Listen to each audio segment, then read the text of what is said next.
I'm sorry, Fluffy. I really have something urgent to attend to, so I had no choice but to resort to asking this favor of you all. Since you already know what you're doing, I'll also have to remind you of its risks. Hey, partner, what's with the hostility? I thought pulling this thing out was just a way of saying hello. For the last time, state your identity and purpose. My name's Boot Hill, and I'm a Galaxy Ranger. A Galaxy Ranger? You look like you've seen a ghost. Did you think we all went extinct? Well, that's the price you pay for being off-grid for too long. The righteous heroes of the hunt would never hijack the Astral Express. I ain't hijacked anything. What, chatting with someone while holding the gun is considered a hijacking? It probably is. Pardon my frankness, but there are plenty of rumors in the cosmos regarding the Galaxy Ranger's current status, and none of them are pretty stories. I have a hard time believing you. Oh, this is hilarious. The tale that this bunch of fools spin is getting out of hand. There's even a bit about the Galaxy Rangers being turned into gibbons by Dr. Primitive, and they're in some valley screwing around on swings. Of course, I know you won't believe me, which is also why, similarly, I have a hard time believing that you're the real Nameless. See the bullets in this gun? 9mm, an eternal classic. I may need the Astral Express's help right now, but if you're an imposter just like that one, then this bullet might just end up in my head. I can't allow myself to be exposed to danger. That's just the way it goes, so you all have to first prove yourselves, eh? Huh? Where are you going?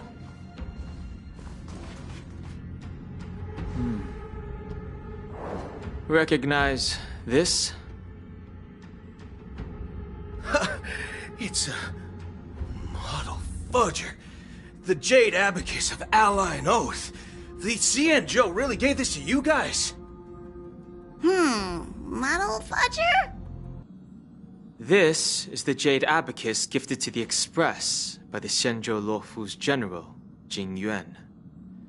Its presence on board serves as the Shenzhou Alliance's official recognition of the Express. Is that enough? Not bad, kiddo. And across these sprawling stars, a gentle squeeze is all it takes to rustle up a whole legion of Cloud Knights. Now, I reckon that'd be one fudging sight to behold. Now it's your turn. Been ages since the Galaxy Rangers had the spotlight shown on them.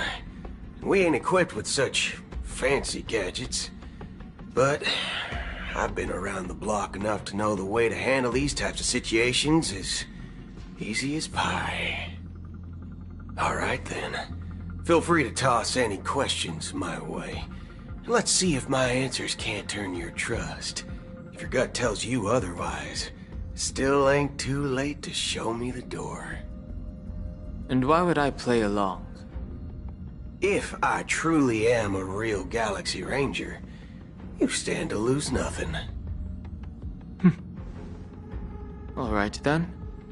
Tell me, what kind of organization are the Galaxy Rangers? My friend, this question is a hard one. I don't think I can even consider us an organization to begin with. Everyone's on their own fated path along the hunt, with their own resolute sense of righteousness and not so welcome among such so-called universal values. This reply does not instill trust, and only makes your predicament more precarious. I'm guessing you're gonna ask about some form of shared faith, right? But us Galaxy Rangers don't need that sort of thing. What brings us together is a shared bottom line. Never bully the weak. Never kill the innocent. These oaths aren't some lofty beliefs, but the fundamental bottom line that one must never cross as a person. As Galaxy Rangers, we strictly adhere to the bottom line. When someone crosses them, the hunt's vengeance will surely come knocking. And in this moment, the other crucial meaning of bottom line comes into play. As long as you don't cross it, you're free to do whatever you please. You catch my drift? Second question. Why do you seek trouble with the Astral Express? I already said that I seek no trouble. I must go to Penacony for a matter. But I don't have an invite. And I can't even enter the family's hotel doors. If only I could borrow the Nameless's identity. The entire cosmos knows you're guests of the family. Aren't the Galaxy Rangers also esteemed guests? Oh, you've hit the nail on the head. This is why I'm here. It's fine if I tell you. The Rangers are pursuing an imposter. A son of a nice lady posing as one of us. She's on Penacony right now. My informant is a memo keeper. She's the same as all mimetic organisms, appearing one moment and gone the next. She scares the fudge out of me. Still, she gave me some vital info. That Galaxy Ranger imposter. Who is it? Is that the third question? Is it a hard question? It isn't. Just that you might not believe me. That person calls herself Acheron. And according to our informant, she could be an emanator of nihility. That's impossible. That's what I said. Don't worry. When I first received the news, I had the exact same reaction as you. IX never gives anyone so much as a first glance, and that's perfectly normal. What reason would they have to bequeath strength unto mortals? Then you must know that emanators can also conceal their own identities, which, for many people, it's better that way. Otherwise, there'd be wanton bloodshed across the cosmos, or even, perhaps, turning their back on the path they're supposed to follow. I had the good fortune of running into an elation emanator. Its appearance was no different than that of those clowns. If it weren't through sheer luck that I got it drunk, I would have never known of its eminent status. Even in the purest hunt, you'll find the Xianzhou Alliance under the spotlight and Galaxy Rangers lurking in the shadows. Paths are inevitably concepts created by people and exist in planes beyond our understanding. To reckon that nihility emanators don't exist, well, maybe we just ain't nihilistic enough. So, do you understand now?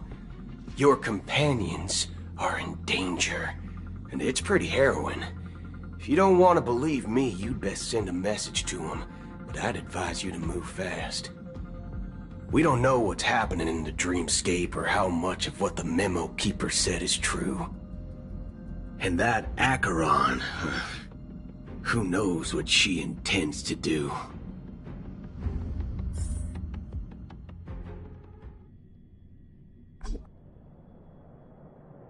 I don't intend to do anything. That's not up to you. Did you know? People who come to the land of dreams for the first time, they'll subconsciously stop to reaffirm that they're still walking on solid ground.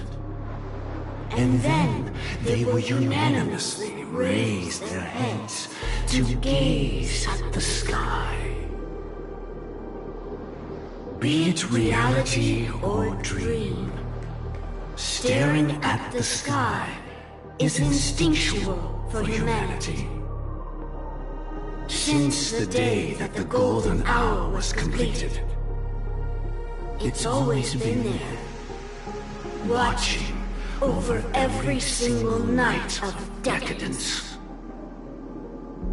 But now this night sky has been mercilessly severed, dyed with the mist of nihility.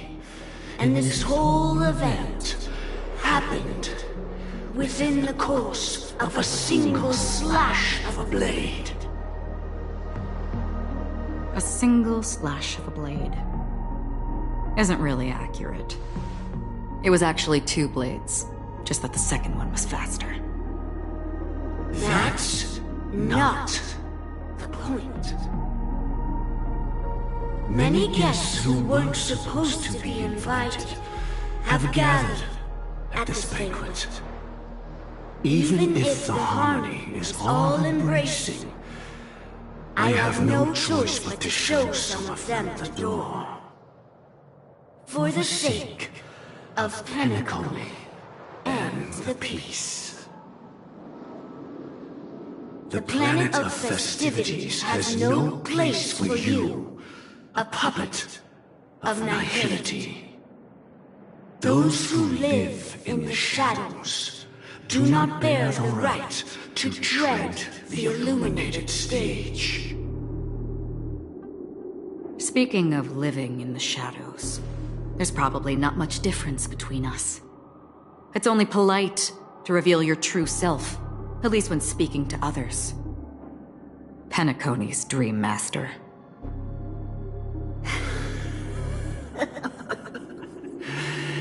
That's just another reason that you can't stay. Whether you believe it or not, this is the real me. We are one. Is this the unity that the family espouses? My mortal shell has long since dissipated. The Oak family's 107,336 offspring are now my eyes, ears, and mouths, spreading joy across dreams when required. And in times of essential need, exiling evil from this haven in my stead. From the sound of it, it seems like you're asking me to leave Penacony. I am glad that you're an understanding one. Alas, I'm not asking. If you think you can. Are you threatening me? I ended it with a period. It was a statement, not a threat. Knowing who I am and still showing such malice. You're not the first, nor will you be the last. This scene played out many times before. And usually, when faced with my questions, most people retort, "Why can't I?" The result has invariably been that they can't. You are confident. But be reminded, the family is forgiving, but not weak. The cords of the harmony extend across worlds. If you do not comply, when the blade is unsheathed for even a hair's breadth, you will never be able to escape the eternal Centurion's wrath in all of your lifetime. 137 individuals. That is how many heathens I have exiled since I became Dream Master. Among them were those who once severed my wings, and those who immolated my body. And here I stand again, about to add another mark to the tally. And you will die. I mean, all of you will.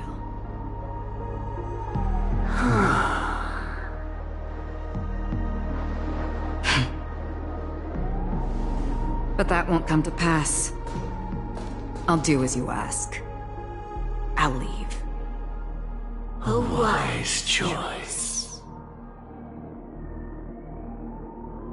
I wasn't aware there was a choice. To you, that surely is the only option. Please bear in mind, you and Penacony are of different worlds. Those born on the far bank cannot seek solace across the river. Leave and never return. The radiance of the planet of festivities is overwhelmingly bright, luring in tricksters, wrongdoers, and criminals. But even the harmony itself will never welcome the self-annihilator of nihility. And even more so, when this self-annihilator heralds the destruction of everything. Your strength is obviously a gift of the sleeping and shapeless, immeasurable and fathomless, like a tributary spawned from the abyss that brings death and sin to all. Acheron, a befitting name. Take it from someone on the other side of your so-called river. You know better than I do that Penacony has already deviated from the harmony. Whatever your intentions may be, I foresee only one outcome. Its future holds nothing but nihility. Just like all the worlds that have drowned in their shadow.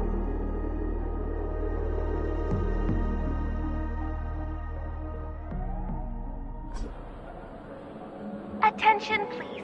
The unusual event that occurred moments ago was due to a technical malfunction at Clock Studios theme park. The family has promptly responded to secure the area, and we're happy to report that there have been no injuries. Oh, I swear that was no movie shoot. So many chips fell from the sky, and I even caught one of them. But it vanished in an instant before my very eyes. Excuse me. Are you talking about the Clock Studios theme park incident? Yeah, what about it? Oh, Miss Robin! Am I seeing things right? No need to worry. I apologize for any inconvenience caused to your delightful dream journey. What you just mentioned about the chips really piqued my interest. Would you mind providing more details about the incident? Oh, it was just those chips you normally see everywhere. The green ones? They fell from the sky as if it were raining. And then those chips simply disappeared. It appears to be the dream sim tech the Iris family has been developing. Huh? Miss Robin, you mean those chips were all part of a performance? But I really... Shh. This technology hasn't been made public yet. It was originally planned to debut at the Charmony Festival, but it seems it's been leaked. Can you help me keep this secret? The raining chips were supposed to be part of my act. Oh, I see! Then it all makes sense now. I'll do anything to help make the Charmony Festival a success! Thank you. As appreciation, I'd like to give you a token gift. Oh, this button is... Press it at just the right moment in the celebration, and there could be an unexpected treat in store for you. All right. It looks like there are other guests who are also confused. I'll have to excuse myself. Please, enjoy the dreamscape. So many people talking about it. This commotion at the theme park definitely made waves.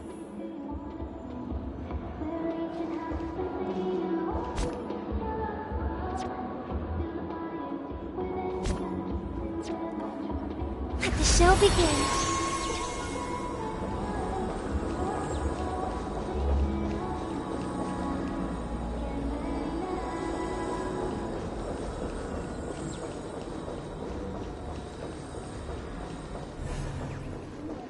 This damp will affect my joints. Can I drive it without a license? Yeah.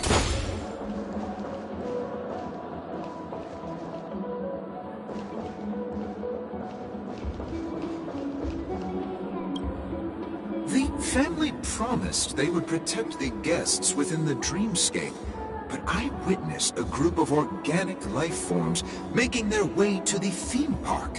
And soon after, a rip tore through the sky, and black rain started leaking out of the void. The family needs to provide a reasonable explanation, or I'll take my loved ones and return to reality. I thought the dreamscape was supposed to be a paradise. If it's not, then there's no point staying here. It appears the good sir has seen many great events. And it's true that an uninvited guest has unexpectedly entered the dreamscape. However, their target is not the ordinary guests, but the ambassadors of the IPC. The family will certainly ensure that the safety of the guests is of the highest importance. Miss Robin, I know the Bloodhound family has already sealed off the theme park and has control over the situation, but it won't resolve the problem. The family can try their best to protect their reputation, but as a guest, I don't wish to gamble with my life. But as you can see, sir, no innocent bystanders were affected in this incident. Perhaps the dreamscape is not as perfect as promised, but there's no place safer than dreams under the family's rule. I believe you know this better than I do. If this incident happened in real life, how many people would be able to walk away from it? I could stay here, but keep in mind, guests come to Penacony to enjoy the dreamscapes. They do not wish to be entangled in a conflict between the family and the IPC, so let's not have any more unnecessary incidents. Of course.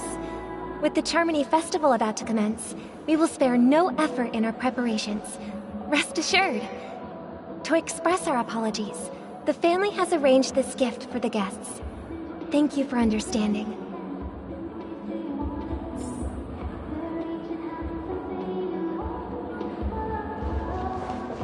You've had quite a bit to... Hello. May I ask what happened here? Nothing to be worried about. There's been a small rehearsal mishap at Clock Studios theme park. Please stay calm. Hey, are you a fool? You don't even recognize Miss Robin? Who do you think you're talking to? I'm sorry. I've just been transferred to the Bloodhound family, and I'm still not too used to working on the streets. I didn't realize it was you. I'm so sorry. Hey, don't sweat it. You guys have a tough job. I know how it is. How's the situation looking?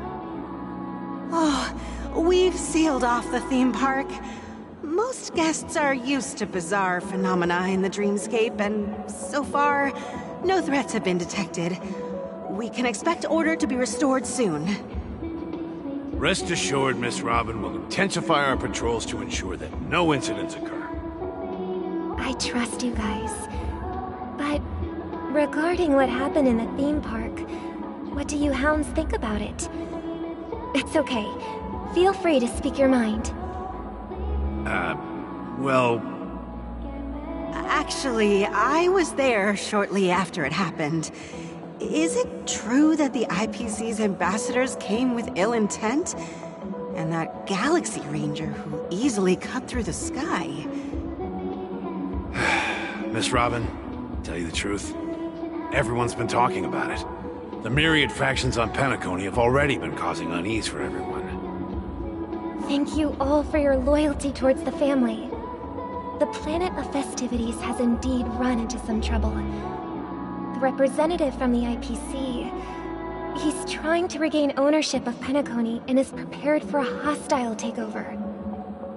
Of course, the family did not agree.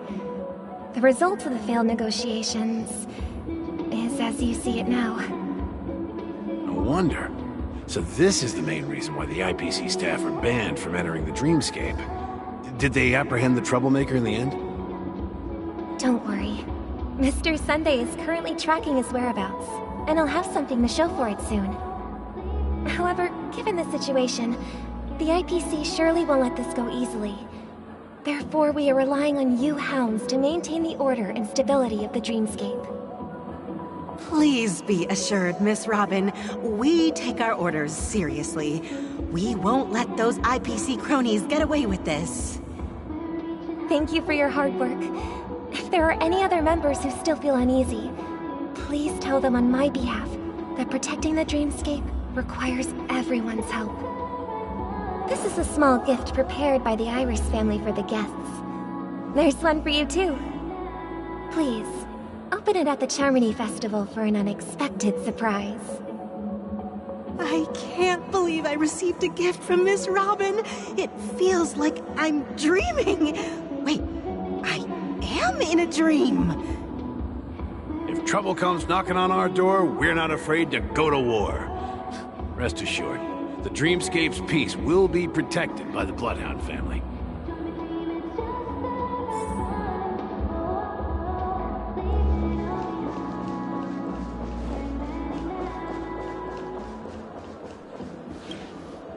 Miss Robin? That's the renowned cosmic superstar, Miss Robin!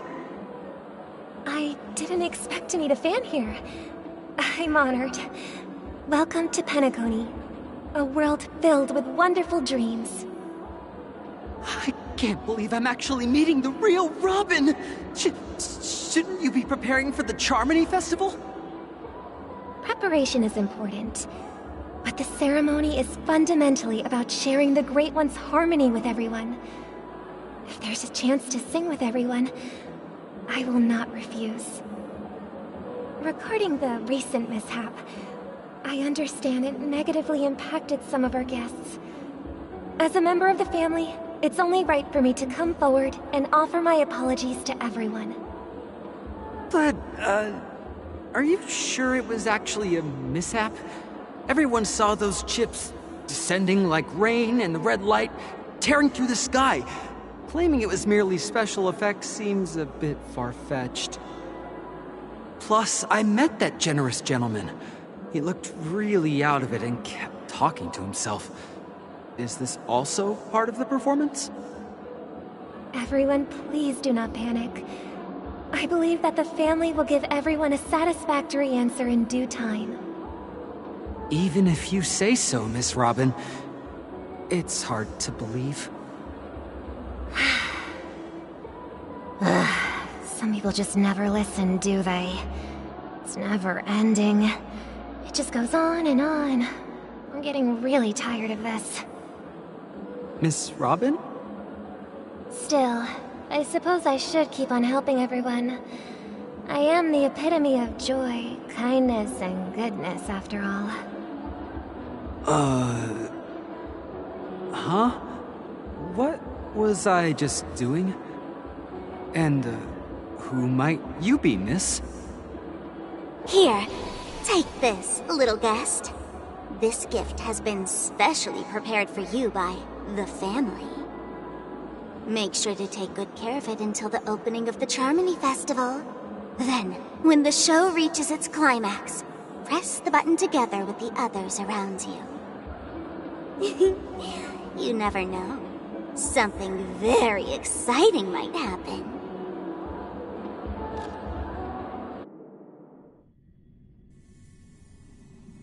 We're back to where it all began. You entered the golden hour from this place. And it is also from here where you will enter the true Penacony. It is a pleasure to journey alongside you once more. But it's time I laid bare the entire truth before you. As you might have heard, I also go by another name. Stellaron Hunter Sam.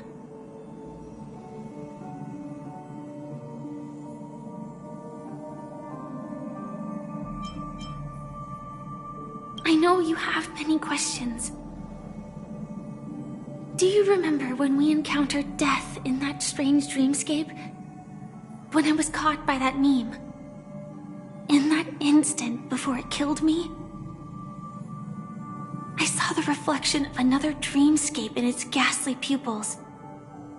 So, following the clues in the script, I came up with some theories about the meme. That's why I instructed Silverwolf to issue invitations, drawing everyone to the Dreams Hotel. I intended to call upon death before you arrived, to solve the riddle using more direct means, and then invite you to join. However, contrary to my wishes, I couldn't defy the script, and I didn't get a chance to explain it to you. It is how you see now. I was impaled by the bladed wings of death. The heavy pressure of concentrated memoria miasma exploded in my mind as if it was actually reality. But after the momentary numbness subsided, I found that my body was absolutely unscathed. I was still alive. And it was just as I thought. I had arrived at a place starkly different from this beautiful dream. Beneath the dreamscape of Penacony lies another, more chaotic, more primal memory zone. Its name? Land of the Exiles. And so, then I returned to the hotel in the dreamscape, hoping to tell you of its existence. Yet I could not reveal my own identity. So, I could only divert your party's attention and lure you away from the battlefield. And after, all my attempts proved futile. It wasn't until not long ago, when a crimson blade of light shattered the high wall of the dream, causing you all to fall far into the abyssal depths of the dreamscape, that I was able to awaken you and your companions one by one. And that's it. That is all that's happened so far.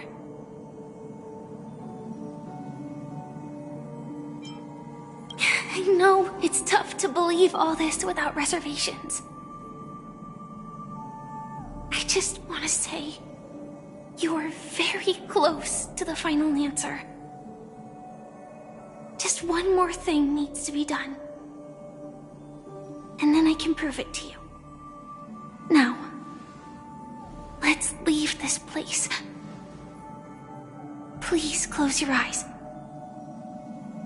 Take a deep breath and visualize the dreamscape's outline in your heart. And remember, you must not open your eyes at all times. 3, 2, 1. Don't be afraid. The one who has come to greet us has arrived.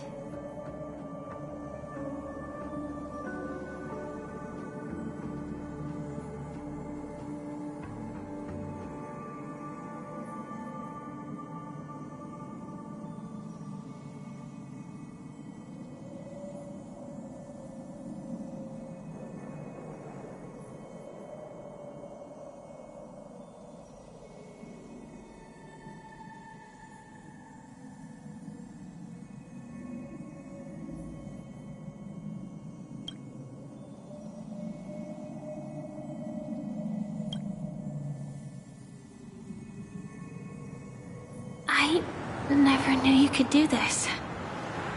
Hmm? Do you have a driver's license? I do. That is... surprising. Why? Because this is Japella, the city of sins? No, it's nothing. I'm just thinking that you haven't slept in 20 system hours. Are you sure you're okay? I'm fine. I'll survive. Same goes for you. I'm not so sure about that. Slow down a bit. Infiltration is over. Feel free to activate Sam anytime you like. There's still some time before the next part of the script unfolds. Let me stay a little longer in this body.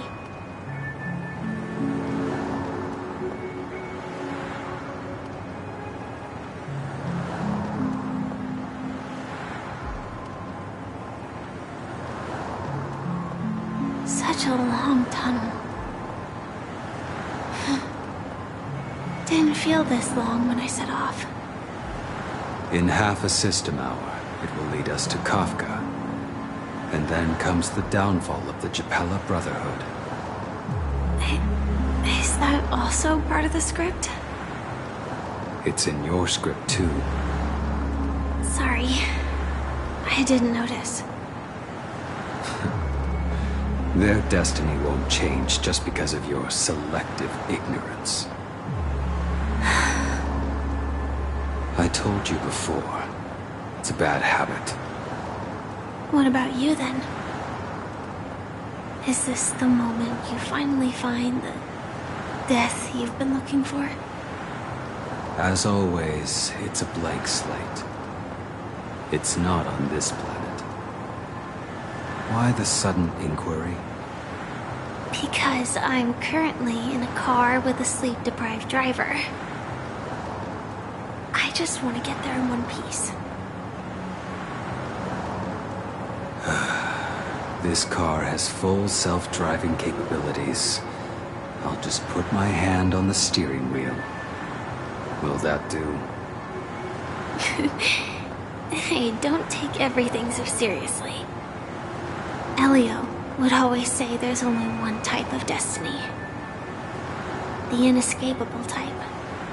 He can see the future, and we, likewise, are aware of our predetermined end. But before that moment arrives, we can still choose what we do. We all have this right, don't we? After today, Japella's name will disappear from cosmic history, and the Everflame Mansion will take its place. In the not-too-distant future, you'll receive an invitation. That's your next stop. Land of the Dreams. Penacony. I hope you find whatever you seek there. Be it answers or salvation.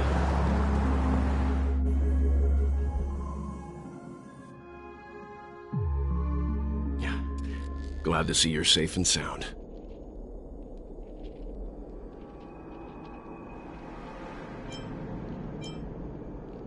Close your eyes.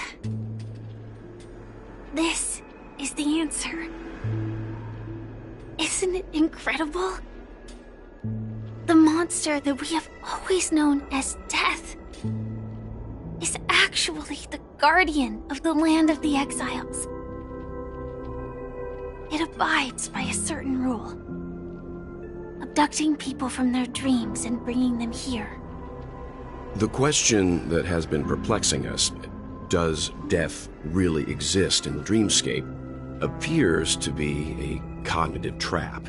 It was laid by those orchestrating events from the shadows to cover up the truth behind the disappearances and the existence of this fortress known as Dreamflux Reef. Every emergence of that meme is related to the Watchmaker.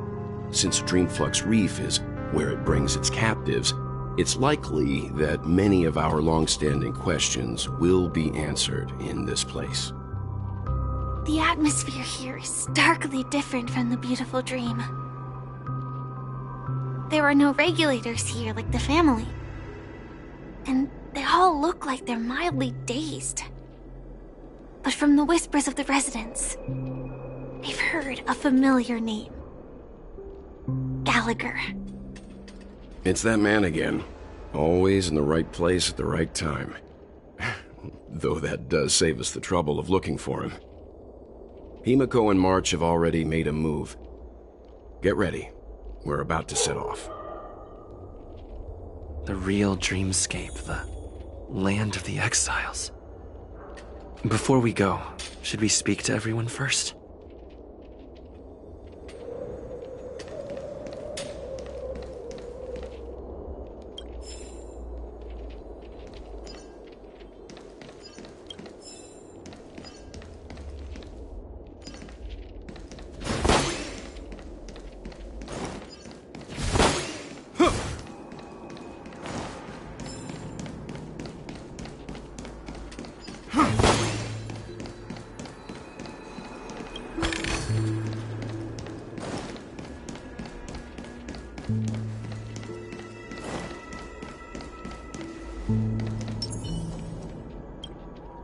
I'm really sorry for waiting until now to tell you everything.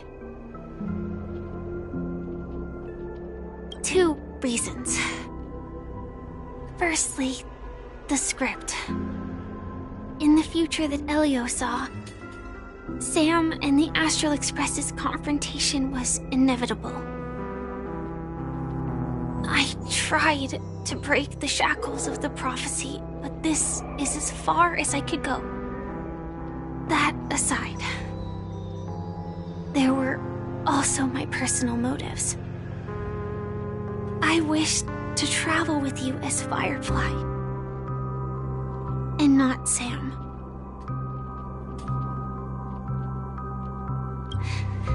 Thank you.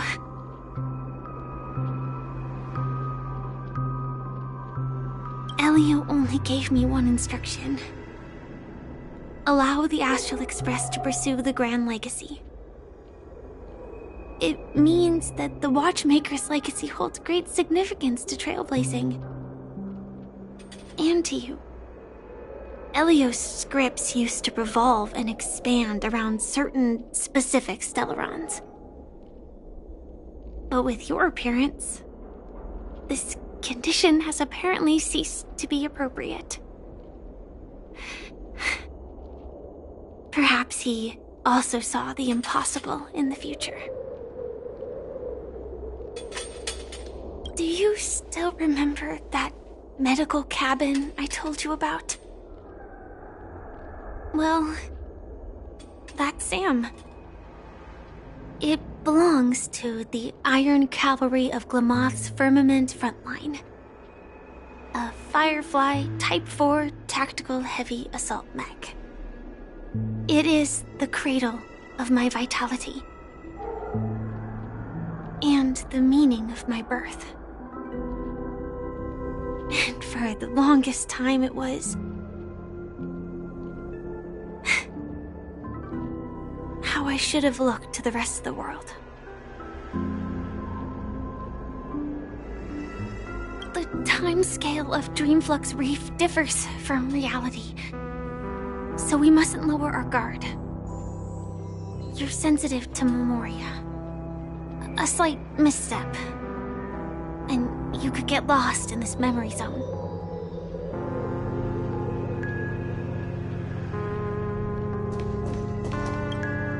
Something on your mind? Let's talk about it. No wonder Miss Acheron is so averse to drawing her blade. It's hard to imagine such terrifying power could reside in an ordinary sheath. If it weren't for the fact that Aventurine's power originated from the preservation, the entire dreamscape would have been affected. Don't feel burdened by this. Even without that Stellaron inside you, Aventurine would still have found other methods to accomplish his goal.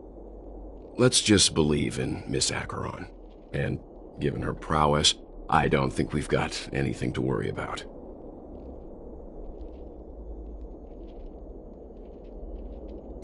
During your investigation, he shared a vital piece of information. Mikhail, the former watchmaker who collaborated with the family to construct the Penacony we're familiar with today, had a falling out with the family for specific reasons. But this is precisely where the problem lies. You were clearly investigating a murder, so then why, as a security officer, is he changing the subject to talk about his past with the watchmaker? And now, with Firefly mentioning his name again, it's hard not to be suspicious. Before we found you, she'd already revealed her Stellaron Hunter identity and shared a lot of information. Who would have thought that the Molten Knight's true identity was actually a young girl? For her, this is a secret that she cannot allow others to know. That being the case, I think we can believe she's willing to cooperate. But she didn't reveal all her secrets. I just can't shake the feeling that her situation is different from that of the typical dreamer. And I hope that doesn't lead to any dangerous predicaments. I hope you've regained a little composure. We'll move out when you're ready.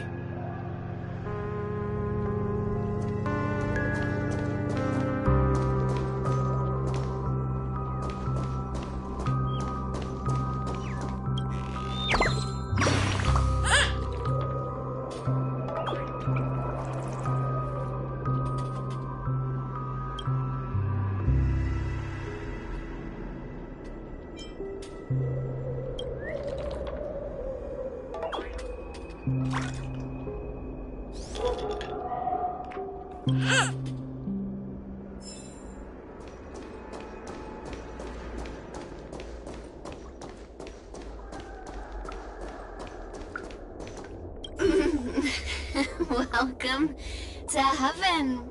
Dreams, true or false, all are ephemeral. Might as well drink more Soul Glad instead.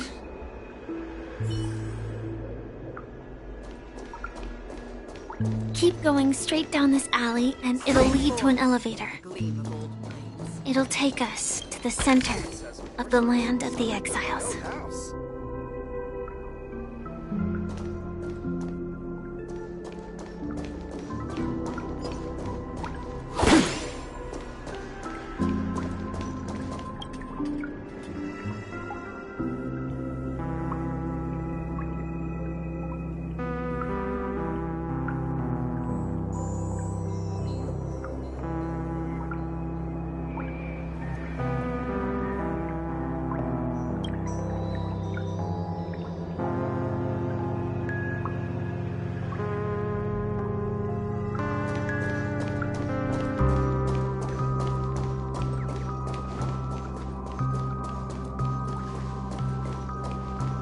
Hi there, friend from a distant land.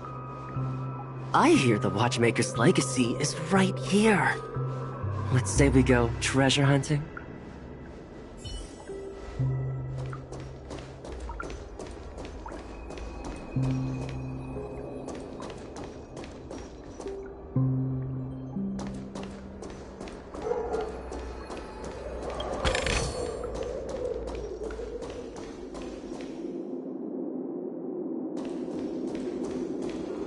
What a huge clock key. Looks like the Watchmaker also left his mark on Dreamflux Reef.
Unbelievable.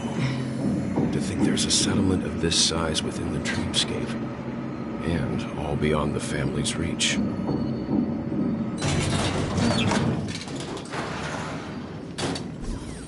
The atmosphere in this fortress is pretty different from that in the beautiful dream.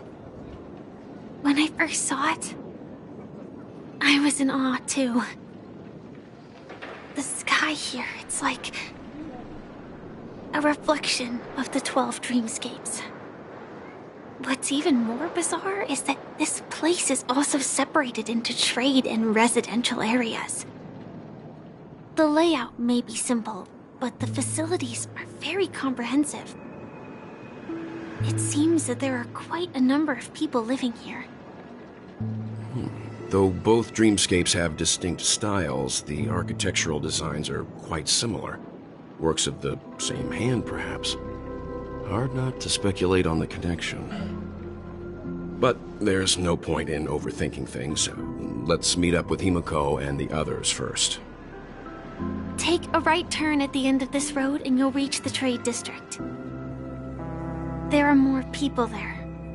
And perhaps someone knows where she is. Not coming with us?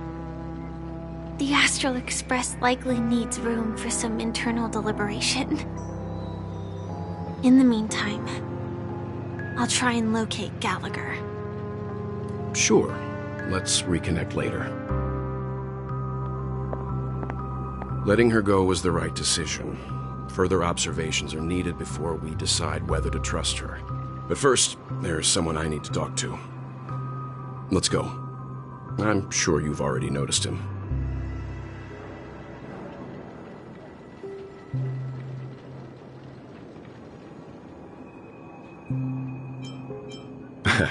Not exactly. I've only met him once.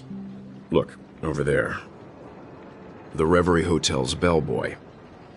How did he end up here? And right after Miss Acheron severed the beautiful dream. We'd better check, just to be sure.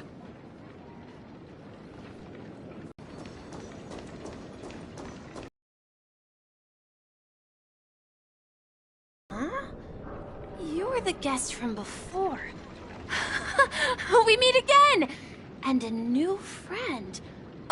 Forgot to introduce myself. I'm the hotel's bellboy, Misha. Hello, Misha. I'm Welt. We met in a dream.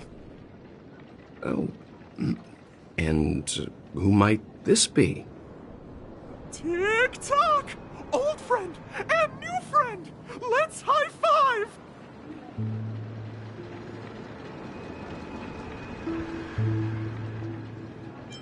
Your, memory zone mean? Nope. Clocky is a good friend of mine. We all live here. How did you two get here? This dreamscape isn't supposed to be open to the public. I wonder if it has something to do with Sleepy. So, this is your home? Yep.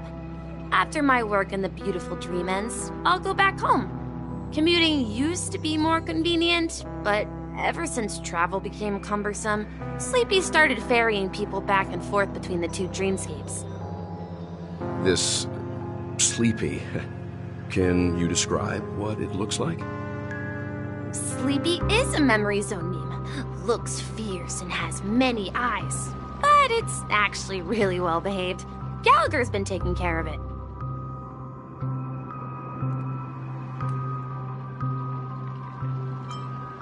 Based on the description, that meme is indisputably death.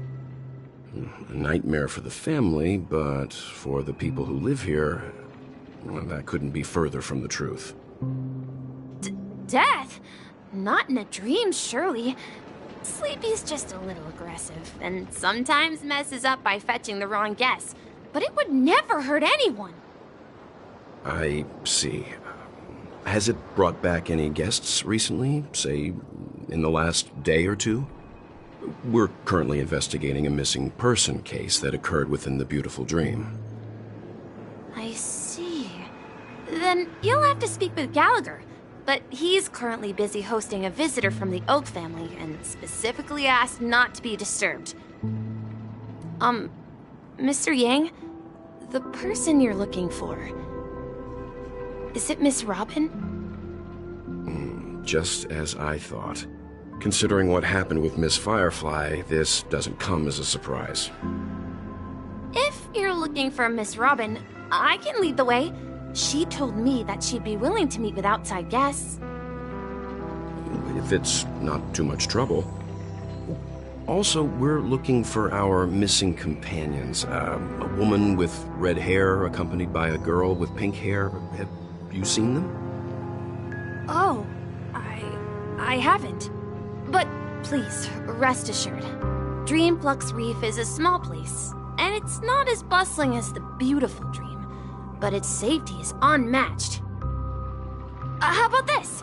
Since it's your first time here in Dreamflux Reef, I'll be your guide and help you find your companions. And then we can all go visit Miss Robin together. She's gone to Mrs. Grace's to visit the children. She won't be leaving anytime soon, so there should be enough time. All right then, we'll follow your plan. Well, we now know the answer to both murder cases that have caused such commotion in Penacony. As for the intentions of the mastermind behind it all, we're still none the wiser.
Yes, that's my thinking as well.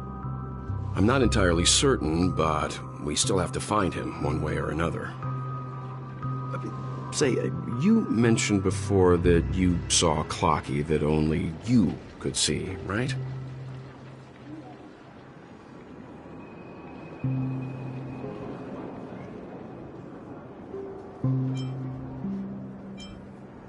I can't shake off this strange feeling.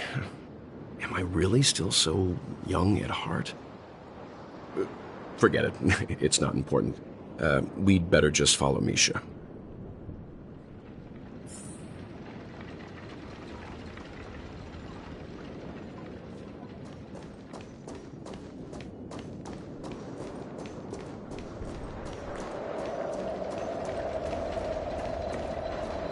Everyone, look! From here, you can see the most spectacular view of Dreamflux Reef. A black hole? No. An accretion disk formed from consolidated memoria? Was Dreamflux Reef built on such unstable memoria? Oh, so Mr. Yang is also versed in memoria dynamics. I was just trying to figure out how to explain this huge hole to everyone. I bet you guys have a lot in common with Miss Kami.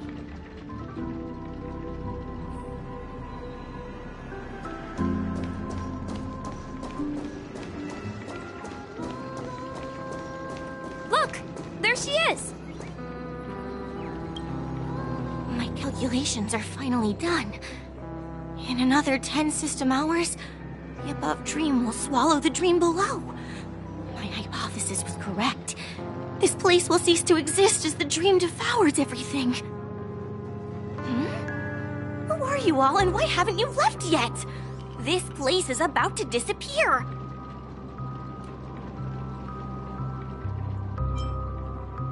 I'm Kami, a dreamscape surveyor specializing in Memoria dynamics, and this is my life's work that I'm researching. See that huge gaping hole? It was just a narrow rift many years ago, but now it's grown into a giant hole. The surrounding Memoria has been flowing towards the other end of the hole at a constant velocity, slowly but surely. But the scary part is, according to my calculations, the flow rate of Memoria has recently changed, and it's faster than ever before. It's almost as if something is sucking it in from the other side. By constantly improving upon Madame Rosalina's Memoria measurement method, I've finally obtained accurate results. After 10 system hours, the Dreamflux Reef will cease to exist. Just like the melting of glaciers, everything will crumble and disintegrate. The dreams on that side of the void will fuse into one. Please don't worry. This sort of thing has happened many times before. Miss Kami isn't a bad person. She's just a bit lost in her own world. She'll probably realize she's wrong soon enough. You don't say. There was something else that piqued my interest. Who is Madame Rosalina? Oh, do you know her too? Or are you also a fan of Memoria dynamics? We're very interested in Madame Rosalina's achievements. Could you tell us a little more about them? Why, of course! She's an excellent scholar of Memoria dynamics, and the first person to apply Memoria rate measurement methodology on interstellar travelers. Regrettably, due to the presence of the Garden of Recollection, ordinary people don't pay much attention to the nature of Memoria. She departed this world without much fame, leaving only a few thin journals behind. I came to Penacony to learn more about my idol, and went to great lengths to seek out Dreamflux Reef, all because this is her final resting place. Prodigies always meet their demise prematurely. If only Madame Rosalina had more time, she would have discovered a way to reverse the flow of Memoria. I felt it. The source is in the golden hour. There is a certain anomalous presence stirring the currents of the memory zone. I must uncover more concrete proof. I must convince everyone. Does the name Madame Rosalina sound familiar to you? That's right. It seems like she did a great deal of research and calculations in Dreamflux Reef before abruptly passing away. Miss Kami regularly mentions her. I hear Madame Rosalina passed away during the prison war. She could see the Penacony of today. Its people building homes in the memory zone. I bet she'd be really happy. Perhaps. Our destination is the commercial district. That's where the largest crowds gather in Dreamflux Reef. We might be able to find the others there. I felt it. The source is in the golden hour. There is a certain anomalous presence stirring the currents of the memory zone. I must uncover more concrete proof. I must convince everyone.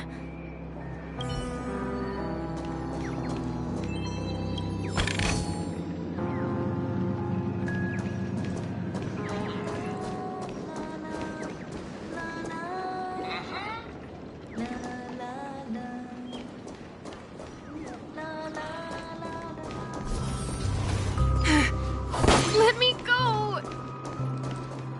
Please, come to your senses. I'm begging you.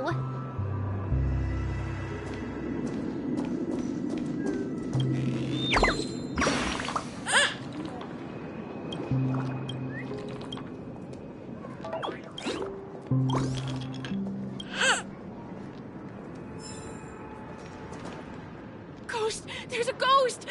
Don't come near me! Oh my. I'm human and so are you. Can you get a grip? Mr. Yang and Mr. Trailblazer, I've been waiting for you. Quickly, come help. I bumped into a member of the family on the way here. He was so scared and I just wanted to calm him down. But... Let me go! Let me go! I've only done good in my life. Why can't I rest in peace after death? Well, this is how it turned out.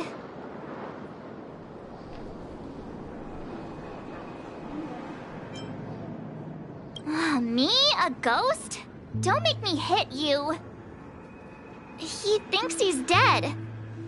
Although, when I first fell in, I also thought the same.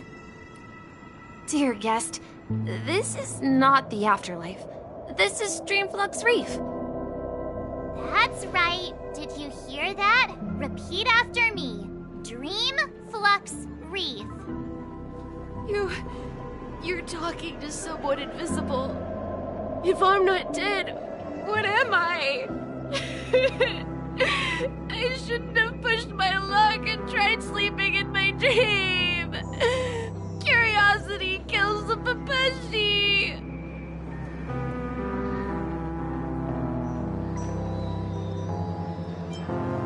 Stop asking! You'll alert the monsters. All the dead are right here. All of them! You're not talking about the Memory Zone meme, are you? Don't say that name! It's all your fault. They're coming!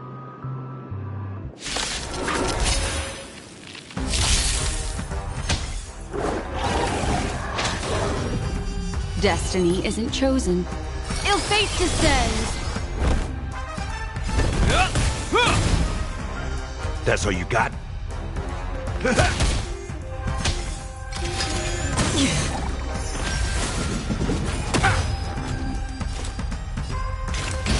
On still waters of oblivion.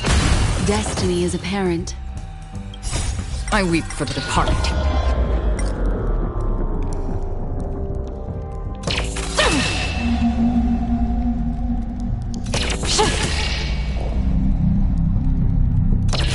Dusk's reign, it too shall fall.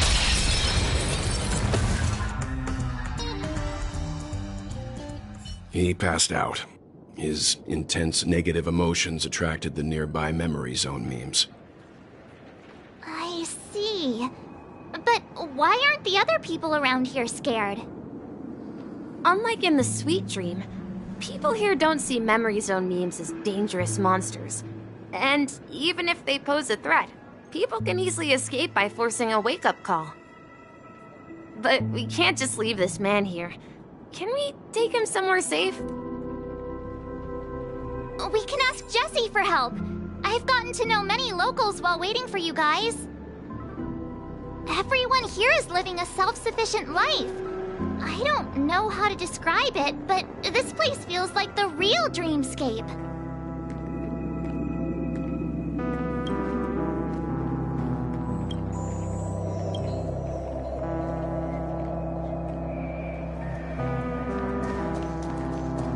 I remember when... No! At this rate, the... One for...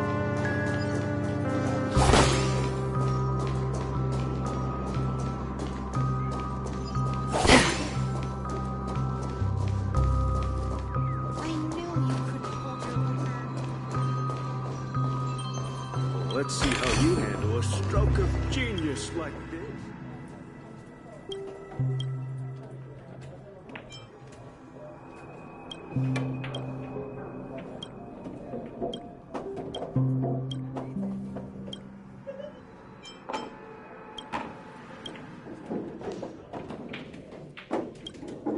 Evening, Jessie.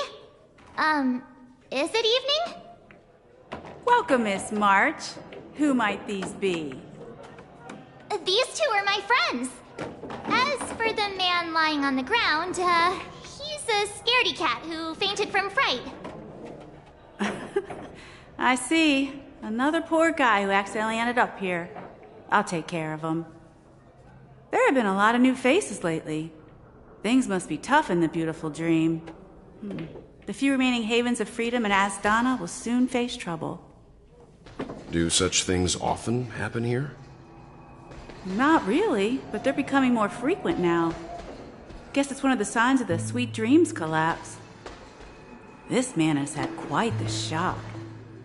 Could you help me find a Halovian lady, March? Her songs can heal mental wounds. A Halovian lady? That must be Robin. She's also here in Dreamflux Reef. Huh? Robin? But I thought she... Oh, right. If Firefly is here safe and sound, then it means Robin must be okay too. Misha is about to take us to her to find out what happened. But before that, let's meet up with Himiko. You were with her earlier, right? We met some stowaways in the residential area. Most of them came from neighboring star systems. I heard that places like Dreamflux Reef are scattered throughout the memory zone of Asdana, like islands in the ocean. They existed before the family arrived. I also heard that when Dreamflux Reef took shape, it was the center of all dreamscapes in Penacony. If that's true, it's no wonder there are so many similarities between this place and the Sweet Dream. Himiko must be gathering information. Let's hurry up and get going.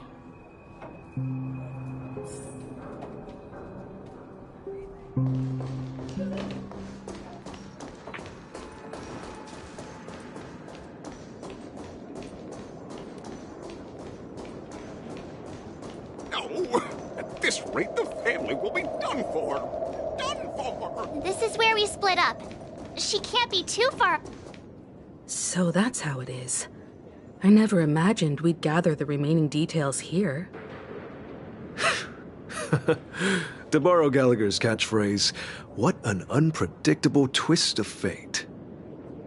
Himiko, here they are. Ah, perfect timing. Now that everyone's here, I'd like to introduce everyone to Micah, who's partly in charge of the Land of the Exiles. Micah, these are my companions. It's a pleasure to meet the Nameless. You know us? I've been keeping an eye on you since the day you arrived in Penacony. We would have met under more appropriate circumstances if Dreamflux Reef hadn't been isolated from the 12 dreamscapes. Please, allow me to formally introduce myself. I'm Micah, the Gravekeeper of Dreamflux Reef. Gravekeeper? Life in Dreamflux Reef is pretty liberating. Everyone here mostly keeps to themselves, without meddling in others' affairs. My daily task involves cleaning a few tombstones. You're too modest, Micah. When lost dream chasers stumble upon this place, you're the one who takes care of them, guiding them back to the Sweet Dream, or showing them how to survive the wild dream chaos. So, guardian of sorts. Were you talking to me, Mr. Yang?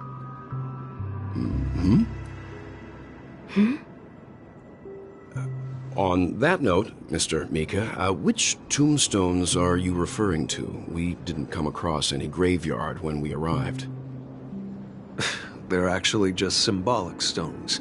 But since you're curious, Mr. Yang, I'll take you there. I have a feeling you might find something of interest there. But before that, you have an important guest joining you. An important guest? Who could it be? This way, please. The roads here in Dreamflux Reef are a bit run down, so watch your step.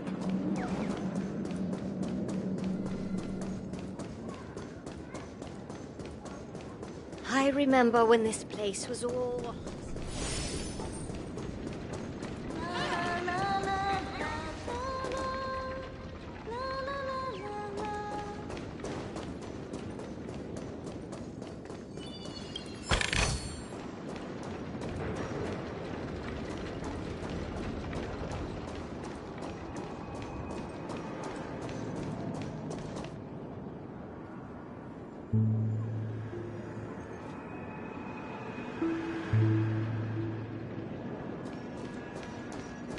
there she is. It really is her! Miss Robin! Everyone sang so wonderfully. It's not often that I tried this music style, but I've gained some valuable insights from it. Oh, I can't thank you enough, Robin. Well, these kids have made incredible progress in only a few days. It was nothing, Grace. I merely taught them how to sing. It was you who brought hope into their lives. Life must be quite difficult for them in reality, I imagine. That's right. Whenever it's time to say goodbye to these kids, they're reluctant to leave. But I've explored every corner of Dreamflux Reef, talked to everyone I met, and they all told me the same thing. This shattered dream is not worth clinging to. It seems you truly are a child of the Harmony. Emma and Andy are orphans I took under my wing. Carol there, with her blind eyes, used to work at a nutrition center in the outer ring of Penacony. And as for Gary, he's been living with autism since he was a child. They're not old enough to enter the sweet dream managed by the family. If we compare people to birds, these kids are like fledglings with impaired wings. But in this dream, well, they can fly freely. Even if they stumble along the way, well, they're still relying on their own strength. And me, an old lady with no legs. Well, without this dream, I couldn't even walk toward them. I'm glad that you found a new life here in Penacony. It's just... Don't worry, Robin. Dreams have their significance, but they aren't everything. Both the children and I understand this. No matter how long we fly through this dream, we will one day return to reality. But you know what? Emma and Gary aren't plagued by their insecurities anymore. No, and Carol is learning how to cope with her blindness. And Andy is livelier than ever. Well, even I've become more optimistic.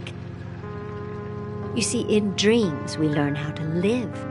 Once we return to reality, we learn how to survive. And should our feathers be damaged, then we share our wings with one another.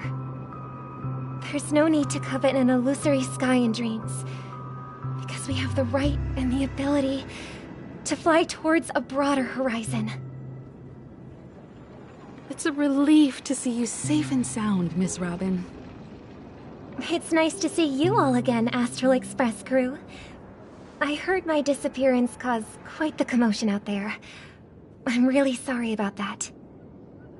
Since you're here, can we assume that you're fully aware of the situation in Penacony? Ever since I returned to Penacony, my voice started to change, until it gradually faded away.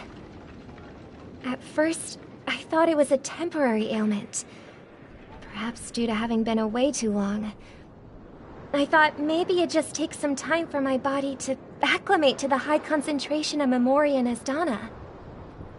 But now it seems the root of the problem goes way beyond me. There are elements around me that don't align with the harmony. Losing my voice is just one of the signs of the Sweet Dreams collapse. The Sweet Dreams collapse? That memo keeper mentioned the same thing. So it's real.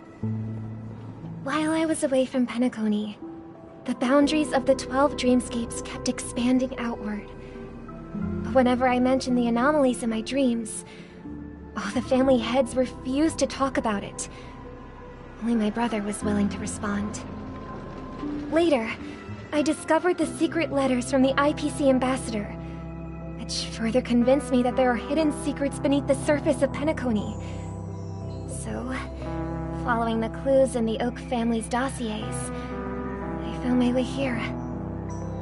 The land of the exiles, concealed by the family under the guise of death. A dream within a dream, where Penacony's past is buried. Hearing you speak, It sounds as if your voice has made somewhat of a recovery. I hate to admit it, but the harmony in this place resonates more broadly than within the Sweet Dream. It's regrettable, but the family has experienced betrayal. The traitor, or traitors, abandoned their original principles and, using the name of harmony, exploited people's weaknesses to turn Penacony into the planet of festivities, trapping everyone in the illusion of the Sweet Dream. This is not the strong defending the weak, but rather the strong exploiting the weak. A world without equality won't ever be favored by the harmony. And naturally, those voices blessed by them have lost the ability to sing. Could there be another force influencing the family's shift in philosophy, Miss Robin? Considering what happened with Acheron, it's difficult to conceive of another entity within the realm of the harmony capable of influencing everyone. Unless a power surpassing that of an emanator is involved. I'd heard about what happened to the Xianzhou Alliance, but as far as I'm aware, the family hasn't faced any such external interventions. Who knows? Perhaps I've just been away too long and missed something. Regardless, I cannot accept my home is moving towards the very opposite of what the harmony represents, while still claiming to uphold it. I must uncover the reason why Mikhail cut ties with the family, and who exactly it was who betrayed us all. Do you remember our arrangement, Mr. Micah? Well, here's my answer.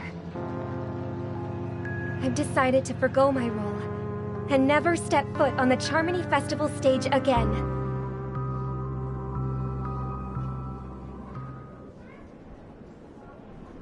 Look here, brother. A little bird. Looks like a fledgling Charmony dove. But Charmony doves don't live here.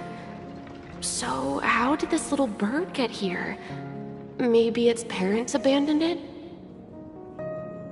It looks weak and frail. Why don't we find something soft and make a nest for it? This place is too dangerous for a fledgling. Let's take it with us. We can put it on the wooden shelf in front of your window. Okay. A bird like that must have a beautiful singing voice. But where will it live? I'll ask the family head to build a cage for it. A cage? But then it won't have the freedom to fly, right? Let's see. What is it that has captured the attention of the two best interpreters of the Great One? To the point that they've forgotten how to enjoy their dessert. Oh, poor little thing. Doesn't look like it's doing well. Do you want to rescue it? I do. But I don't want to lock it up in a cage. Why? Even if it's small and not fully feathered, and can't sing, it didn't come into this world just to be locked up in a cage. Birds, they should be flying free in the sky. That's quite the romantic idea. And what about you, a young scholar? Do you agree with your sister? I think she's right. But if we leave it out in the wild, it won't survive for more than a few days at best. Ah, I see. It seems our little scholar is still a bit unsure. Well, let me tell you youngsters a story. As you probably know, Charmony doves can fly through the air. When they fly really high, The friction caused by the flapping of their feathers against the atmosphere creates amazing lights so that they look like shooting stars. We've seen this spectacle so many times that we think it's just something they can naturally do. But that's not the truth. Their radiant display is the result of countless struggles against nature over generations.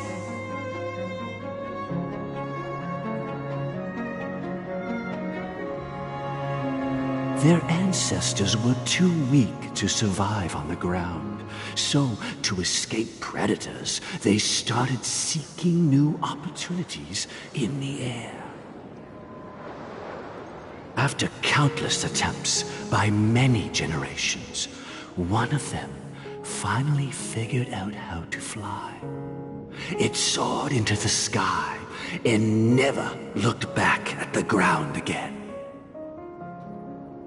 So, you mean birds aren't born to fly, but they find a way to do it through their determination, right? Well, that's an idealistic way of putting it. So, what are your thoughts, Sunday? I think people believe birds are meant to fly because they've never seen those birds crashing to their death. That's an interesting perspective. So, have you decided what to do with the bird now? For now, I'll keep it in a cage until it can take care of itself because I want it to live, no matter what. Well said, kids. It seems each of you has found your own answer. Your insights are truly remarkable. And I hope they come true in their own way. We will take good care of it, won't we, brother? Yeah, but Mr. Gopherwood, there's one thing I don't quite understand. And what might that be, my son? What if this little Charmony dove never learns to fly in the end? I mean, if there are fledglings in this world that can never fly throughout their lives, should we let them go back to the sky, only to see them crash to the ground and die?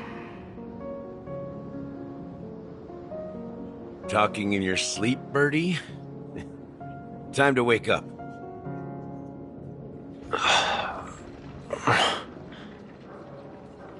Huh? Need a hand? I'm still alive? Yeah. Happy about that. Where is Robin? Tell me. Now. I knew that was going to be the first thing you'd ask. Don't worry, your sister is here, safe and sound. She's probably walking around the streets now. If I were you, I'd be more worried about myself. After all, right in front of you is the guy who just stabbed you in the chest with a dagger. If you wanted to kill me, you wouldn't give me the chance to speak. Just tell me your demands, lackey of the Watchmaker. So, you figured out who I am, huh? No wonder you had the guts to go against the Dream Master and the Four Families. Looks like I made the right choice. Choice? You are aware of my plan and see through my act. Time is running out, so let's drop the charades. I'm suggesting we cooperate. Cooperate? What makes you think I'd cooperate with you? The fact that the famous Robin has chosen my side. Plus, some clues about a traitor and a bright future for Penacony. Any of that catch your interest? I find it hard to believe a man who's full of deception. Fine. You don't have to trust me. What you should trust is the sense of justice inside of you. Show me Robin first. All right, as you wish. Here she is. Huh? What's your trick this time? Just kidding. I mean, this lady will lead us to Robin, right? And the crew, too. There are too many people who you owe an explanation. That'd be great. Please follow me, Honorable Oak family head. Now, all the actors are on the stage.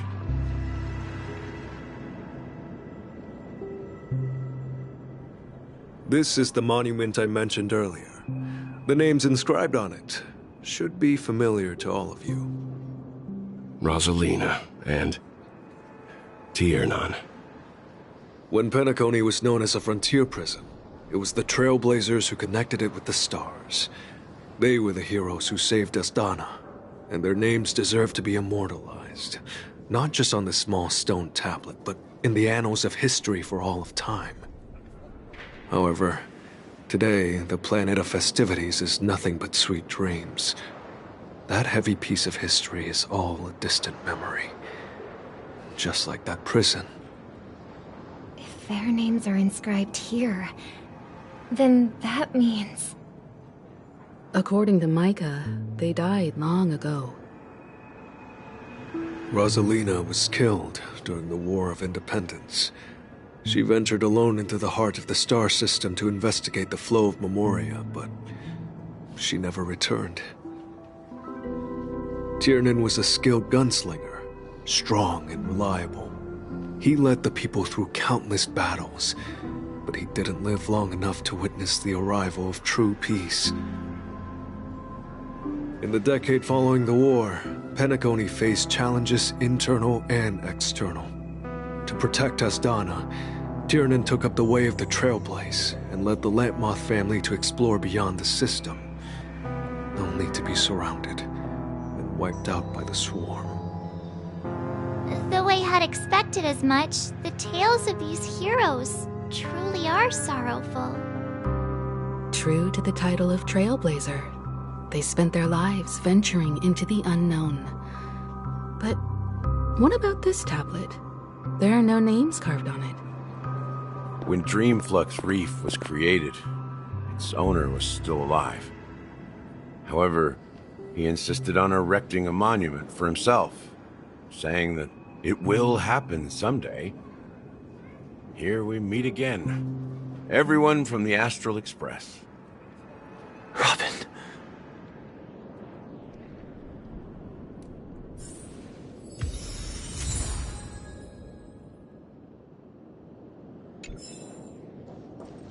I brought Gallagher here. It's time to face the truth. Huh. The atmosphere sure is livened up with all these people in here. Well, I did my job. I gathered everyone here. Gallagher will explain the rest to you.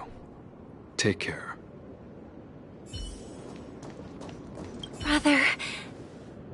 There's no need for words. You're safe, and that's all that matters.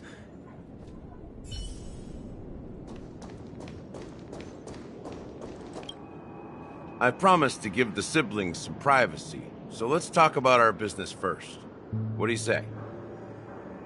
That sounds sensible enough.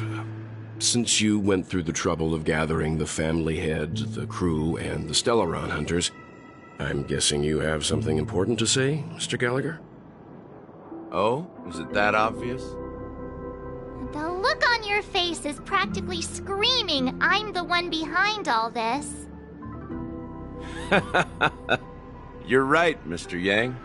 It is indeed time to come clean on everything. Siblings already know what they need to, and they've made their choice. But you, Nameless, arrived a bit late. So it's only fair that I answer your questions. Before we begin, let me reintroduce myself. I'm the founder of Dreamflux Reef, the deputy of the Watchmaker, and the one who sent out that invitation. As Gallagher, the history fictionologist, I humbly extend my greetings to you all. History fictionologist? So what, everything you told us was made up? Well, don't worry. Almost everything I shared was true. Well, except for the part about the family accepting me back. I double-checked with Micah, and everything he said about the family, the Watchmaker, and Mikhail is true. Thank you for your understanding. Now let's get down to business. I'm sure you're all wondering why I went through the trouble of setting up this battle for the legacy, inviting different factions and stirring up a ruckus all over Penacony. Well, it all boils down to something very familiar to all of you. The Stellaron. The Stellaron? But how is that possible? Penacony is a free-flowing interstellar hub. There are no signs of contamination whatsoever. You're totally correct. So, care to take a guess at what that means?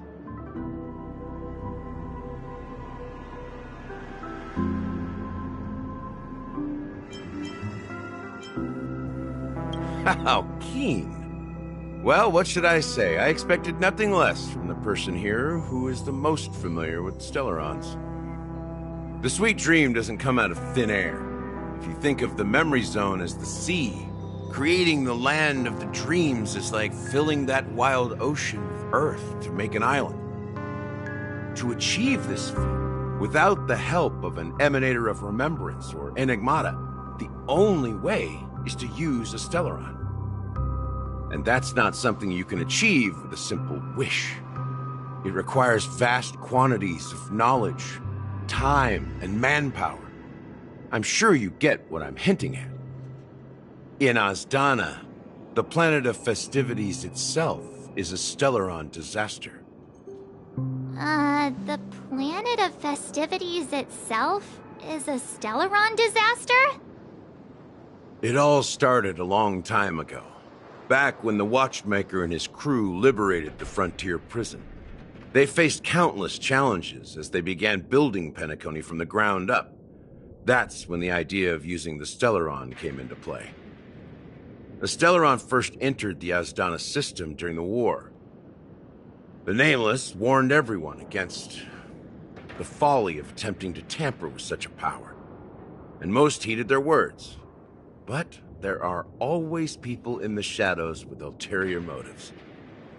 The turning point came after Tiernan's death. With two of the Nameless gone, the Watchmaker had to go to the front lines. It was at that moment his rivals saw an opportunity.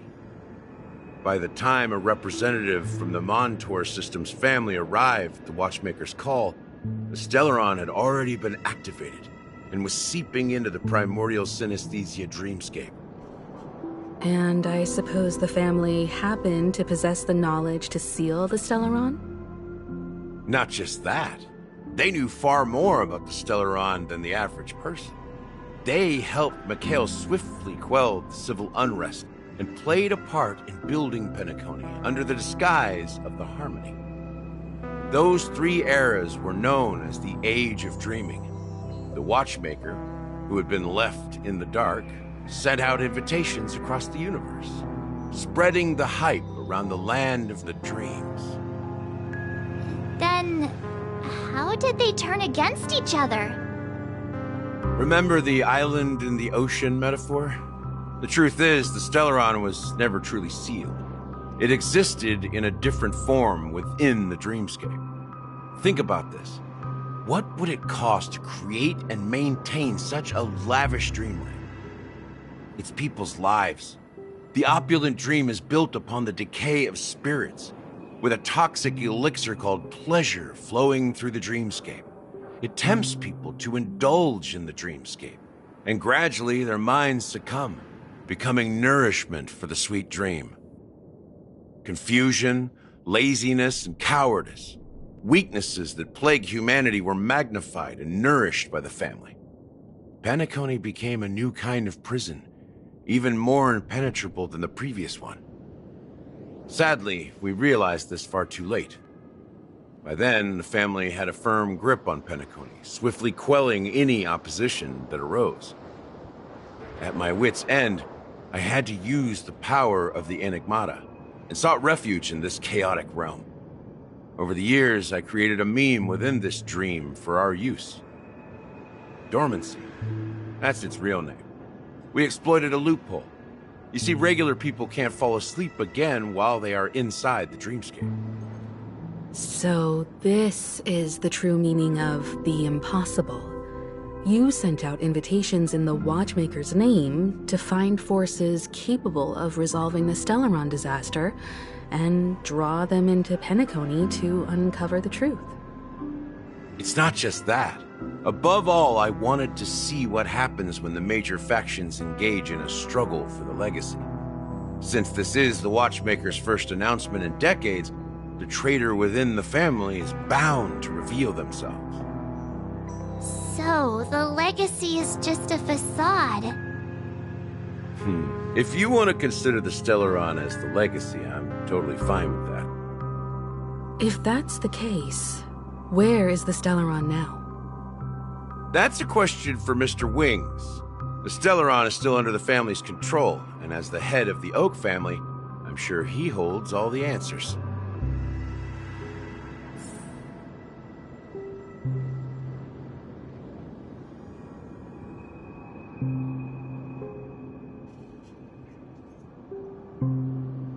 Go ahead. I'm sure Mr. Wings holds all the answers.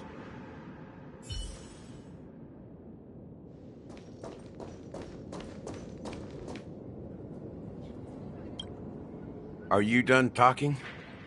So, will you tell us where the Stellaron is? It is the Penacony Grand Theater itself. As I suspected, it's the embodiment of the family. The edifice that first materialized within the Sweet Dream. That's what turned Penacony into its current state. As for the person who employed its power, it is in fact Mr. Gopherwood, the current Dream Master. Well, that was easier than I thought. Did you conduct your own investigation already? Correct. When I was trying to track down the person who murdered my sister, apart from you, Gopherwood was my second suspect. Confronting me first turned out to be a smart move on your part. I didn't have other options. The Dream Master has been elusive, and even the heads of the families can hardly get an audience with him. Moreover, Mr. Gopherwood has been kind to my sister and me. And I didn't want it all to end like this. What do you mean by that? To be honest, my brother and I are also victims of the cancer of all worlds. We grew up as orphans, and were adopted by the family when they came to help. Mr. Gopherwood recognized our potential and brought us to Penacony. But I can't just stand by and watch Mr. Gopherwood become an enemy of the Harmony. I won't use my voice to support an evil cause. I won't step on that stage and sing, no matter who the traitor is, or what orders they give me. I won't let the Charmony Festival become an event that destroys Harmony itself, or the paradise in our dreams. Indeed, for the paradise in our dreams. As the head of the Oak family, I'm responsible for ensuring Penacony's promising future. Robin and I will head into the Sweet Dream and confront the Dream Master. And if it turns out that the family has truly strayed from the Harmony, I'll fight alongside you. We'll put the Charmony Festival on hold and make sure Mr. Gopherwood pays for his blood debt. The enemies you are about to face aren't like this old dog here, who can barely even bark. Since our interests are aligned, why don't we team up? Maybe, just maybe, we'll have a shot at success. We have always been following in the footsteps of our nameless predecessors, and there's no reason to stop now. Yeah, we Nameless won't back down from a challenge. Isn't that right, Mr. Trailblazer?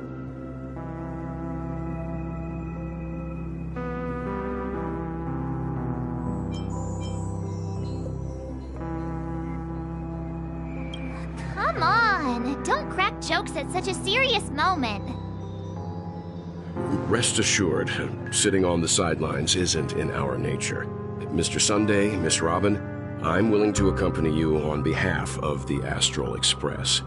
Having a third party present should help with negotiations, and could make all the difference if things get ugly. Thank you, Mr. Yang.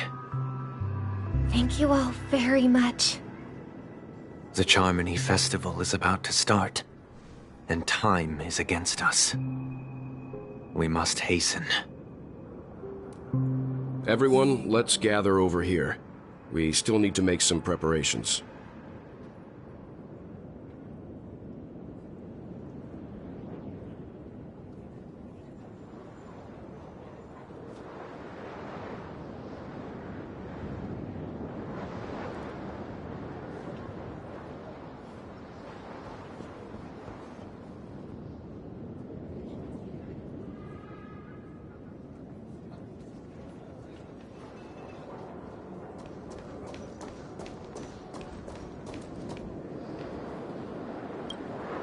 I may have been quick to step up to the plate, but confronting the Dream Master could be a very dangerous affair. Huh? Even you're saying that, Mr. Yang? How powerful is that Dream Master? He's the leader of the families of Penacony, and he has the entire power of the Harmony behind him, not to mention the Stellaron in his possession. We must proceed with great caution. Maybe you can just stay behind this time, Mr. Yang? No, that won't do. Even if we count Robin as an ally, something felt off about Mr. Sunday just now. Although, I can't quite put my finger on it. I have to make sure he won't turn against us when things start to get dicey. You're still carrying the keepsake the IPC envoy gave you, right? May I borrow it for a moment?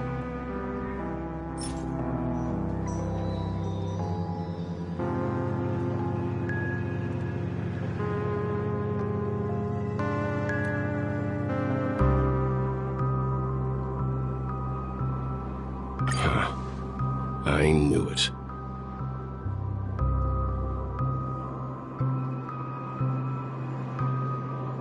As I suspected, this chip Aventurine gave to you is actually a miniature transmitter. If I'm right, he intends to use it to track your location or contact you when needed. As it so happens, this may actually be of some use in the current situation. Aventurine? Is he still alive? And what does he have to do with our mission to confront the Dream Master? Remember what I said earlier? Working with the IPC is a way to keep the family in check. If negotiations go south and the family show their true colors by going after the Stellaron, I'll use this transmitter to send a message to the IPC. It'll be just the opportunity the IPC ambassador was hoping for. The only question mark in all of this is Aventurine's current status. But the IPC is always listening, especially senior strategic investment department heads like him. Getting the message across shouldn't be a problem. Good luck to you, Welt. Well, you take care too. If anything goes wrong, don't worry about me. Just make sure to seal the Stellaron. Spoken like a true hero. Even if the Dream Master is innocent, the family's corruption runs deep. I won't make the same mistake Mikhail did.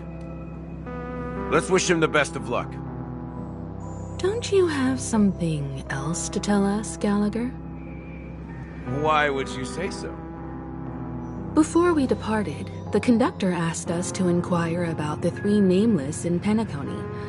We've already collected intel about Brazelina and Tiernan, so the only one left is legwork. If I'm not mistaken, we've already met him somewhere, haven't we? It's not enough to say meet, but the answer is pretty obvious. After all, I've hinted at it in quite an evident way. I've been watching over you ever since I received the reply from the Astral Express, and I've seen the great effort you all put into linking different realms together across the cosmos. And now, after getting this far all in one piece, you have truly proven yourselves. Miss Himiko, were you the one who repaired the Express and got it sailing through the cosmos again? Yes. And you two, young Nameless, you have very interesting life stories and extraordinary skills.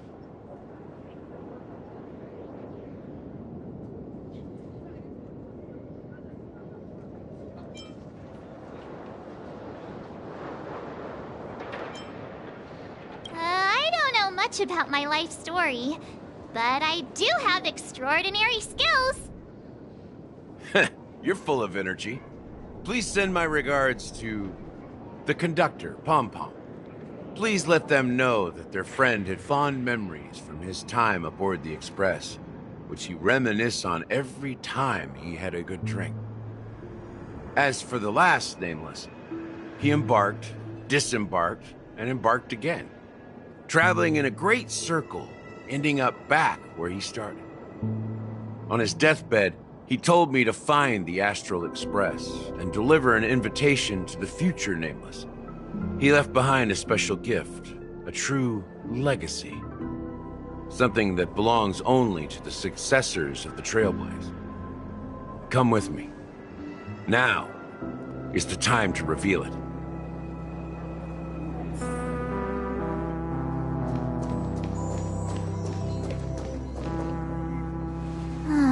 Back here again.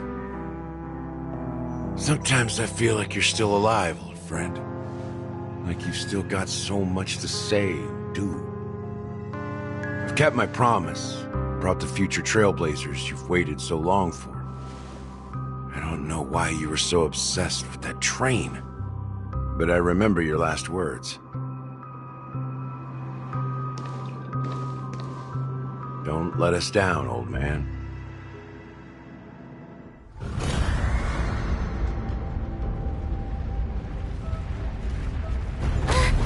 What's happening?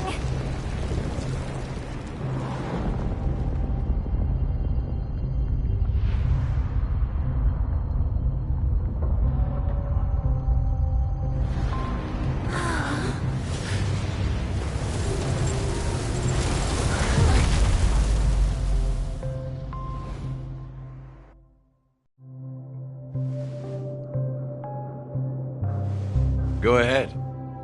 His resting place lies in the garden up ahead. The first and last Nameless of Penacony. Mikhail Char Legwork, the Watchmaker.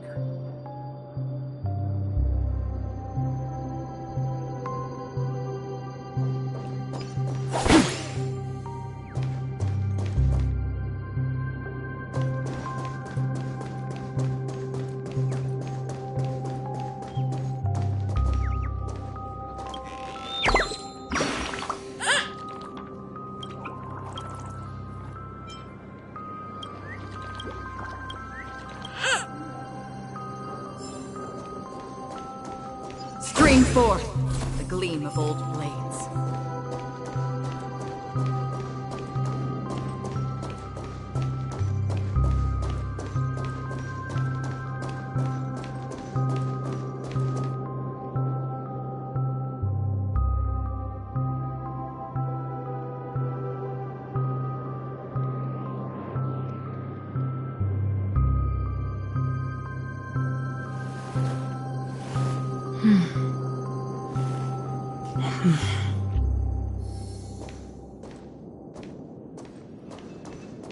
Spring forth, the gleam of old blades.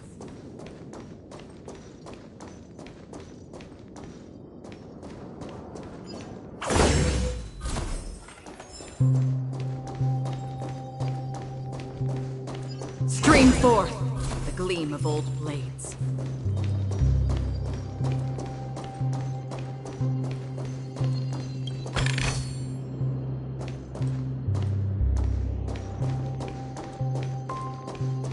Stream forth the gleam of old blades.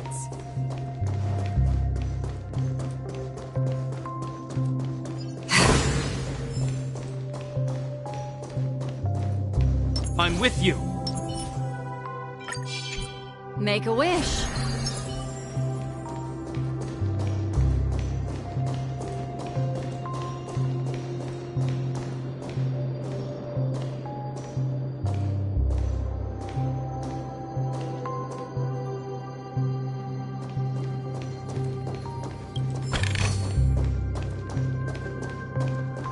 Stream forth the gleam of old blades.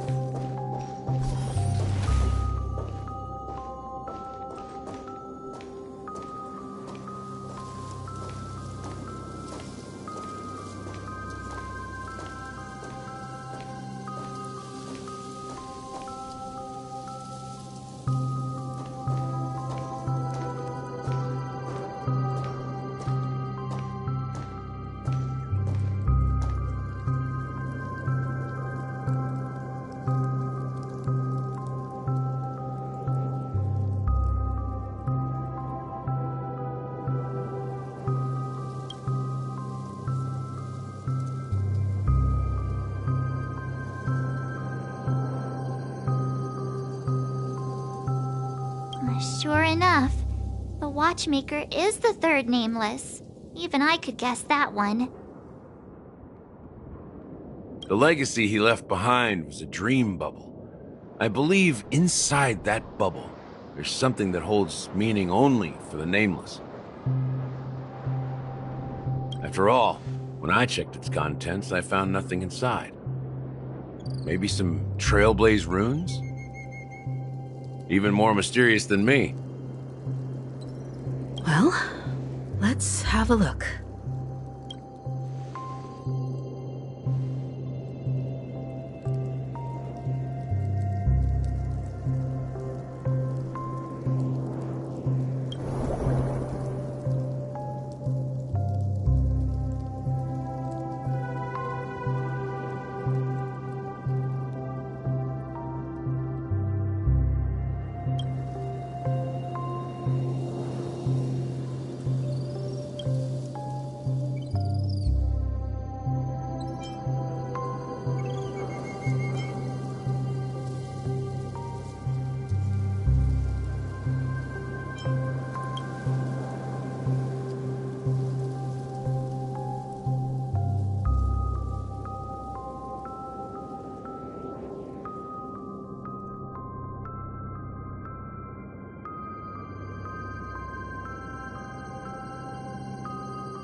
Wait, what's going on? Seriously? There's nothing inside this dream bubble? How could a dream bubble be empty? Just as I suspected. That old man always had this strange belief in the nameless and the Trailblaze. And I never understood where he got that confidence from. Especially since he never managed to get in touch with the Express while he was alive. I could never figure out what was going on in that old man's head. But this empty dream bubble is so typical of him. He was always full of weird fantasies and incomprehensible romanticism. That mischievous old man. Well, I didn't expect him to leave anything concrete behind anyway. Don't think that's the case, Gallagher. I'm sure Mikhail has left us the most precious thing of all. Don't start getting all philosophical on me, all right? just as Mikhail believes in the nameless of the future, we unconditionally believe in the nameless of the past. How could they leave with regrets for the future when they were ready to dedicate their lives to the land they loved? There must be something contained in this dream bubble. It's just we haven't figured it out yet. You also have faith in the Watchmaker, don't you, Gallagher? Well, I'm a follower of the Enigmata. My philosophy forbids me to have faith in anything. That's why I understand what faith means in the path of Trailblaze. And I also want to know what he left behind. I'll leave it to you guys then. Can I borrow your pet? I need to make a trip back to Golden Hour and check something at the Dreamscape sales store. It's for Mikhail, and for the future of Penacony.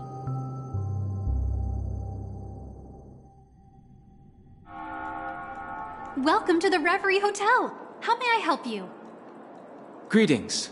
We're the Nameless from the Astral Express, and we'd like to check in. The Astral Express? But I thought... Yes, my companion's already checked in. My name is Dan Hung, and I believe my personal information is recorded in your system. I see, but your companion said you wouldn't be coming due to a change of plans. Now the plans have changed again. And you are... Me? I'm Pom Pom, a new Nameless who's also with the Astral Express. He's my fellow Trailblazer. We responded to the family's invitation before he boarded the Express, so he wasn't registered in your system. Is it possible to accommodate him as well? Oh, I see. Another one of the Nameless had a similar situation. Seems like a lot of people are joining the Trailblaze these days.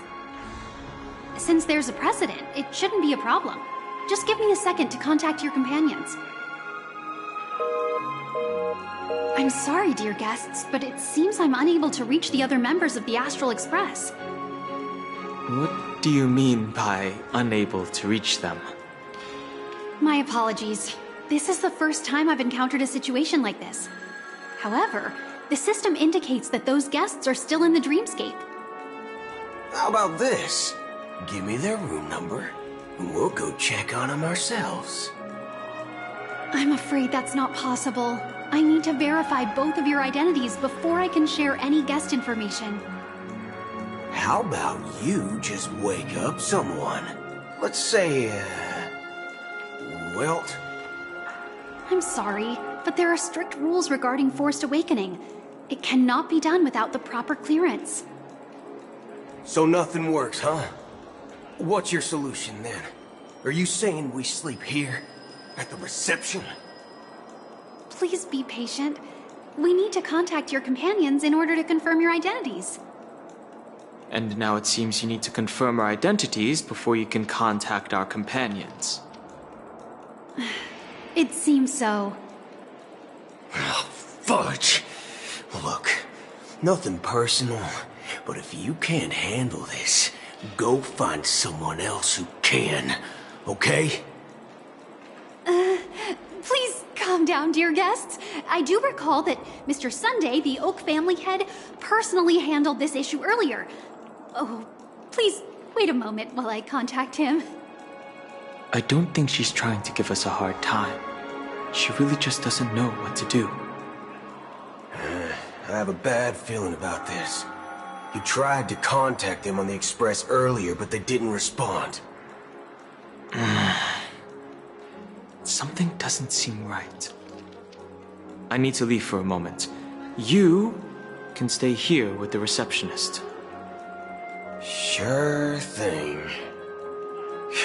Just don't keep me waiting forever. Don Hung seems pretty worried about his companions. I should give him some space. Stressing out about it won't help anything.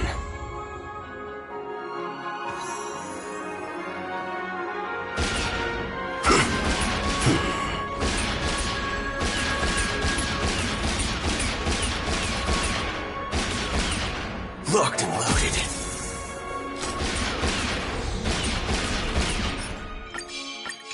Locked and loaded.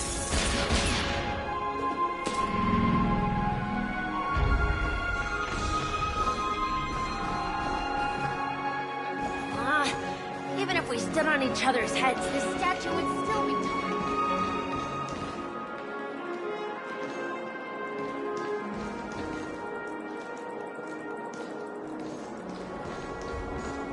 Everything here is...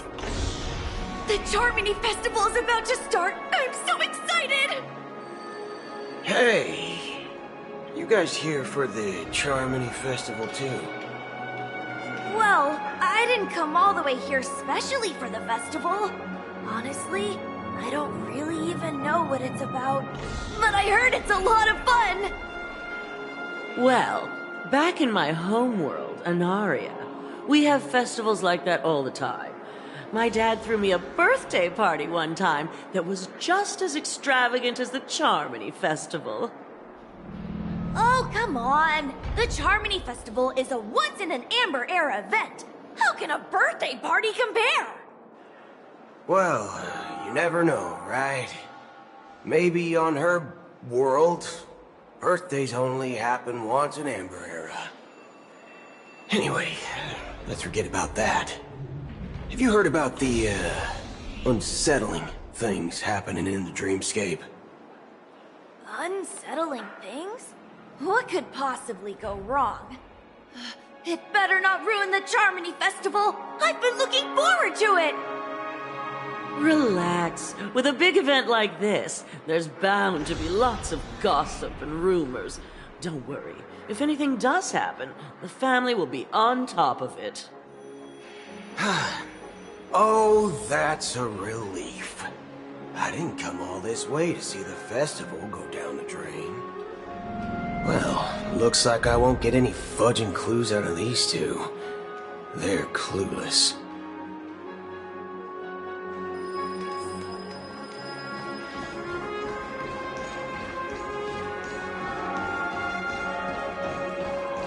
Face recognition failed without...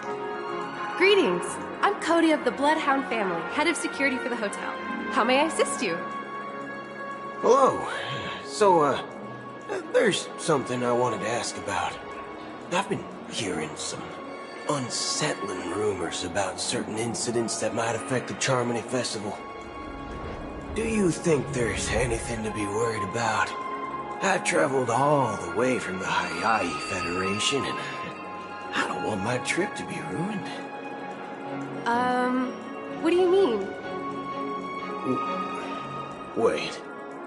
You haven't heard? I'm not sure where you heard those rumors, but they're completely baseless. I can assure you, as a representative of the Bloodhound family, that everything is going smoothly for the Charmony Festival.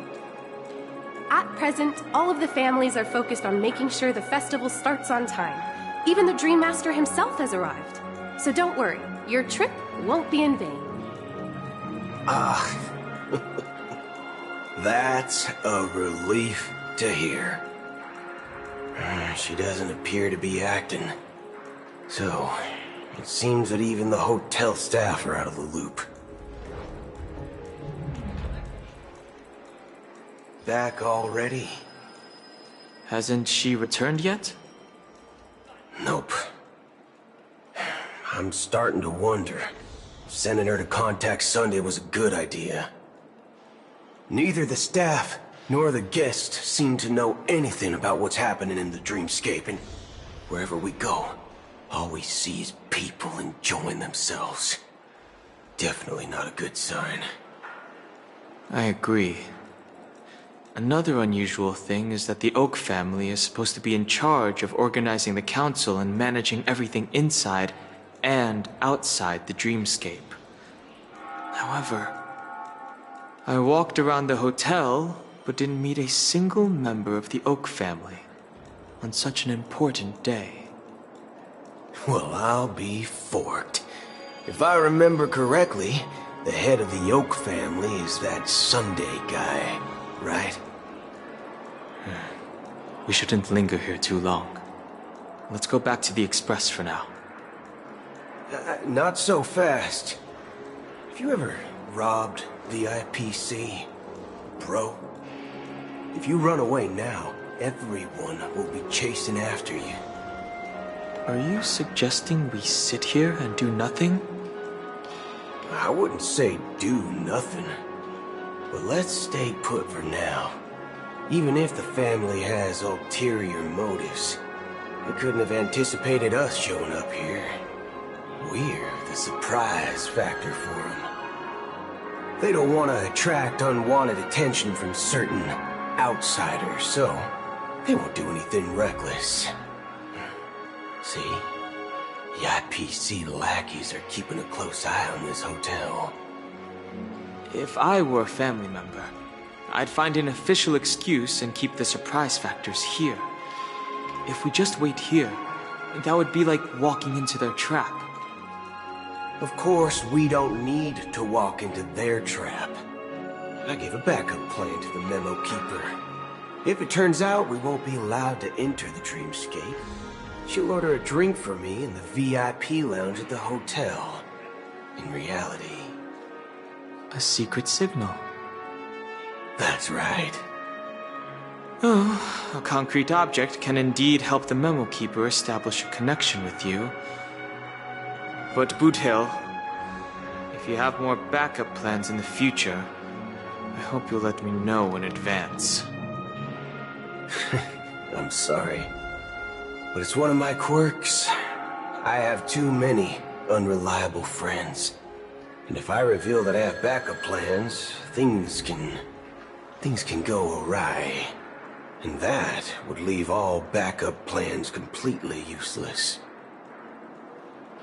How do we get into the VIP lounge? This is where my street smarts come into play. You can actually book a stay on credit, and the intro... You're the lobby manager, right? Yes, I am. How may I assist you? We're the Nameless from the Astral Express. We wanted to check in, but there's something wrong with your system. The lady at the front desk said she would contact the manager, but now she's nowhere to be found. Now, we've been waiting here forever, without any food or water. What the fork, man? Is this how the family treats its guests? Is this your idea of street smarts? Starting an altercation? It's called standing up for your rights. I apologize for the inconvenience. Please wait while we try to contact Mr. Sunday. I'll arrange 2 premium seats in the VIP lounge so you can rest there while you wait.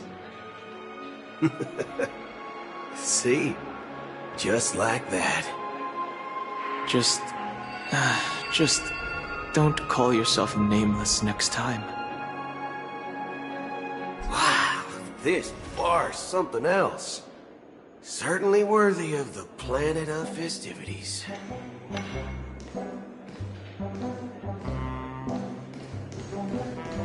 One peach soul glad? Shaken? Good evening, gentlemen. Hey, I have an order for a bottle of Hasdana's White Oak. Can you help us find it? Hasdana's White Oak? I think there might be a misunderstanding. We don't serve that here. Oh, no way. Are you sure you're not mistaken? If someone had reserved such a beverage, I would definitely remember it. It sells for hundreds of thousands of credits per bottle, after all. I couldn't afford to cover for such an item if it were broken or lost. That's strange. Well, could it be that the memo keeper couldn't afford it? Then what should we do now? rush. Let's grab some drinks first. Maybe I arrived too early and he hasn't come yet. Now, let's see what kind of juice malts you all have here. Well, give me a glass of Heenum Valley, 40 years. I'll have it neat. No ice. Wow, that's the most expensive one on the list. You have a taste for the finer things. It's on the house, anyway. What can I get for you? Anything you recommend is fine.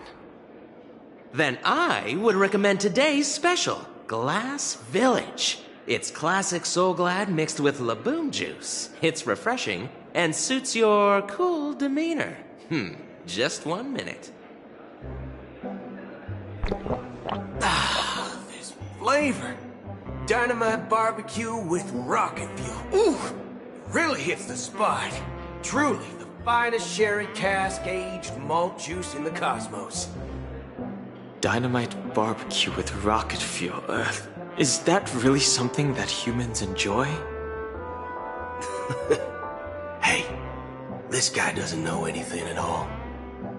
As long as you're satisfied, dear guests, please enjoy.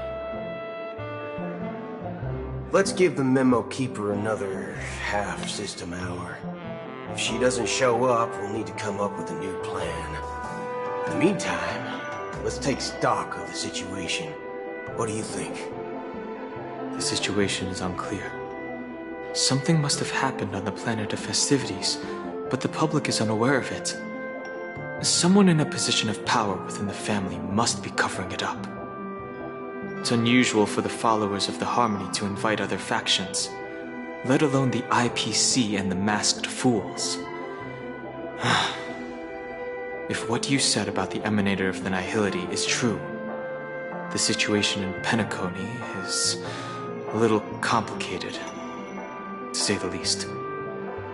Actually, there's something else I'm concerned about.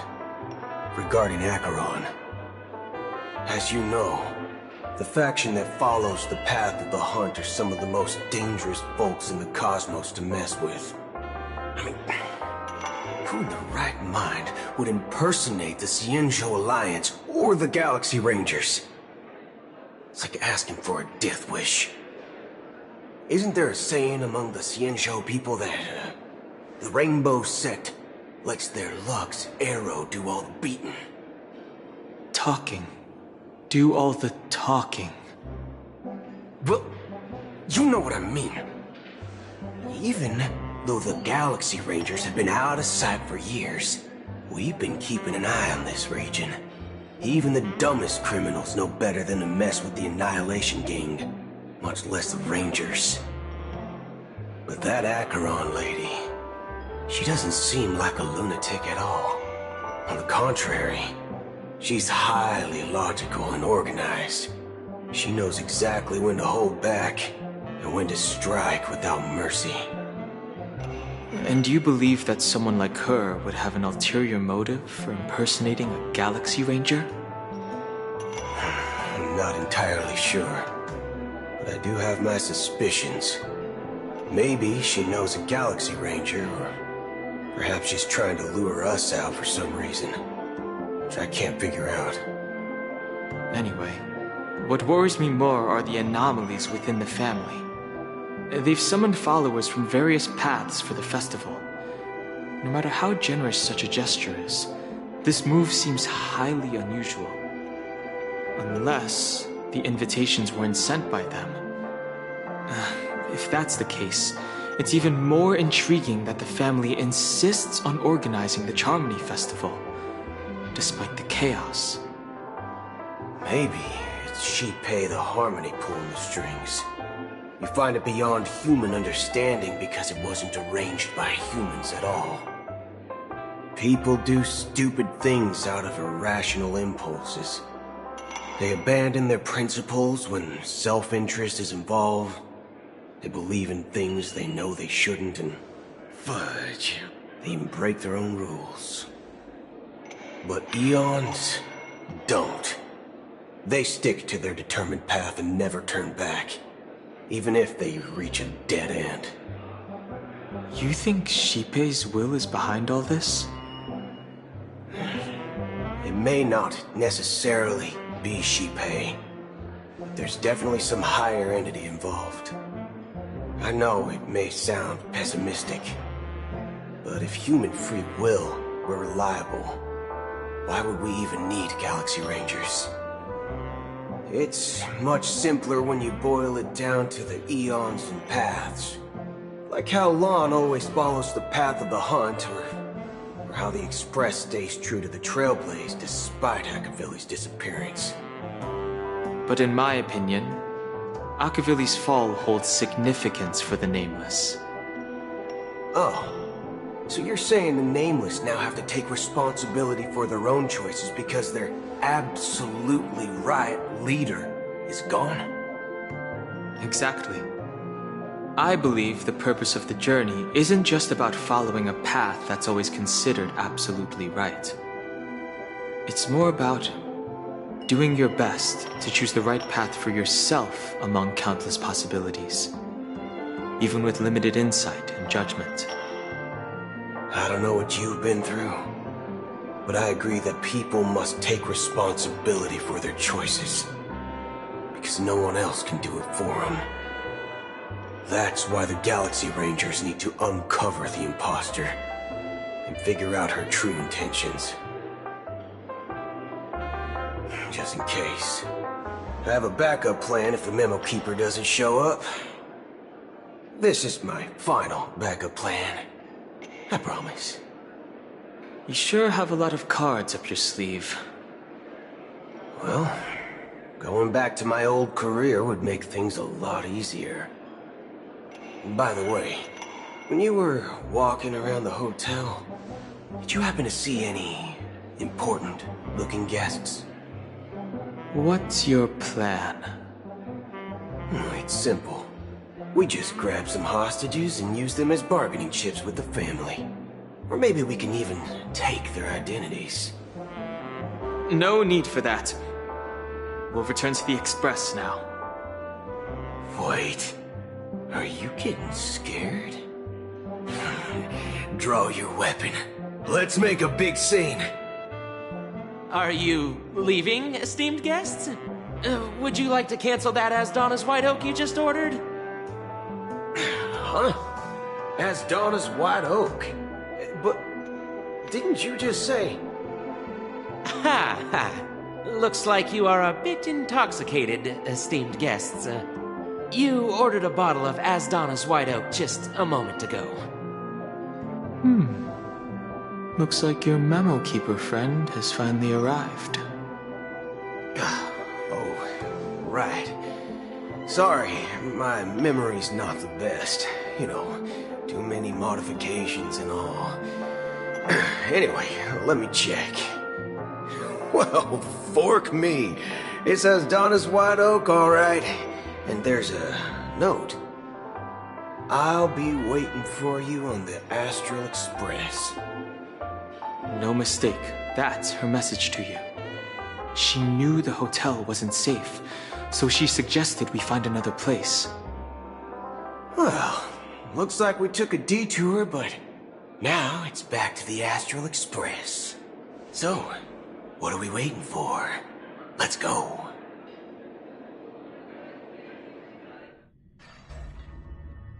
You're back? 2 guests just boarded saying they were looking for Boot Hill, so I told them to wait in the parlor car. Oh, just in time. 2 guests? Yeah, or 2. Look, we welcome all passengers on the Astral Express, but sneaking in like that, you have no regard for etiquette. My apologies, conductor. It was an oversight on my part. I assumed you were already acquainted with the garden. Given the chaotic situation in Penacony, the Nameless are the only ones we can truly trust right now. You are the Memo Keeper. Pleased to meet you, Dan Hung. I've seen you in others' memories. And as for Boot Hill, this is our first face-to-face meeting. I hope you enjoyed that bottle of Astana's White Oak. You sure have a refined taste. Finally, Memo Keeper. Well, let's cut to the chase. Spill everything you know. That's precisely what I intend to do. But before that, please allow me to introduce myself. My name is Black Swan, and I serve the Garden of Recollection as a memo keeper. As for Acheron's story, I'm sure she knows it better than I do. Greetings. I'm Acheron. What? You Garden of Recollection shirtbag! You betrayed me! I apologize, but she did that at my request. Due to certain reasons, I have been exiled by the family. Thankfully, this memo keeper came to my aid and helped me escape their surveillance unnoticed. To be honest, it was more like stalking than helping. And the process was far from unnoticed. But we did escape. I asked her to guide me to a place beyond the family's reach and to contact a few trustworthy individuals. Namely, all of you. Trustworthy? Son of a nice lady. You think I'm dumb or something? How about this? I'll put a few bullet holes in your head and see what secrets spill out. Then, we can talk about trust. It doesn't have to be like that. I'm willing to answer all your questions, but not right now. If my cover hadn't been blown, we might have had more time, but at the moment, we don't have any other options. No other options? What do you mean? This is the only way I can ensure everyone's safety. I kindly request an immediate warp jump out of the Astana star system.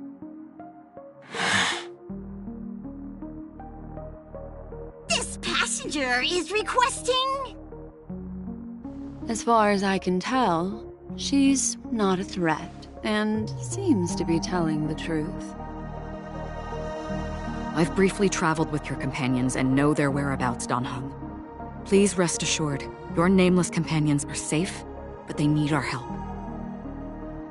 As for Boot Hill, you may have guessed. I've been waiting for you. Galaxy Rangers are known for their elusive nature and limited contact with each other, so this was the only way I could reach out to you. Only by doing this can I find a true Galaxy Ranger and fulfill a long-standing promise. To return his relics to their rightful owner. Someone once told me that every rainfall is like a gift from the heavens, a sign of their mercy upon the world. Raindrops are said to be the tears of the gods, shed in response to the sorrows of the world. Their constant pouring is a reminder that the gods haven't abandoned us yet. So, how long has this rain been going on for? I used to believe, just like you, that it would eventually stop. Years and decades passed. And in the end, such hope faded away before the rain did. Looks like the god you mentioned doesn't exist after all.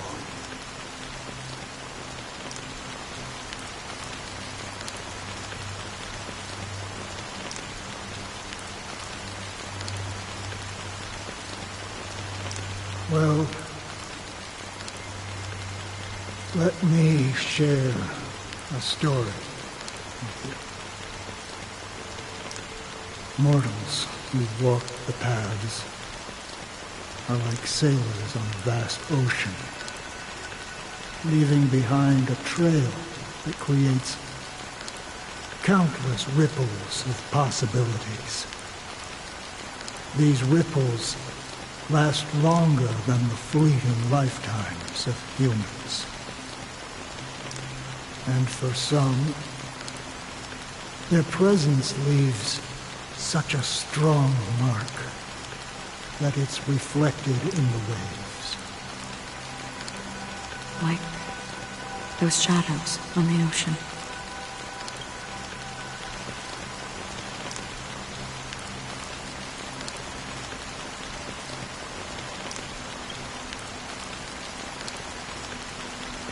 Sin-thirsters, the obsessions of the Pathstriders, they emerge from the depths of IX, seeing themselves as masters of their own destiny, unknowingly repeating the actions of their past lives. They emerge from the nihility and head toward it, leading purposeless lives. However, these hollow phantoms, they were once my dear companions. A group of Galaxy Rangers. Are you watching over them? Watching over them? No. I'm guiding them toward transcendence.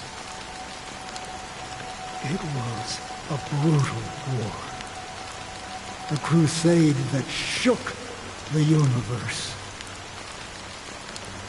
The universe witnessed the fall of Zulo, the Lord Ravager, but it came at a price. A price so hefty that only those who were there still remember. The unwavering determination of the Hunt followers persists even in death. So someone must guide these lost souls to their life beyond. They were heroes in their time, and they shouldn't be reduced to mere puppets of nihility. As for me, I've suffered too many losses on that battlefield to advance any further. And that makes me the most fitting person to carry out this task. But you know, these sin-thirsters, they're not who they used to be. Does this seem pointless to you? Well, some tasks have to be done, even if they are pointless.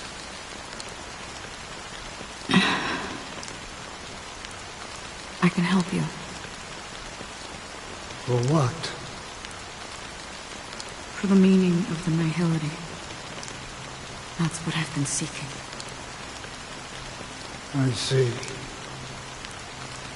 After all, this realm is off limits to ordinary souls, right? Thank you, stranger. I wish that you find what you seek. Before we part ways, I have one more question. It is true that their actions and even their entire lives may seem pointless from our perspective.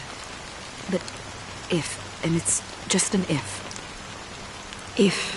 this is what the departed ones expected,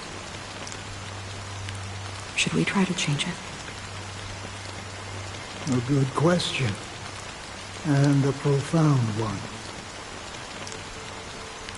I don't know the answer.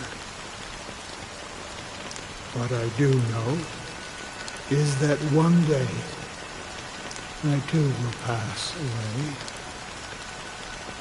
And when I bid farewell to this world,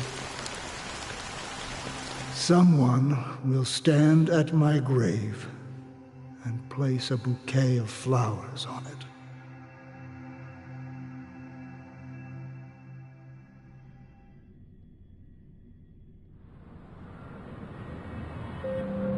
When I appeared as a child, my speech, mindset, and soul reflected immaturity and innocence.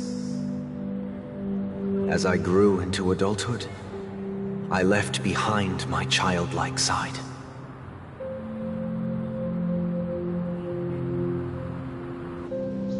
I humbly request your blessings, esteemed advocate of Shipe.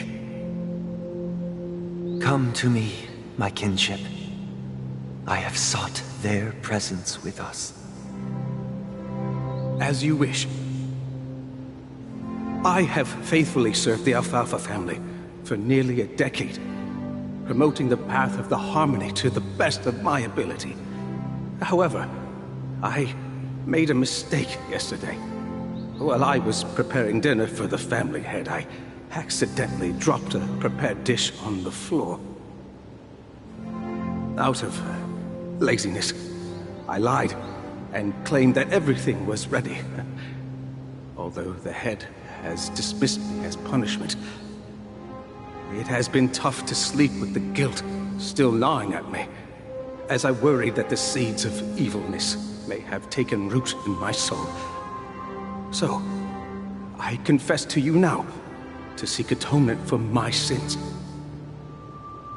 Do you sincerely repent and vow to change your ways?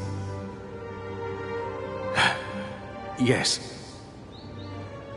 Have you examined your soul and confessed all your sins? Oh, yes. Are you willing to accept the process of atonement? Yes. Very well. Show your dedication and goodwill to the family, and you shall be reinstated among them. Now, please, leave in peace. Oh, praise Shipe. And thank you, esteemed advocate. Next, please step forward. I wholeheartedly confess to you. Please, pardon my sins. Rest assured, I have implored their presence to be with us. As long as you are sincere, absolution will be granted. Oh, great. You know, I arrived in Penacony as a stowaway. I sold everything to get a ticket. My house, my land, and my 2 children. I see. Please, go on. My children were starving, and I hoped they'd have a chance at survival if they became slaves here. If I can strike it rich here, I'll lift them out of that situation and give them the life they deserve. But the Bloodhound family got wind of it. They're on my tail, hunting me down. I thought I could bring my kids here. It was all my fault. All my fault. The family is ready to forgive all sinners. I'll ask the Bloodhound family to cease their pursuit. You don't need to live in fear anymore. Oh, thank you. Thank you. I'll work my hardest to redeem my children and make them part of the family. Praise the harmony! Next, please step forward. Hey! Long time no see, Mr. Sunday.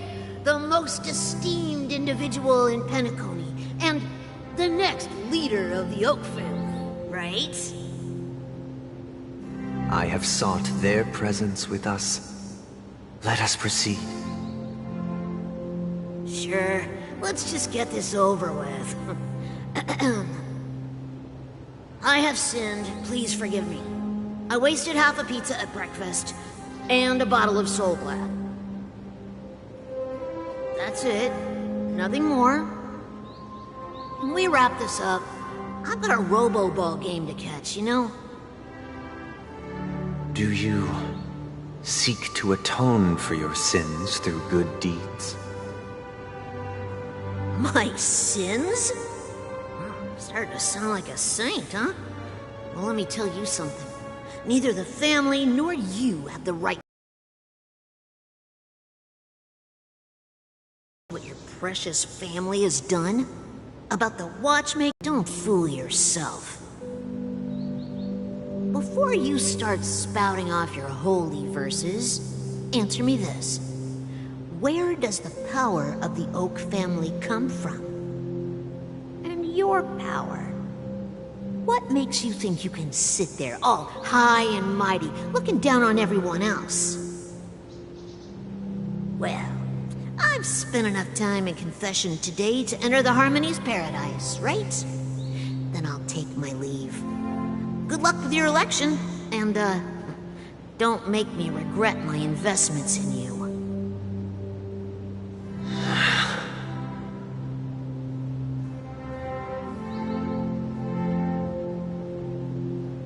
Oh, revered triple-faced soul, hear my doubts. Who can judge the strong when their power hides their crimes? Who can vouch for the weak when they will pay any price to survive? Who can comfort the purest souls when even they get led astray? If the strong defending the weak is truly the foundation of paradise,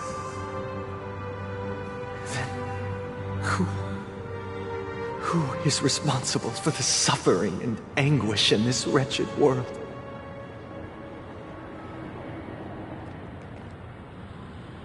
Brother? Brother? Brother, are you all right?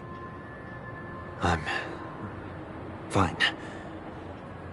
I've been working long hours, and I just made a trip to Dreamflux Reef and back. So, I'm a bit out of sorts.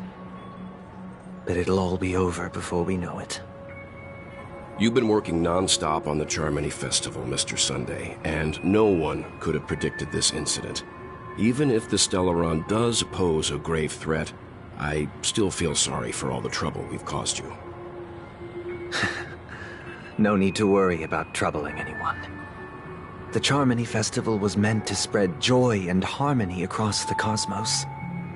But now that we know the truth, I'm afraid we'll have to cancel it.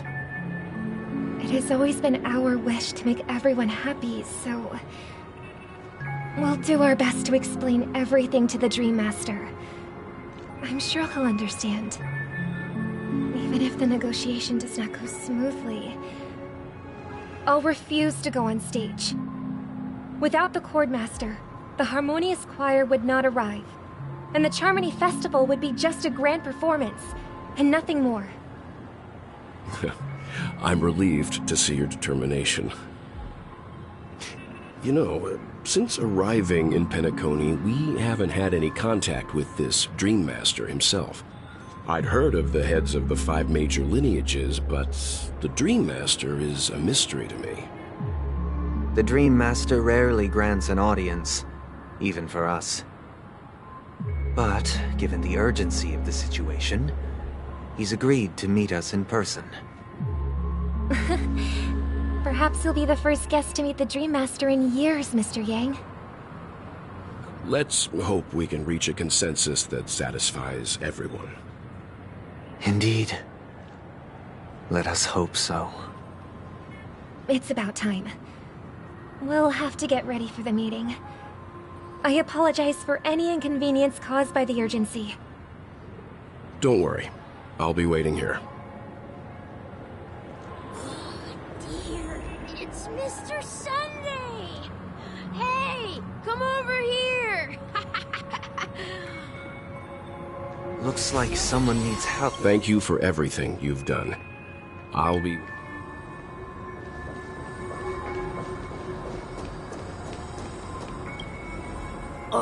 Mr. Sunday. Hey there! Okay, see the moon in the sky? It's about the size of the cap on my Soul Glad bottle. If I just reached out my hand, I could grab the moon, couldn't I? The moon? You mean the Grand Theater? Yeah. Look at me. I've been away from home for too long. I must be missing that moon. But it's no big deal. The Grand Theater here looks much better than the moon back home. It's just magnificent. They told me not to sell everything I had just to come to Penacony. How short-sighted. Selling everything you had? Why would you go to such lengths? Why? Can't you see? Life back home is miserable. It's not really living at all. It's better to be here at Penacony. No pain, no worries about tomorrow, just sweet dreams. You can do whatever you want. That's what I call living. Yeah, now this is the life. Is this truly living? Huh? What did you say, young lady? I didn't quite catch that. Oh, it's nothing, sir. You see, the traffic on Glock's Avenue can be dangerous. How about I ask a Bloodhound family member to escort you to Ideen Park over there, so you can continue enjoying your sweet dream? Oh, yeah, that's a great idea. Wow, no wonder you were the leader of this sweet dream. You're totally a lifesaver. See you around, Mr. Sunday, and it was nice chatting with you.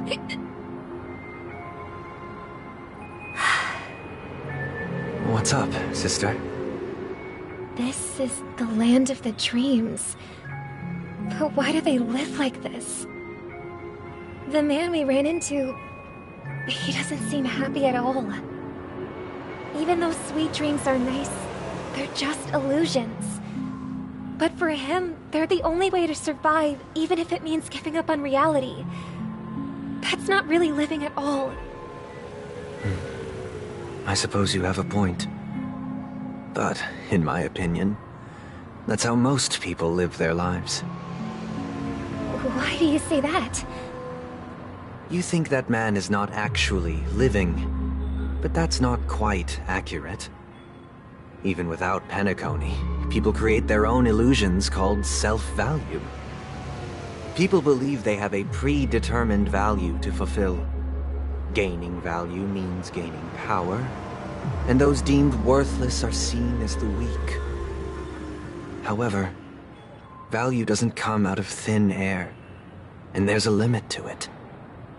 To accumulate value, people have to take from others, so the weak get exploited and oppressed.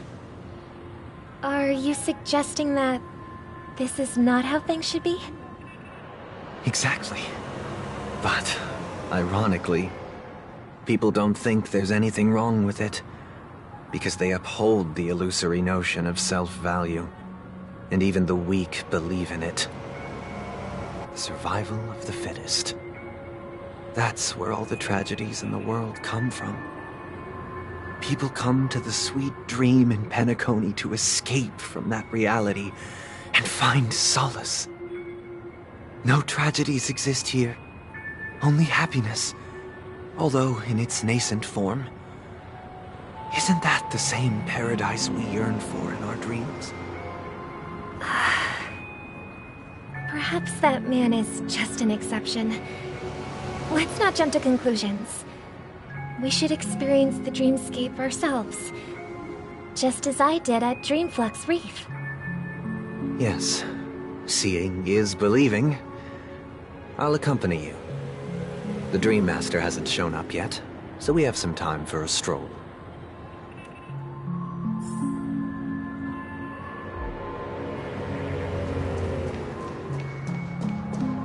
shall begin.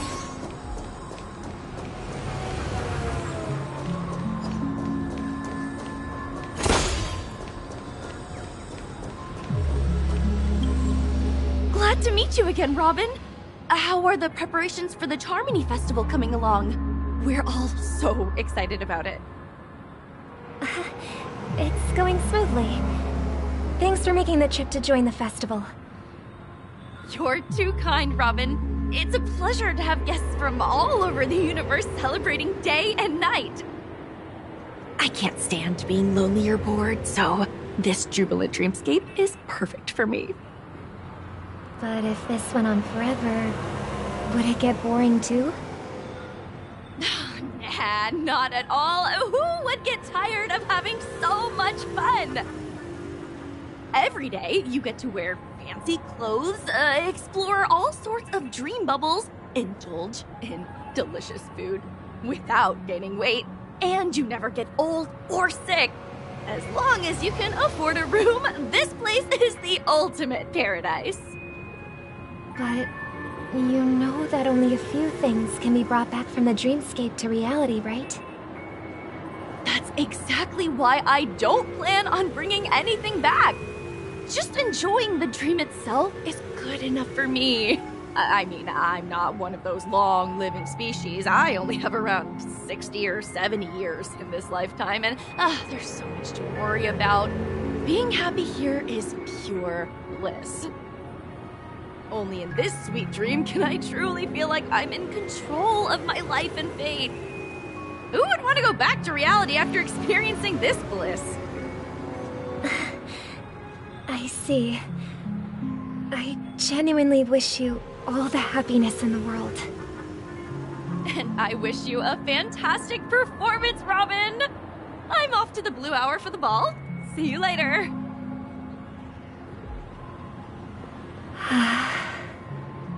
Seems like that guest's perspective didn't resonate with you either.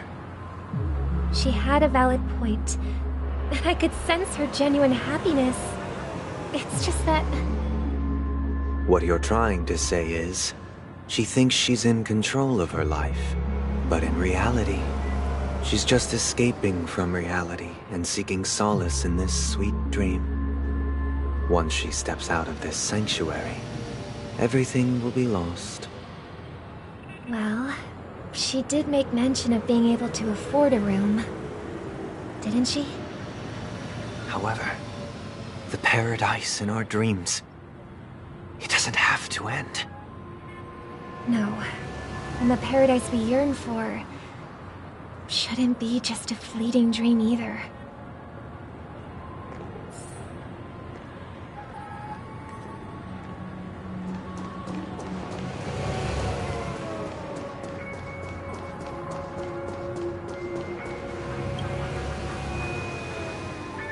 The scenery in this dreamscape is truly breathtaking, isn't it? Oh, Robin. Can't believe I'm meeting you in person here. What an honor. You're right. Even though time stands still in this dreamscape, it always feels fresh. I find something new every time. A philosophical mind. I hope I'm not intruding. Oh, not at all. No. With little time left, I yearn for meaningful conversations, especially with someone as esteemed as you. Do you mind if we chat? It's my pleasure. No need to be formal. Just speak your mind. You said, with little time left. Please, forgive me for being blunt. But is that why you came to Penacony? Yeah. I was part of a war, and while escaping from the Sarkosian mothership, I got exposed to some radioactive materials. And then, all my comrades died, and my hometown was wiped out by neutron bombardments. I couldn't bear to live with everything I knew gone. That's when I heard about a possible solution here, so I came.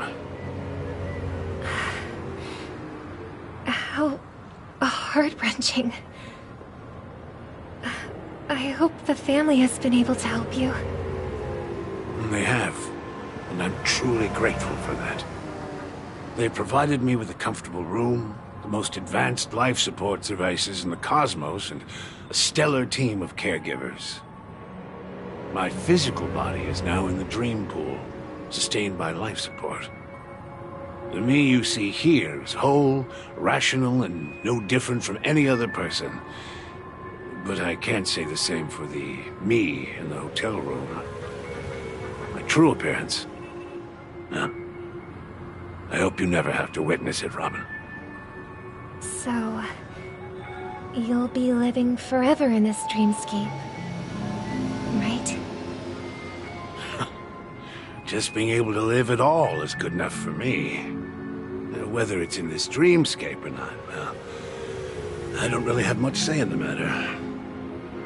My world has been torn apart, and my life could end any second. So, even if this whole place is an illusion, it's still my paradise, and I'll treasure every moment I spend here. How I envy those everlasting things. That old man's story. It's so tragic. Fortunately, this sweet dream gives him joyful memories to hold on to for the rest of his life. That's precisely why this sweet dream in Penacony exists. However, even this sweet dream has its limitations. While it provides solace to the disillusioned, it can't completely eliminate pain in reality. There will be a way out. Penacony is already on the right track.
Look what we have here. A lovely young lady. Wait. Brother, what a surprise to see you again. Show yourself. Your trick won't work on us. I've heard that a skilled masked fool received an invitation too. That must be you, right? Did you enjoy yourself? Barely. The people here are way too gullible. A little bait is all it takes for them to bite. And they run away at the slightest hint of danger. In other words, they're naive and cowardly. Now that you've had your fill, it'd be wise to leave before it's too late. The music of the harmony doesn't tolerate discord. What? Now that you have the real Robin, I'm useless? Oh, how disheartening. I've I've done so much for the family. You should be thanking me, because if it weren't for me cleaning up this mess, Penacony would still be in shambles. Don't you think? That was a personal request from the head of the Iris family, and it has nothing to do with us. Step aside and stop causing trouble for the Charmony Festival. The Charmony Festival? You think you can scare me? You think I've no idea what you're planning? I don't care what you're thinking, Chicken Wing Boy. But I'm pretty sure lovely Robin won't be appearing on stage. After all, you're well aware of what a sorry state this dreamscape is in under the banner of harmony. Penacony, the land of the dreams. Is this truly the paradise you desire? Stop it. What's the rush, Chicken Wing Boy? Did I get to you? Our paradise is none of your concern, masked fool. Leave now, or the family won't tolerate you anymore. All right. I'll go. But Robin, I suggest you seriously consider this. Do you really believe those living in dreams can escape pain and find true happiness? Well, I've done my part, and now I'm simply waiting for the fireworks to begin. Here, the last 2 gifts for both of you. And don't lose them. If by some unfortunate chance the Charmony Festival starts against all odds, remember to use them during the show. And it'll be thrilling. Bang! I heard a raven cawing in the distance. It seems the Dream Master will arrive soon.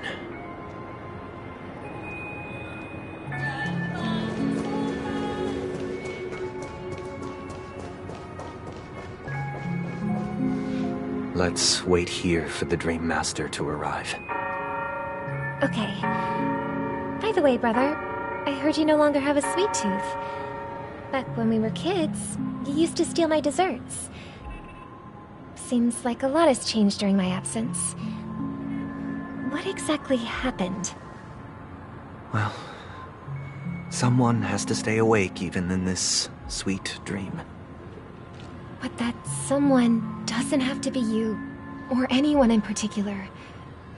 You're carrying too much on your shoulders, brother.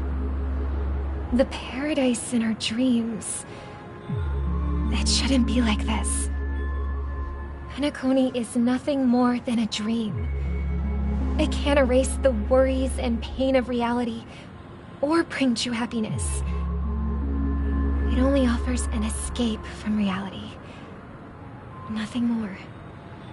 Remember the old man we met earlier? Without this dream, he might have completely lost himself. That might be true, but even without Penacony, he could have chosen another path.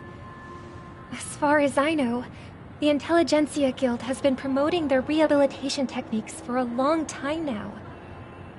That path may have been more ordinary and challenging, but now he is receiving hospice care in a comatose state, and his fate is sealed. Is Penacony granting these people a future? Or is it taking it away from them? Well, don't forget this. Not everyone really has a future. The future for humanity is like the sky for birds. People mistakenly believe that flight is inherent to birds because they've never witnessed those birds crashing to their death. Do you remember how we took in that little Charmony dove when we were young? Yeah. We took care of it. Provided food and water, groomed its feathers. And later, when I decided to leave Penacony, I opened the cage and set it free. Well, I didn't mention what happened to it in my letters, because I didn't want to upset you. Shortly after you left, it crashed to its death right in front of your window. I had surmised as much. I knew you wouldn't have avoided mentioning the bird for no reason. Despite that unfortunate outcome, I still believe it was the right decision. Birds aren't meant to spend their lives in cages. They belong in the sky, even if they can't fly. But here's the thing. If there are birds in this world that can never fly, can we really assert that they belong in the sky? Are you implying that the same goes for humans too? Let's take the Astral Express as an example. The Nameless made tremendous efforts to bridge worlds, gaining fame across the universe. However, only a few extraordinary individuals can endure such a perilous journey. That's because the pursuit of the Trailblaze exceeds the capabilities of ordinary humans. Otherwise, why would this path be filled with broken rails, an abandoned express, and even a fallen Eon? That's just sophistry.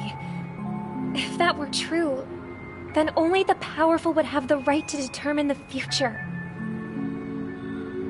Unfortunately, that's exactly what happens. Another name for the future is self-value. While this world has its fair share of heroes who inspire people and garner admiration for their heroic deeds, the majority of ordinary people will never become heroes in their lifetime. Some are born weak and vulnerable.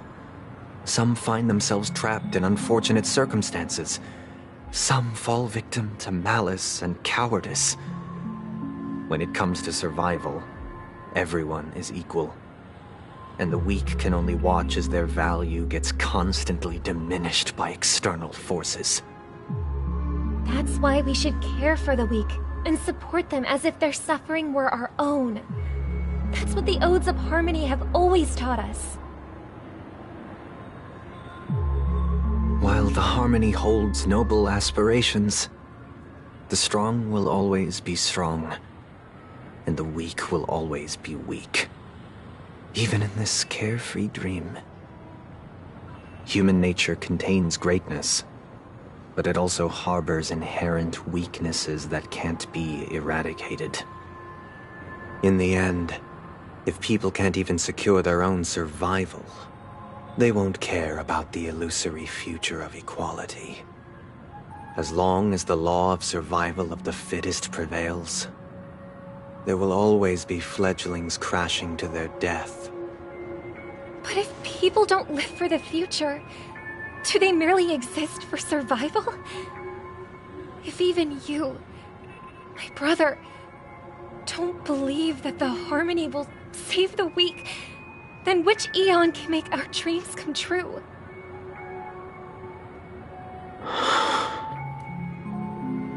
People often forget that when the first bird took flight, the entire world envisioned a future where no more fledglings would ever crash to their death. Are you reading, sister? What are you reading? Mr. Gopherwood gave me a picture book. It's about the story of the harmonic strings. If I could become a chord master, I'd like to summon Dominicus, the harmonious choir. I want to sing with everyone and spread our wishes so that all can feel happiness and joy. I see. Then, I would summon the harmonious choir too.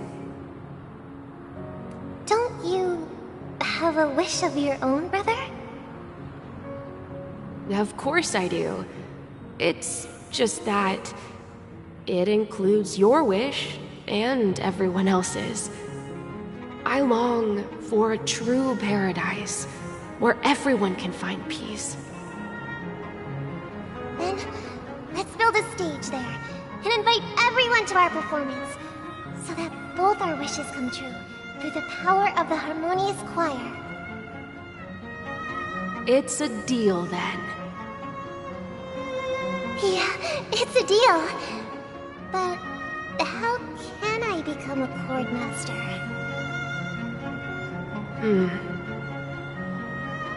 Maybe you'll have to become a star first.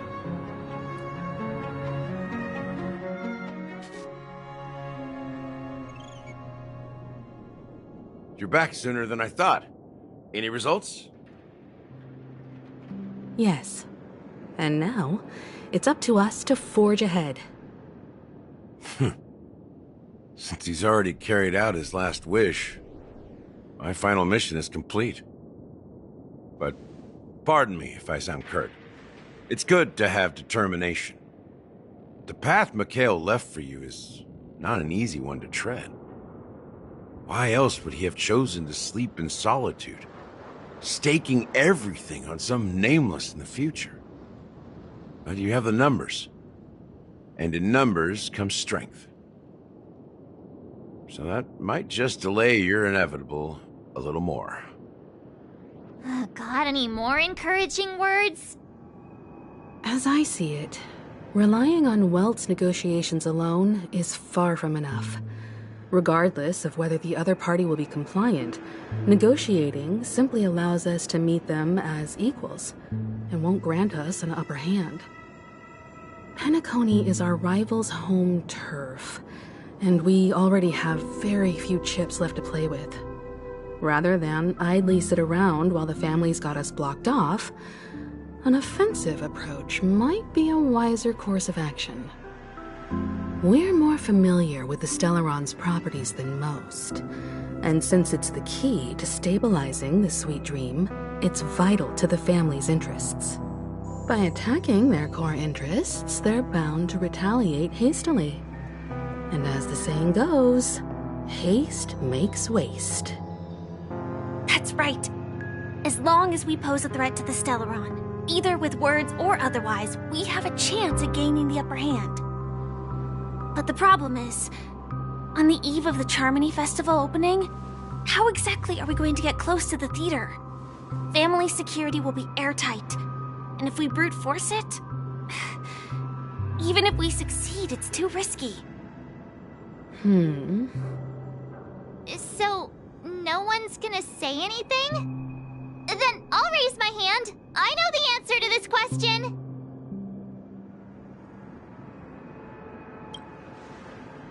What's that supposed to mean? You'd better believe it. So, I heard that before the Charmony Festival begins, there'll be a pageant to kick off the festival. It's called the Soul Glad TM Festivity Auditions, or something, and it's going to be held in the moment of Scorch Sand. As long as we clinch the top spot, we'll be able to attain the title of Festive Superstar, and be able to personally bask in the graces of Miss Robin. Not that that's important. What's crucial is that we can enter the Grand Theater before the audience arrives. So, how do we go about participating in these festivity auditions? I've already procured special invite tickets from Miss Robin's fan club. To tell you the truth, I had been preparing to join the auditions all along, but now it looks like even if I scrape through, I probably still won't have the chance to shake Miss Robin's hand. So they're still running this thing, huh? It was originally just a publicity stunt, set up by Mikhail to drum up attention. But it looks like it might be worth a shot. We'll follow Marge's plan. Mr. Gallagher, will you be joining us? I'm afraid I won't have the time. As a virtual character, I've already completed my final mission. Whether Penacony can awaken from this dream is all down to you. Should we ever cross paths again? I'd love for you to visit the Express. All right. I'll have to add to that data bank of yours you've got on the Express. And Miss Firefly, we thank you for all your support. We're faced with a formidable enemy, As long as the Astral Express and Stellaron Hunter's objectives are aligned, we're willing to cooperate with you. We've already come this far together. I'd like to join you for the rest of your journey on Penacony. I'm pleased that we can finally fight shoulder to shoulder. I couldn't ask for a better ending. This is also the spirit of the Trailblaze. Now, everyone, let's prepare to move out.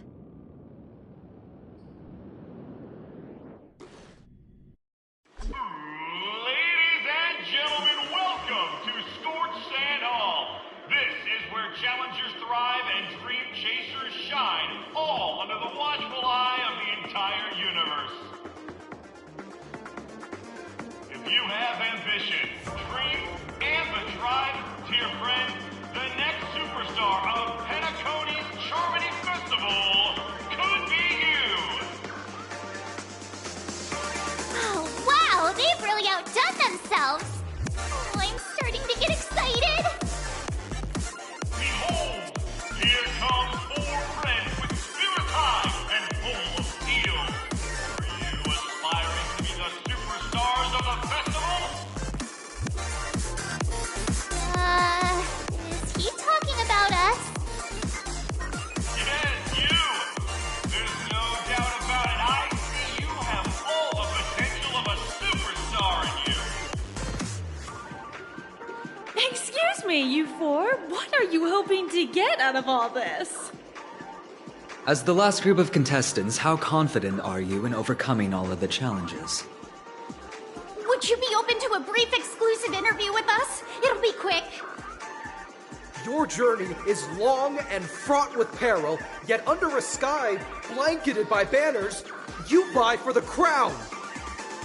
The sword and rose! Protect the beauty! The beauty, the beauty! Magnificent and majestic! A knight's head is hard as steel. Brother Lance's focus is stubborn as a heel. We don't all have to be winners, but if we don't have fun, we'd all be sinners. People are pouring in. Kinda feels like all sorts of baddies are showing up. Let's get in there quickly and enter the competition. Ladies and gentlemen, please make way. Make way. Coming towards us now is one of Penacony's top 10 wealthiest tycoons and the soul-glad business empire's founder, Mr. Dean. Allow me to introduce myself. I'm the director of Soulglad's factory, Dean Leader. My four friends, introduce yourselves to the audience across the cosmos. Hello, everybody. I'm Himiko, a nameless from the Astral Express, and these are my companions. Don't you guys need to hide your identities? We can't hide it anyways. Penacony is plastered with our posters. And because the Astral Express is so well known, the family won't dare to make any rash moves.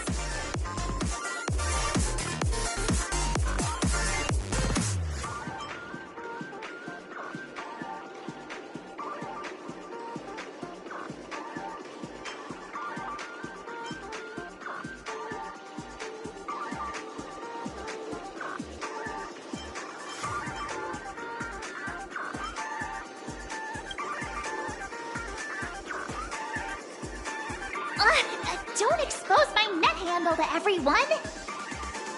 Hello, everyone! I'm March 7th. I'm an ordinary girl who loves adventures. Hello, everyone. I'm Firefly. I am also an ordinary girl who enjoys adventures. So it's a bunch of nameless guests. This final face-off is bound to be spectacular. Time is precious. My four friends, come with me. Grab a bottle of Soul Glad and make your dreams a black.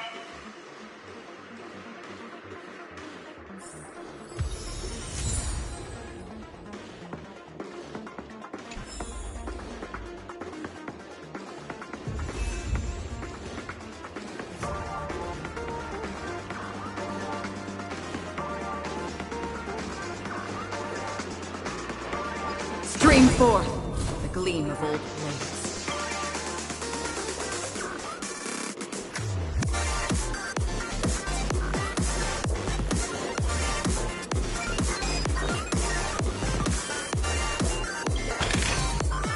Don't forget to let your friends in on the action.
This place is buzzing. That's right. This venue is a miniature representation of that time known as the era filled with boundless possibilities. Stream forth the gleam of old blades.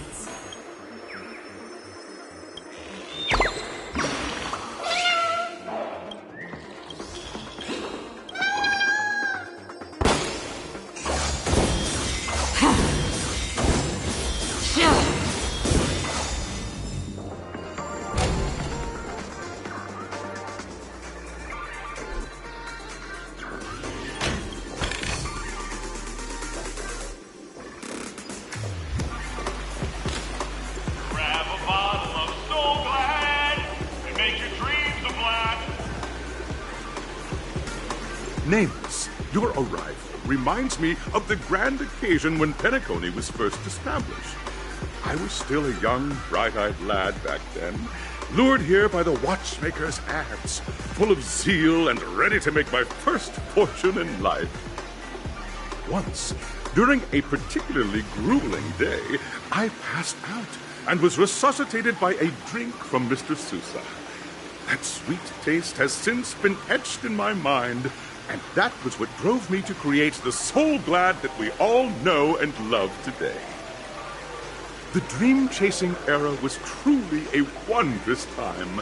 Oh, I miss those days, and the watchmaker. Scorched Sand Hall is my homage to that time of boundless possibilities. I wholeheartedly hope you make it to the finish and emerge as the next superstars of Penacony. Now then, is there anything you'd like to say before the competition officially begins?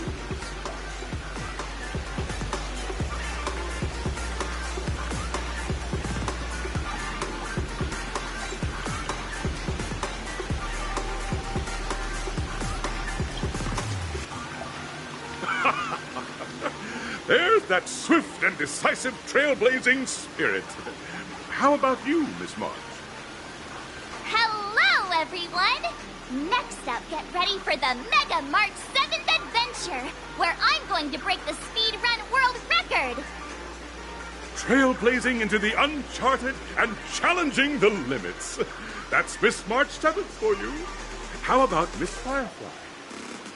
I hope that by the end of this journey, everyone will have achieved the outcome that they hoped for. Ah, a wonderful wish! Miss Himiko, what are you expecting from your team? Safety first, everyone. Simple words, but full of warmth. Waiting for you are 3 stages, each connected to that era. The first 2 stages offer 2 distinct paths to choose from, with unique challenges on each route. And in the last stage, you will face off against a champion who has defended the title to this very day. A beloved contender whose noble virtues are unrivaled. Those are the rules. Simple. Everyone clear? Now, I hereby announce that the 33rd Scorched Sand Festival of the 20th season, sponsored by Soul Glad Enterprises, has started.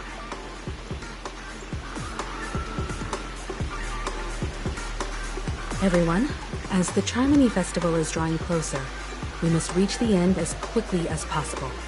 Factoring in efficiency and safety, splitting up into 2 groups is the best choice. March and I haven't known Miss Firefly for too long and aren't overly familiar with her. It'd probably be better if the 2 of you paired up. Fine by me. Let's do it. All right. I don't have a problem with that. We'll split into the assigned groups then. Let's not waste time.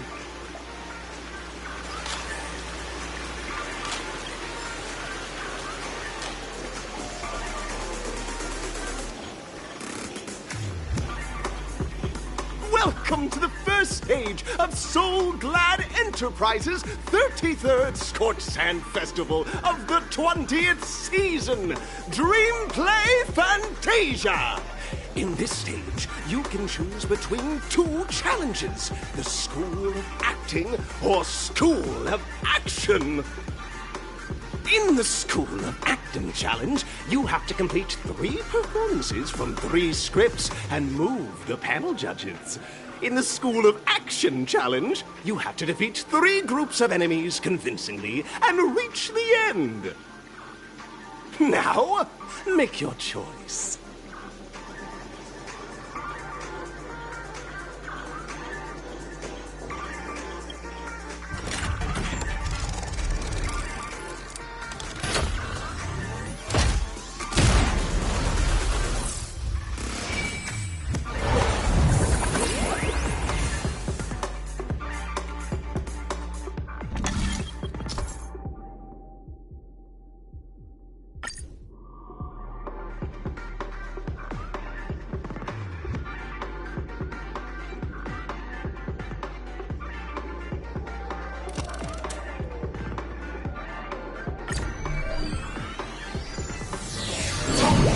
The champion's crown awaits you on the stage.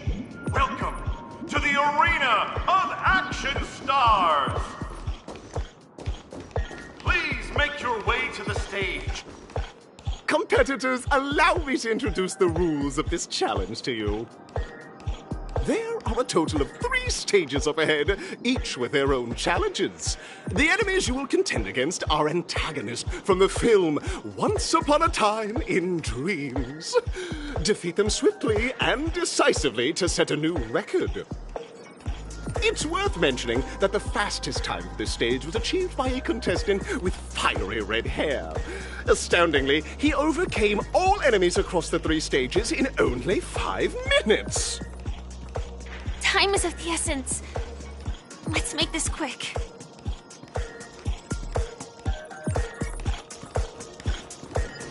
I'm with you.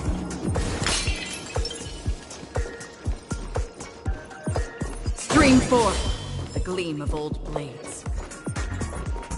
Contestants, you are about to confront the monsters of the primordial dreamscape. During this period, Penacony was nothing but a barren wasteland. The dreamscape was fraught with strife and disorder, with memory zone memes running rampant. As dream chasers who've come to Penacony, defeating them is your first step towards success. All the Soul Glad is ours! Don't even think about plundering the Soul Glad from us!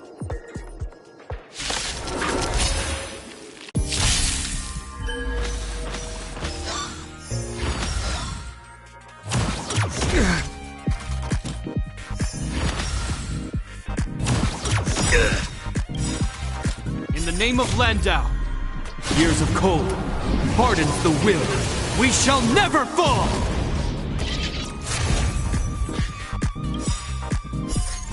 I weep for the departed.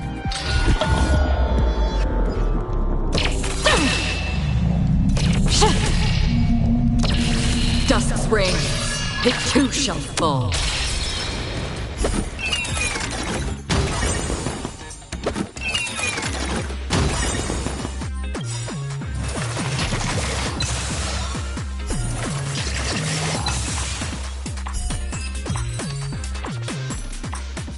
Soul Glad! My Soul Glad!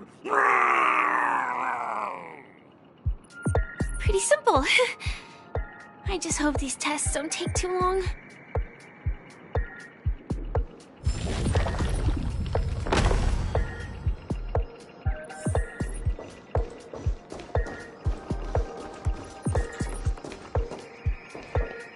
Congratulations on becoming the first group of Dream Chasers!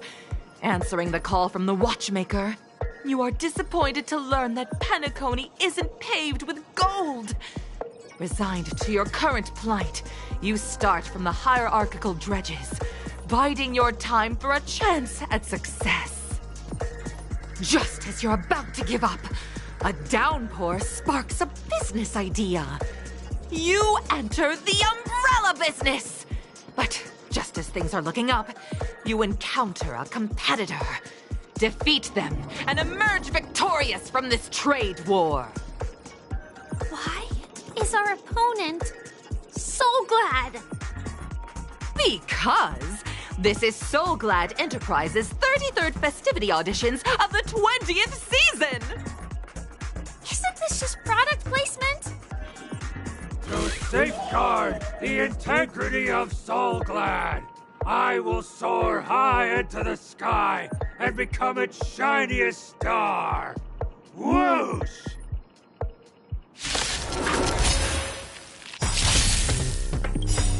Life's like a good brew, full-bodied and sweet.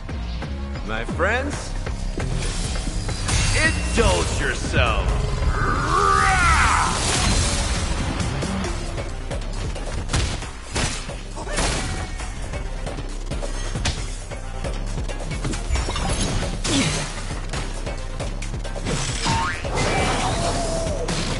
The threads of destiny aren't chosen. The seal of ill fate descends.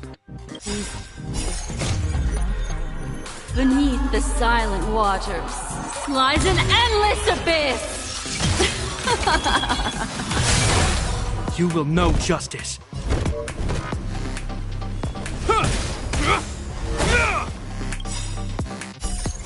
I weep for the departed.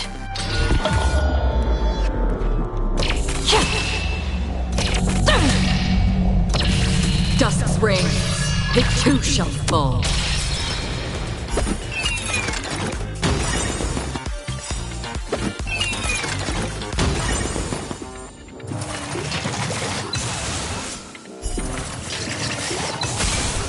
In the name of Landau, years of cold hardens the will. We shall never fall! That's all you've got? Let's kick things off with you!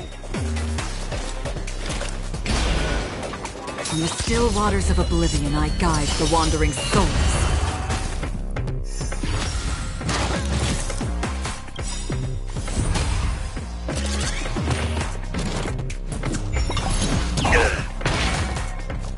Life's like a good brew, full-bodied and sweet.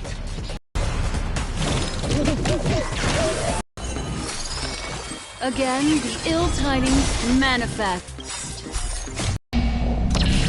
Dusk's ring, it too shall fall. With Soul Glad in return. Whoosh!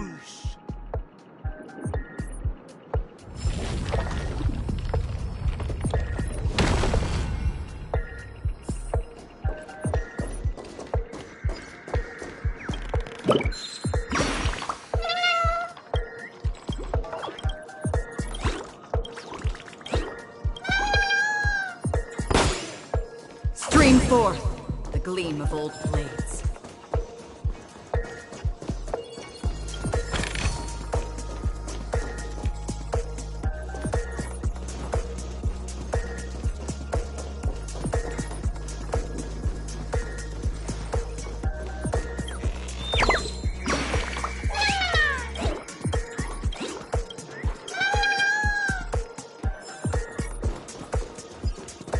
forth the gleam of old blades. I'm with you. Make a wish.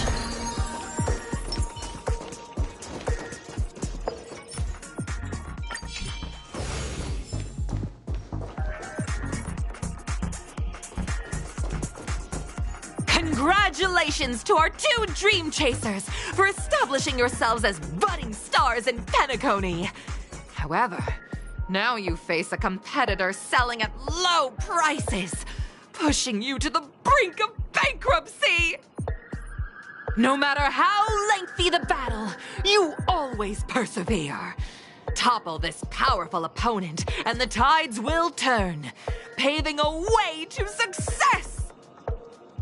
None will take my soul glad away from me. I will use the transmutation arcanum to turn into a dinosaur! Roar! Oh, dinosaur! Devour my enemies! Ah!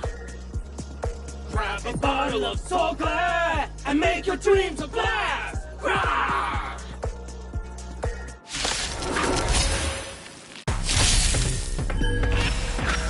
Such an elusive foretelling. The seal of ill fate descends.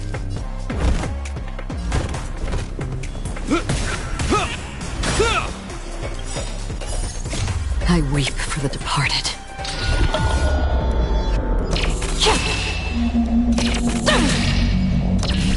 Dusk's reign, it too shall fall.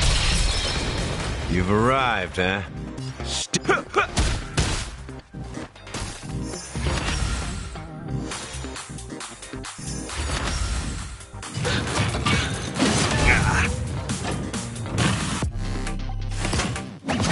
Heal. Another journey begins. Existence is fleeting as the dawn's dew, destined for oblivion.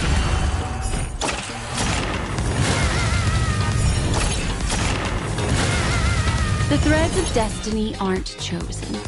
Huh. Memories are ever-changing. Beneath the silent waters lies an endless abyss! You will know justice.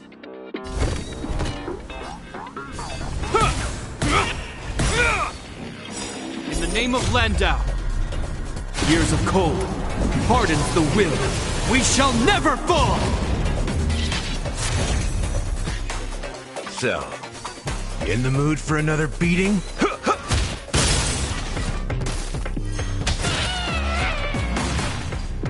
Half the work is already done. On the still waters of oblivion, I guide the wandering souls.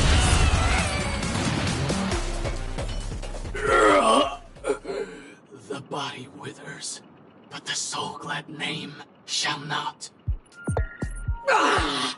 You truly are a beast! More than I can ever be. That should do it! Okay. Let's go. Mr. Yang is waiting for us. Isn't this fight way off from the actual storyline? Transforming into a dinosaur isn't imaginative enough for you? This is the sort of magic only seen on Penacony. Anyway, let's get back on track. Where were we? Oh, that's right. After an extended battle, you finally emerged victorious! But the companion who journeyed to Penacony with you chose to leave, having lost all hope. In the years that followed, you encountered each other once more on the prosperous streets of Penacony, but dared not call out to one another. Perhaps akin to the lingering regret of every dream chaser. Ah, well done! You brought to life the thrilling action scenes from Once Upon a Time in Dreams with your fighting skills. Looks like we won! Let's hurry up and get to the next stage.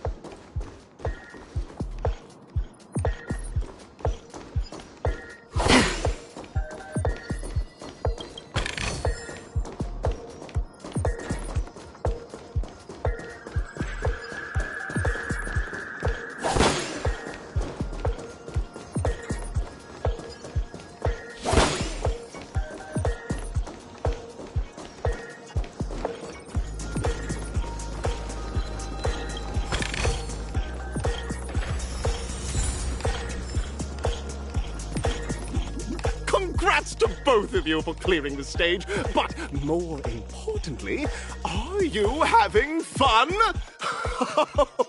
Fun is more important than success. Look at the time!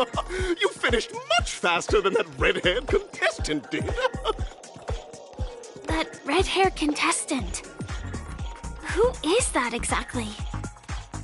You'll find out eventually, but only if you clear the next test first.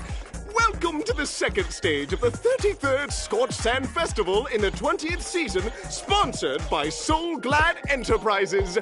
Gunfire time! You have the option to choose gunfire and undergo Brother Hanu's trial, or time, where you'll face Clocky's trial. And now, make your choice!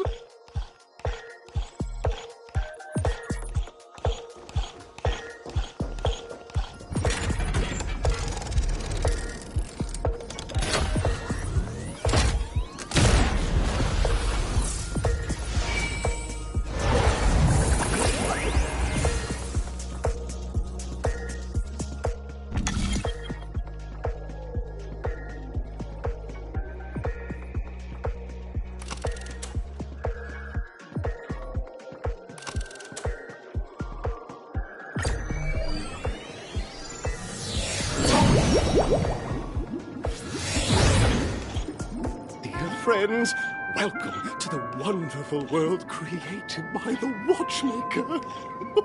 Awaiting up ahead is the titular character from the beloved Clocky animation, Clocky! It's said that the Watchmaker dreamed up the idea of Clocky when he was just a boy. Back then, he was merely an apprentice in a clock shop. And one night, he dreamt that all the broken clocks started sprouting arms and legs.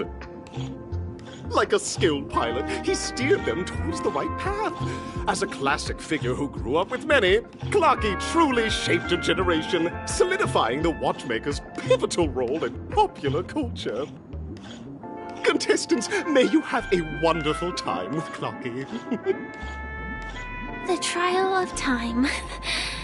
I hope it won't waste too much of our time.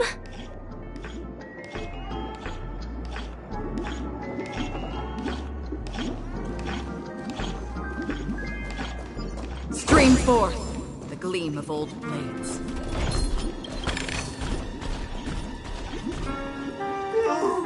Am I just a failed experiment? That statue. Did it just speak?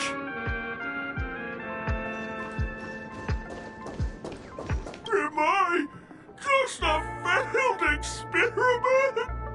I'm just an expendable failure of a clock, aren't I? What? So, I'm not just a failed clock, I'm also a failed toy. You guys are just like the other challengers. You want to enter my inner self? Then please be my guest. But you won't find anything worthwhile. I'm just a failed piece.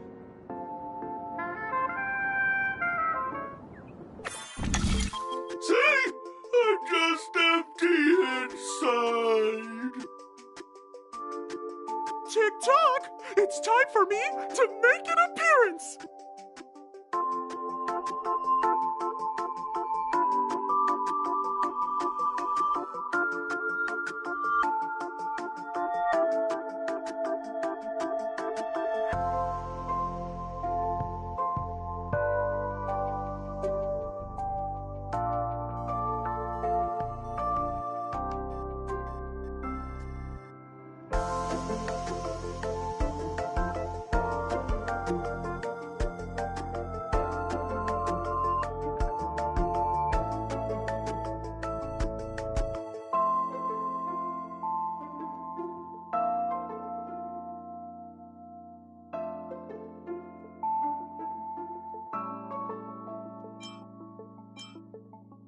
Clocky? I can also see him.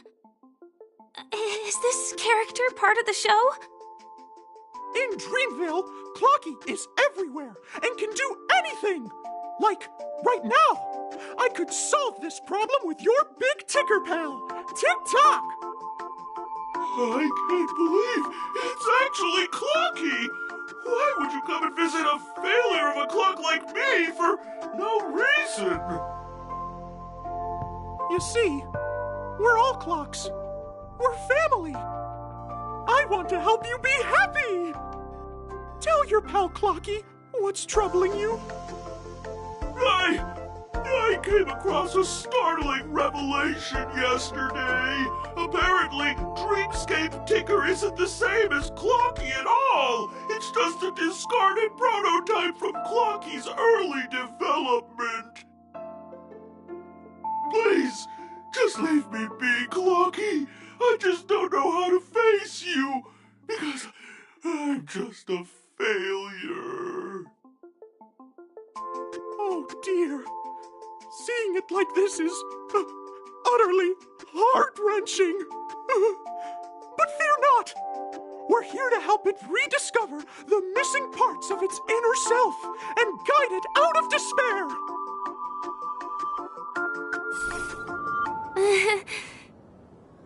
I guess even troop members can experience existential crises. Don't worry, miss. I've already pinpointed its missing parts. Over here, my friends. Better...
Stream forth the gleam of old blades.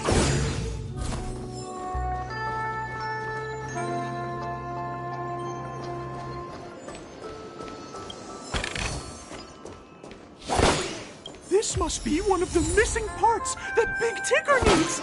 We're here. There's a missing part on the opposite side. But how do we get over there? There's also a dream side left here by a Dreamweaver. We're running out of time. We'll have to...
Stream forth, gleam of old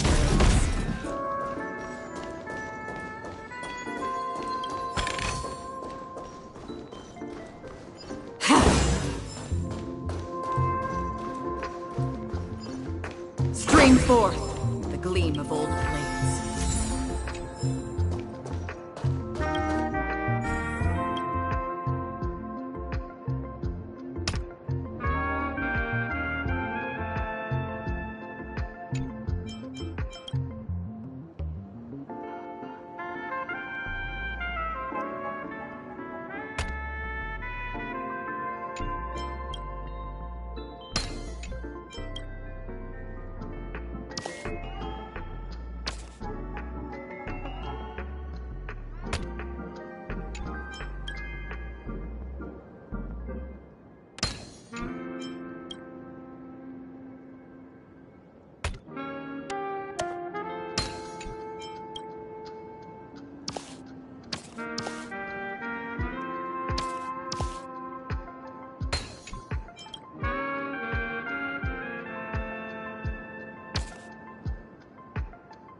Do I hear someone calling out for help?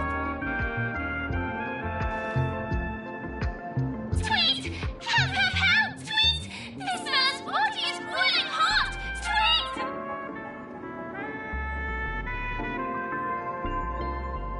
Is anyone there? Tweet! I can't take it anymore! Tweet! Oh dear! It's an origami bird! What's it doing in Beyond Overcooked's tail? Is that Cookie? Tweet! Please save me, Tweet! I'm being roasted alive, Tweet! A roasted bird? Oh, this is horrible! Let's save it, quickly!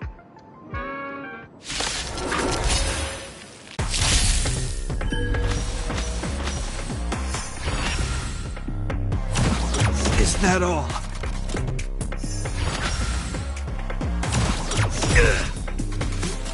Such an elusive. Again, the ill tidings manifest. You will know justice. So, you in the mood for another beating? Let's kick things off with you! I weep for the departed.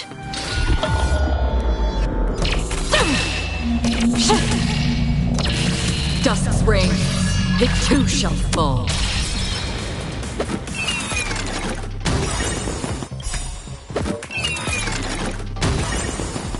In the name of Landau, years of cold, hardens the will. We shall never fall!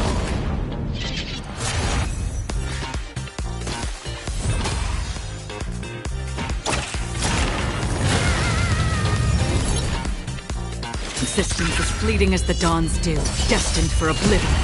The threads of destiny, the seal of ill fate, descends.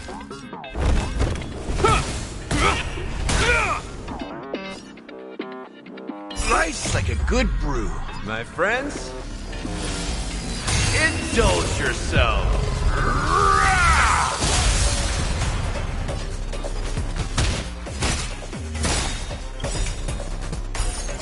I weep for the departed.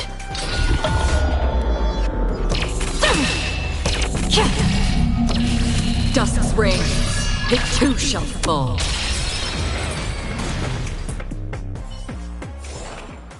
Another blood debt repaid. Thank you, guys! Thank goodness! Because an inner self fragment belonging to the Sweet Dreams troupe? This is just too surreal.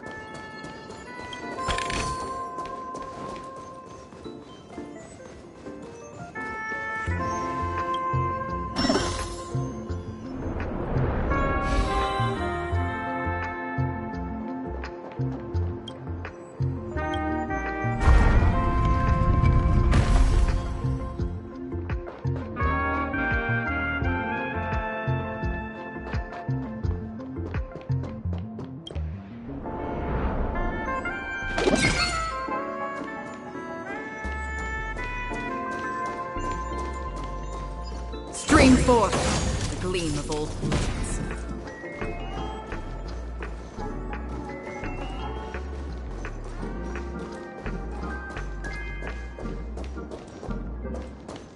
We're back! As long as you have these, you'll be able to find closure. Tick-tock! Wow! This sudden surge of joy! It's working! Tick-tock! Next, we just need to enter its emoscape, help connect its pathways, and we're done!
What's going on in here? I'm not qualified to be the real Clocky. Just give up, Clocky. No! This is unacceptable! You have to face your fears!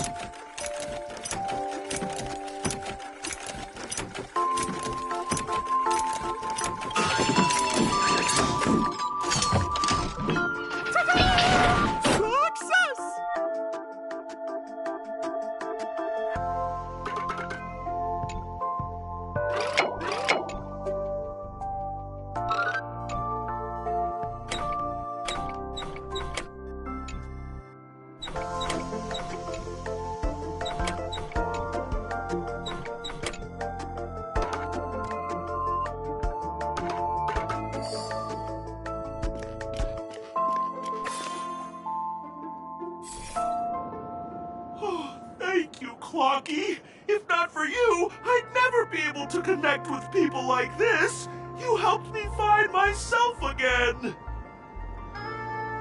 No problem at all. As the guardian of Dreamville, it's what I'm here for. Tick-tock! Oh, my friends, you still have other important things to do, right? Go forth, my friends! When the moment comes, all the Dream Tickers and I will cheer for you! It's all done! Victory's in sight! Let's head to the final stage.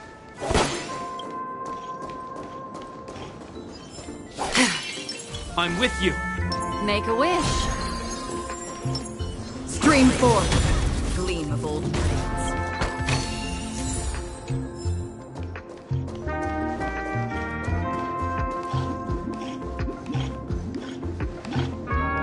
Congratulations to both of you! Oh, you've overcome all obstacles and proven yourselves. But, unfortunately, there is only one who can be Penacony's festive superstar. In the final stage, you will face the defending champion. If you fail, you will lose the opportunity to become the festive superstar. Welcome to the 33rd Scorched Sand Festival's third stage in the 20th season, sponsored by Soul Glad Enterprises' Superstar Showdown.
No way. I think I just saw someone. Someone extraordinary.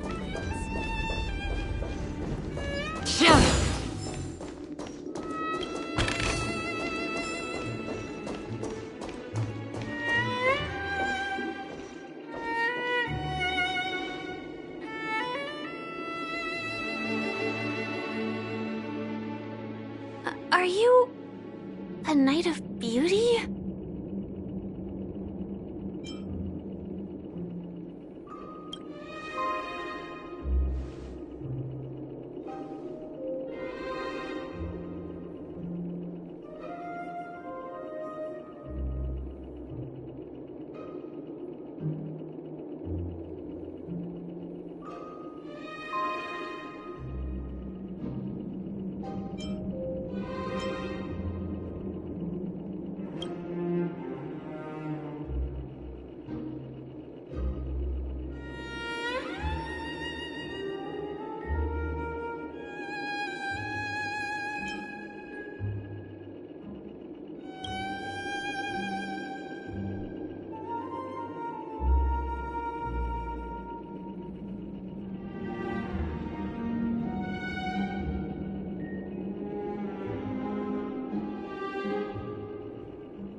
Rise to the challenge. Bear witness to honor.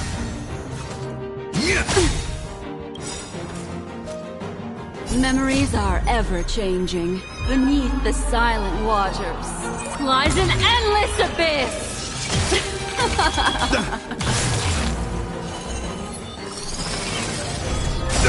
Flesh wound. I weep for the departed.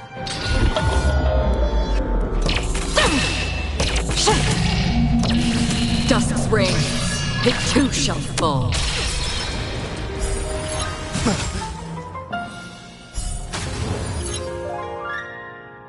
I hope you're prepared.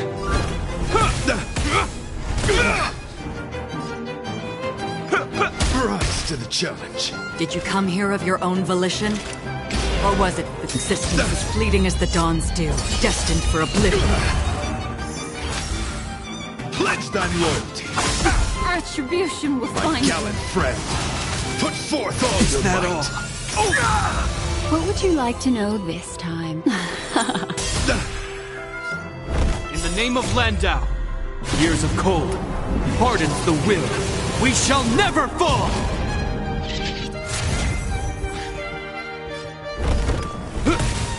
Rise to the challenge.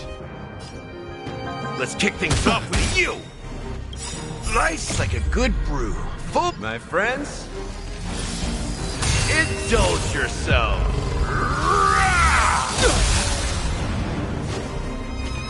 Rise to the challenge.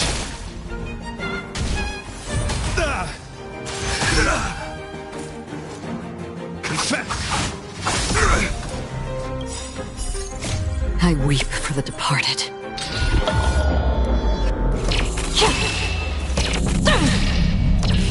Dusk's reign, it too shall fall.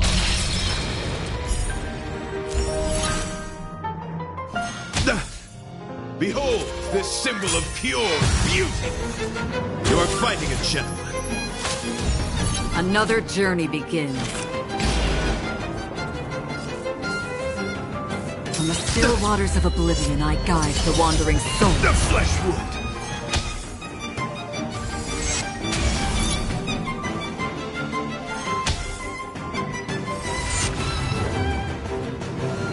The threads of destiny aren't chosen. Again, the ill tidings manifest.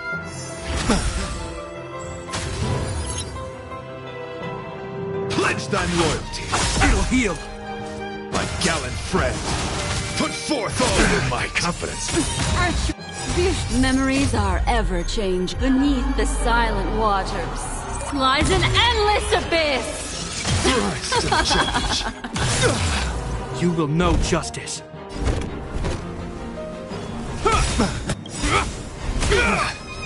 In the name of Landau, years of cold hardens the will. We shall never fall!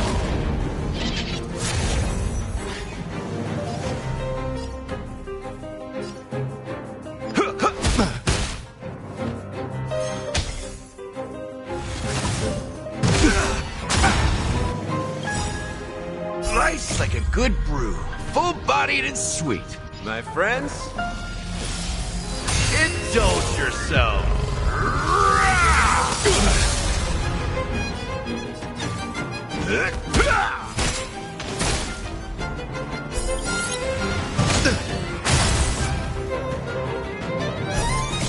I weep for the departed.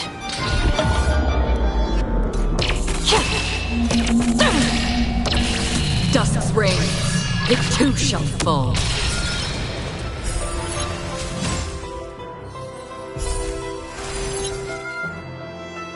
Did you come here of your own volition?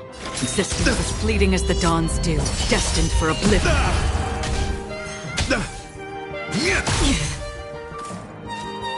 My gallant friend, put forth all of my confidence. What would you like to know this time? Here, all yours. I hope you're prepared. The flesh wound. So, time to mix things up. Don't worry, it's just a scrape. Bear witness to honor. Let the duel commence. Another journey begins. The threads of destiny, the seal of ill fate, ascends. I weep for the departed.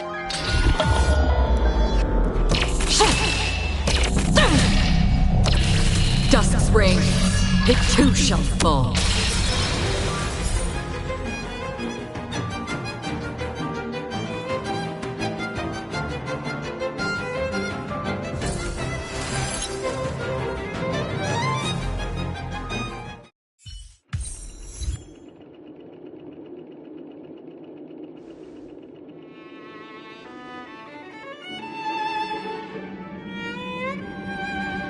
We don't have much time. May fate allow us to meet again, Night of Beauty. In that case, let's make our way to the end. Penacony's really thronging with talent. I hope we make it in time.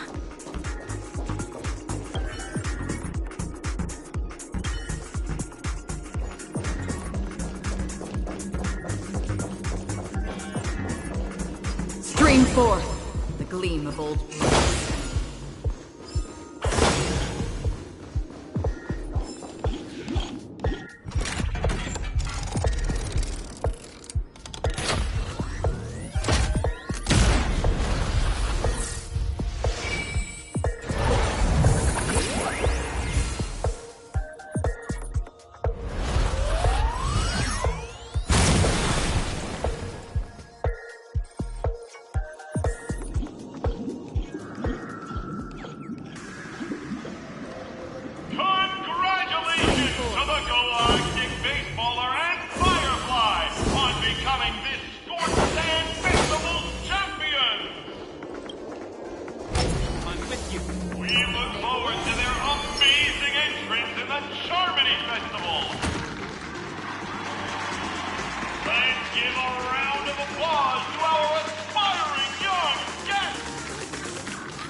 Congratulations to the both of you on becoming the festive superstars of this year's Charmony Festival. Before entering the Grand Theater, I, on behalf of the organizers, extend my sincere congratulations to you, wishing you joy under their radiance.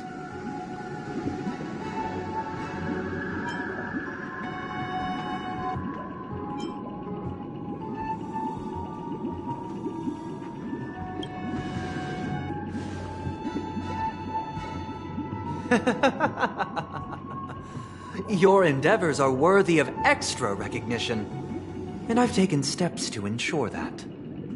However, this reward is not a material one, but rather the opportunity for an open and honest communication between us. As previously promised, my sister, Mr. Yang, and I have met with the Dream Master. We delved into the truth about Penacony and its Stellaron, and have come to a consensus. Both I and the Oak family cannot acquiesce to your request. Just as expected. We acknowledge the perspective of you, Nameless. Penacony does require change, but not as you propose. The planet of festivities cannot and will not revert to a place characterized by chaos, disorder, or anarchy. Through your journey of overcoming obstacles, you must have glimpsed the essence of that era. The vulnerable ruthlessly eliminated, equality non-existent, common folk living precarious lives, eking out a dreary existence. Ultimately, only heroes like yourselves manage to achieve success. But I would dare ask, if you did not possess the special status of having a Stellaron, and you were but an anonymous and frail member among the masses, which Penacony would you prefer? A dystopia for the survival of the fittest, or a sweet dream paradise for all?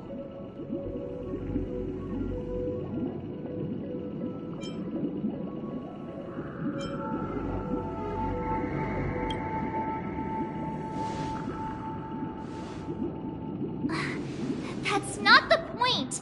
Don't let him mislead you! Mr. Sunday, even if the members of the Oak family can't fully agree on what to do about the Stellaron, now's not exactly the time to be holding an extensive discourse about Penacony's past and future, is it? The Stellaron issue concerns the life and death of everyone on Penacony. If anyone has a better suggestion, the crew is more than willing to listen. Also, it'd be best to tell us the ins and outs of that meeting. This way, we'll at least know what Welt and Miss Robin are dealing with, and the reason why they failed to make our appointment. Ah, Navigator. That is precisely my intention. With all present, let's begin by discussing the details of that meeting. Let's talk about our tribulations and choices, our ideals and beliefs, and our final course of action. The only path to take.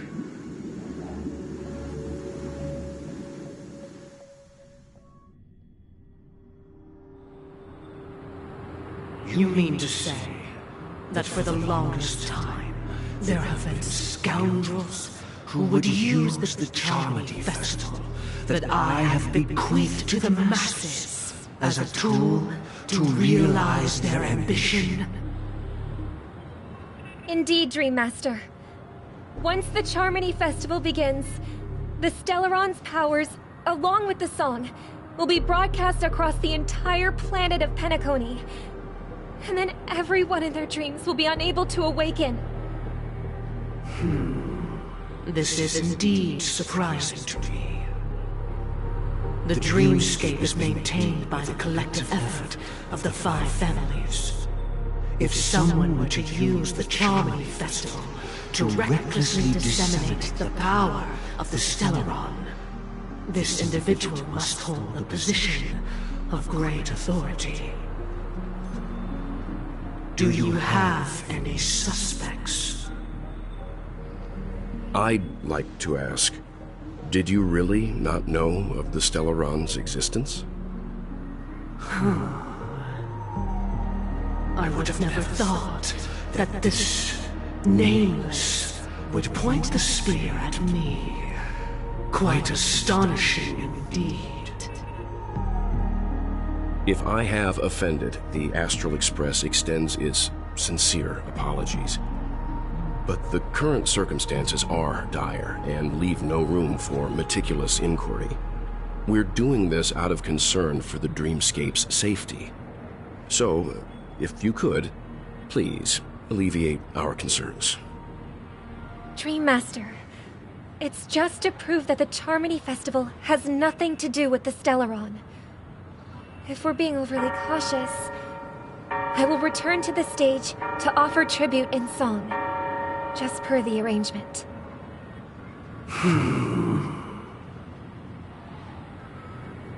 Sunday, Robin. I've watched you two grow up, and know your dispositions like the back of my hand. Both of you, right now, can surely be lauded as their most devout advocates. I already know your resolve. The magnitude of this matter is enormous, and cannot be taken lightly. Since Mr. Yang has asked with such earnestness, I will personally respond in kind. If there is a need, the entire Oak family will be mobilized to heed your call. Sunday, might I ask you to beseech them to cast their light unto me, and question me in their stead, so that no lies may be concealed? I will do as you command. Robin, could I entrust you to be present as a witness, to document the truth, and to proclaim my innocence, so that all slander may be utterly dispelled? I will do as you command. May thy will be carried out on earth, just as it is in the heavens. Oh, triple-faced soul, please sear his tongue and palms with a hot iron, so that he will not be able to fabricate lies and make false vows. Let us begin.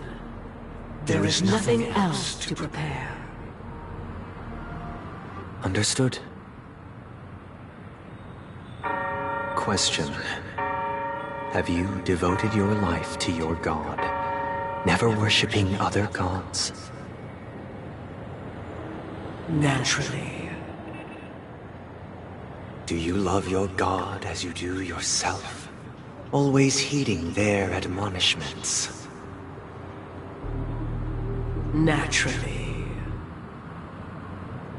Have you strayed from the path expected by your god, betraying their name? Never. Have you ever been inordinate with your asks of your god, coveting more than the foundation of the creation itself? Never.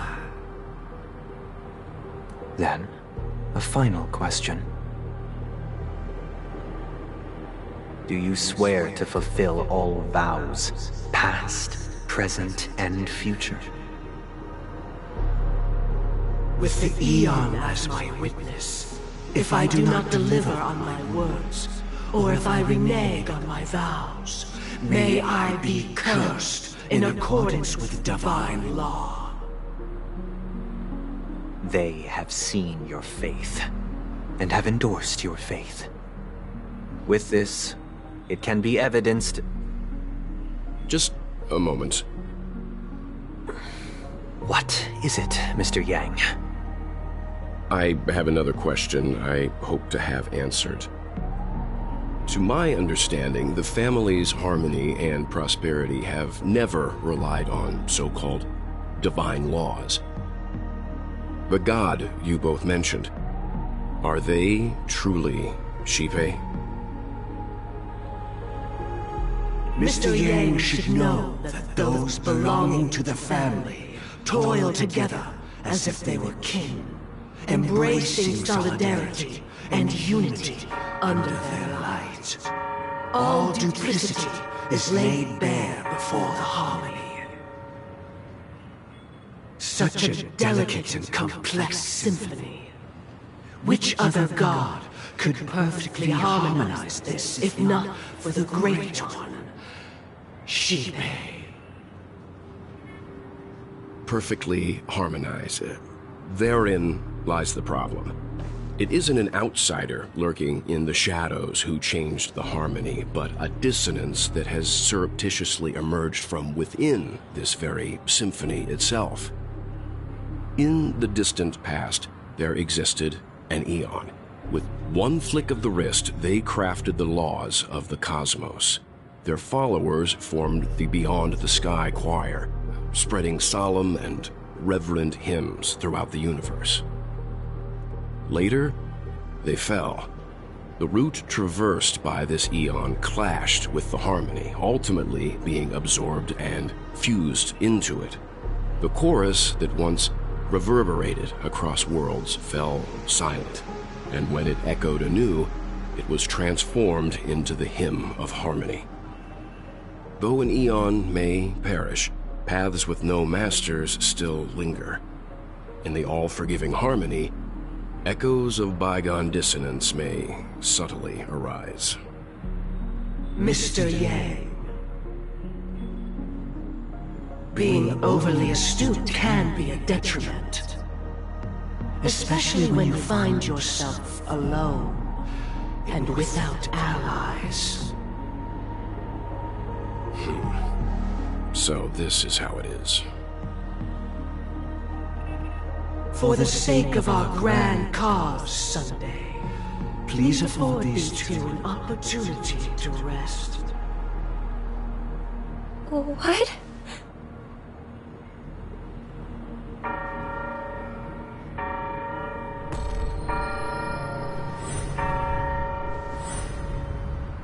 Sorry, Robin. It's just you. I did not wish for you to know this. It's a pity that things have turned out this way. So, this is the true reason I can't sing? The shadow that envelops Penacony is actually... We were never children of the harmony. Our ideal paradise could not have been crafted by Xipe. True bliss can only be guaranteed by the one who transcends the many. Within the foundation of law, humanity establishes civilization, and through harmony, we obtain order.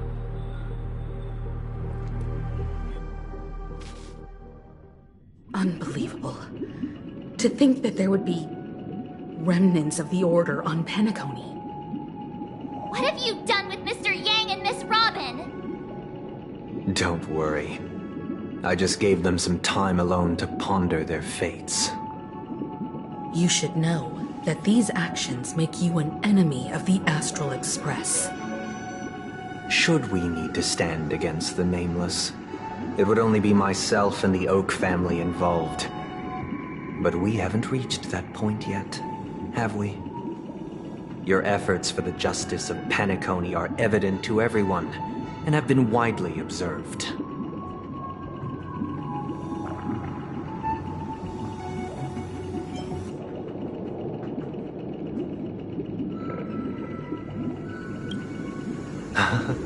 Patience is a virtue. However, I won't hold it against you.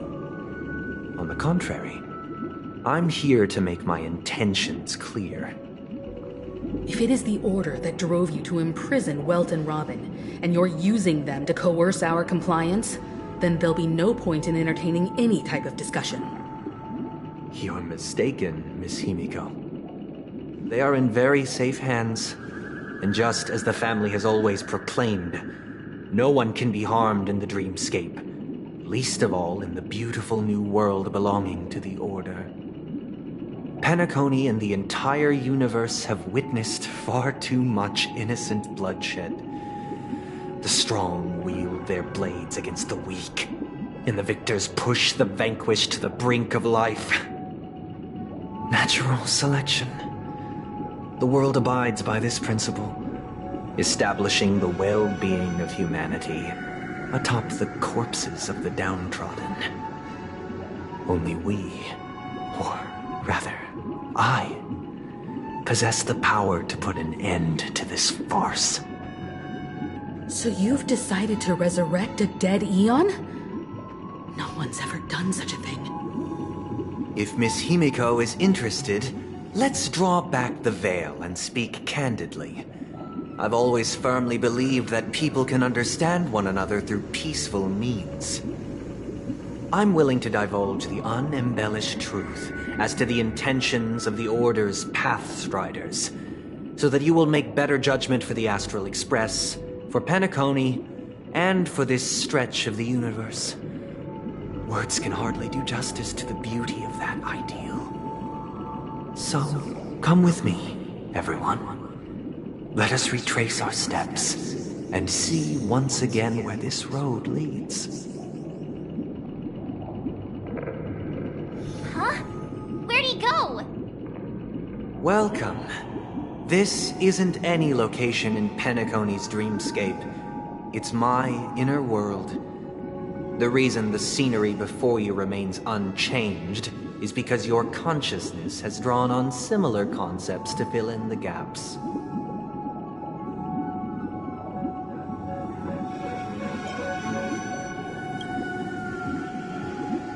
That means...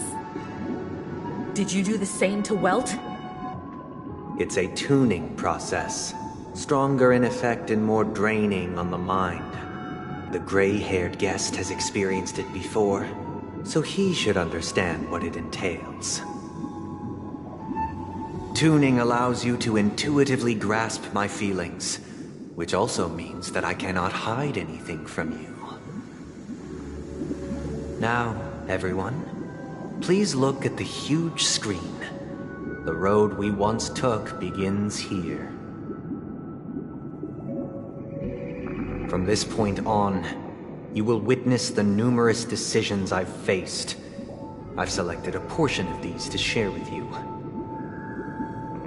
I believe after going through similar predicaments, you'll be able to better understand my thoughts. Let's begin. The first decision. A story about a baby bird. This story happened when Robin and I were very young. We were victims of the Stellaron disaster, and the family's Mr. Gopher Wood, who would later become the Dream Master of Penacony, saw that we siblings had no one to turn to and took us in. Later on, Robin and I lived a time with nary a care in the world.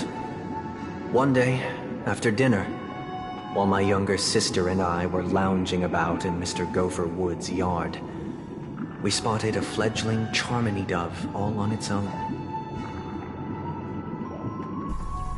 That baby bird was tiny. It didn't even have all of its feathers, and it couldn't sing. When we found it, it was already on its last breath, having fallen into a shrub, probably abandoned by its parents. We decided to build a nest for it right there and then. However, thinking back, that winter was unusually cold, with fierce winds at night in the yard, not to mention the many poisonous bugs and wild beasts in the vicinity. It was clear that if we left the fledgling in the yard, it stood no chance of surviving until spring. So, I suggested we take it inside, place it on the shelf by the window, and asked the adults to fashion a cage for it. We decided that when it regained its strength enough to spread its wings, we would release it back into the wild. The tragic part, something that we'd never considered, was that this bird's fate had already been determined long before this moment. Its destiny was determined by our momentary whim. Now, I pass the power of choice to you all. Faced with this situation, what choice would you make? Stick to the original plan, and build a nest with soft net where the Charmony dove fell. Or build a cage for it, and feed it, giving it the utmost care from within the warmth of a home. I eagerly await your answer.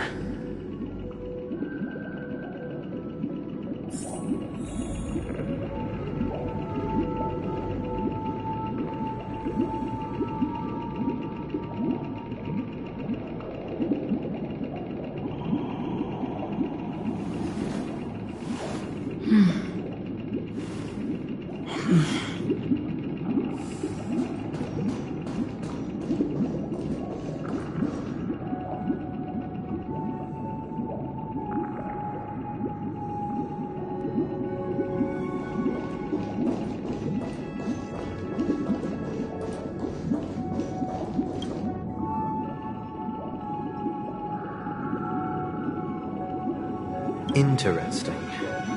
Since you've made up your mind, allow me to reveal what fate this choice will bring to the fledgling.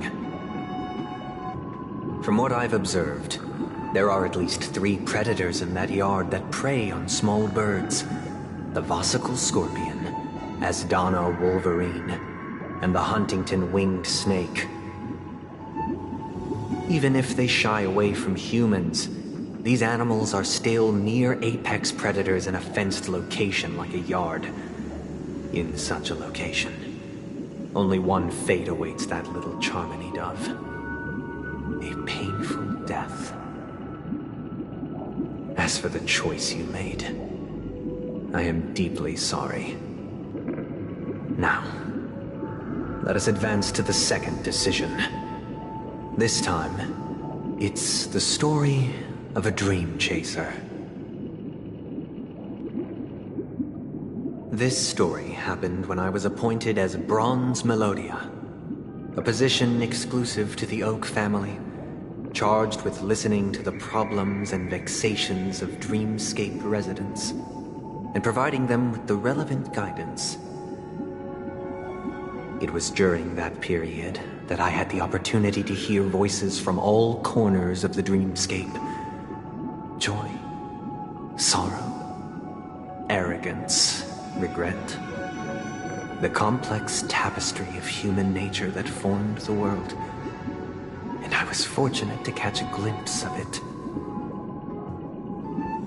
He was a dream chaser, and an illegal stowaway. Just like the rest of them, he came to Penacony in search of a better life, except that, to most people, the price he paid, I suppose you could say it was everything. He told me, I sold everything I could at home. The house, the land, even his 2 children. He said he could not afford to raise them, and that at least they could eat if they lived as slaves. He had a plan in place. He would buy back his children once he had made his fortune, and enjoy Penacony's beautiful dream with them.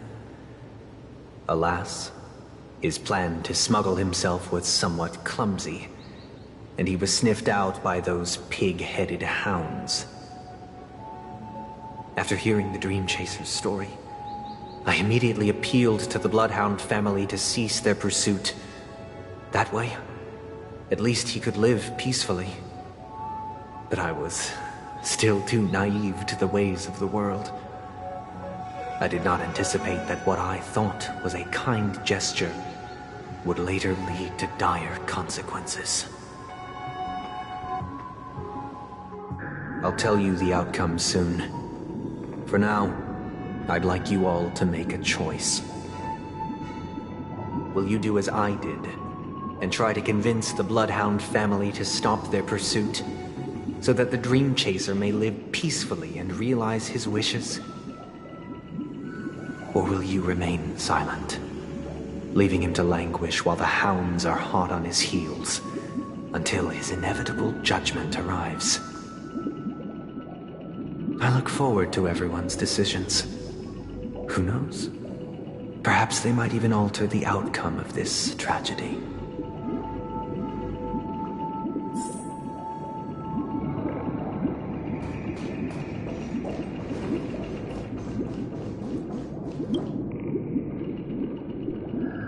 It seems you, like me, are pondering whether a different choice could have led to a better outcome. Sadly, his fate would only be more tragic.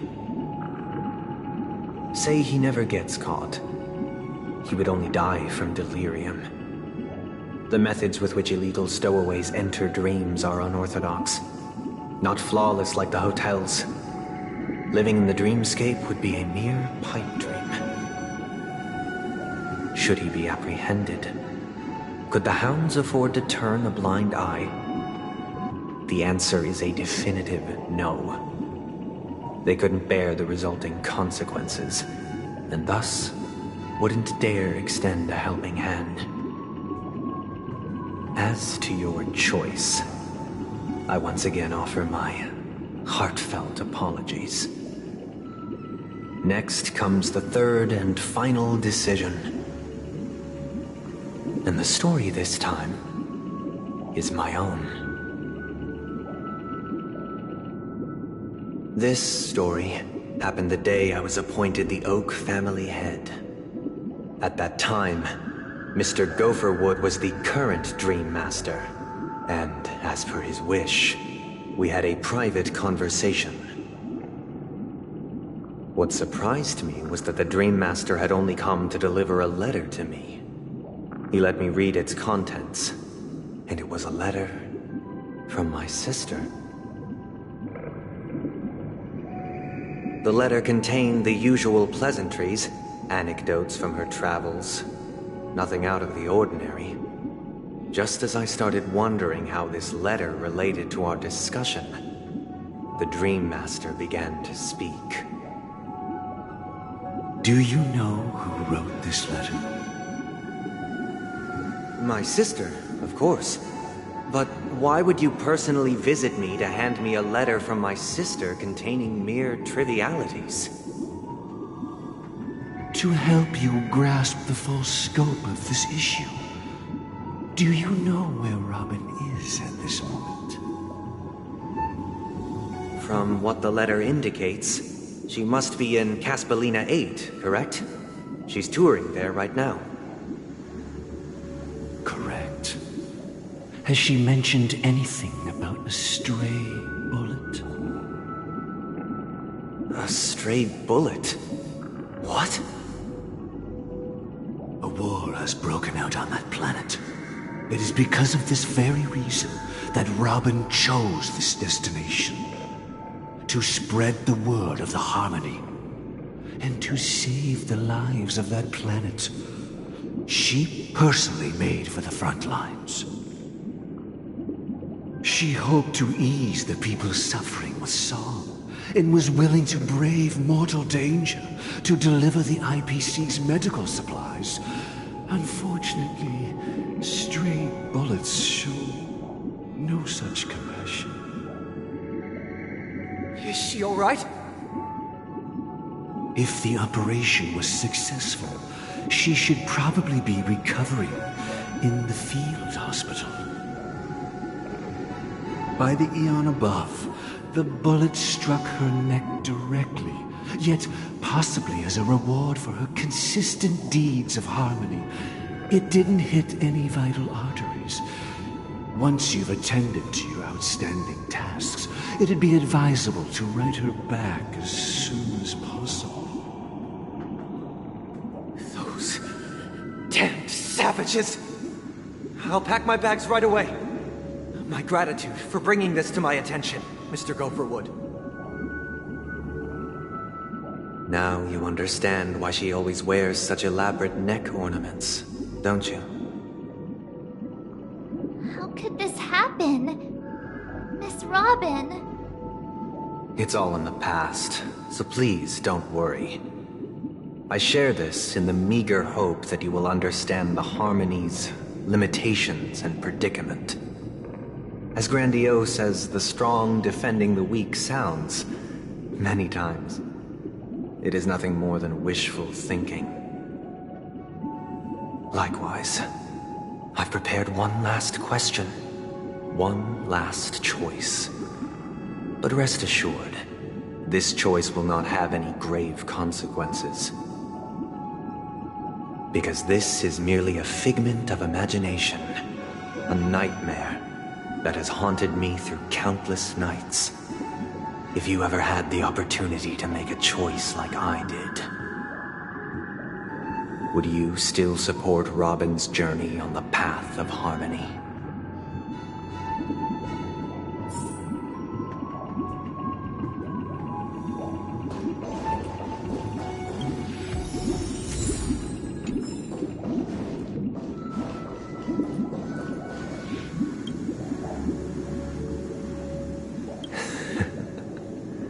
I see. I am now aware of everyone's stances. Raising these questions merely serves to illustrate one point. The plight of Penacony cannot be salvaged by the Harmony. The true foundation for a sweet dream paradise can only be established through the order where the strong govern the weak. I know the suffering of being tormented, the turmoil of losing your way, how sorrow and even despair set in when matters don't work out. All of this causes me unending pain, because this is not what happiness is at all. We must teach the weak how to live a happy life. And this life isn't some noble propriety that the upper crust preaches, but in definitive terms, a way of survival that belongs to everyone. So what is your definition of living a happy life? Good question. Human consciousness is fundamentally an illusion, a cage known as self-worth. People lured in by this illusion make mistakes, yet still ask that external influences bear the burden. When one mistake after the next permeates the masses, they become impossible to trace. Thus, the amassing of these individual cages culminate to form a prison, a place dictated only by the rule of survival of the fittest. Nature is always accompanied by predation and sacrifice. Its antithesis is known as order. That is what I want to do. Unite people's happiness under the banner of order. They won't need to make bitter choices any longer, nor face the weaknesses of humanity. They can cast aside their primal instincts, to build a haven for mankind. Simply describing thoughts is far too abstract, so allow me to provide a simple example. As you all may know, there are societal norms like weekends and long weekends that exist on some worlds. During these hard-earned rest days, people are given the chance to extricate themselves from the stresses of everyday life, allowing a certain tranquility to return to their souls. And it is only on these days that people do not have to adhere to the law where the strong prey on the weak. They can live out their lives happily during these brief intermissions. It's just a pity that 2 or 3 days are still too fleeting compared to the span of a lifetime. From where I stand, society's ideal system should be 7 rest days.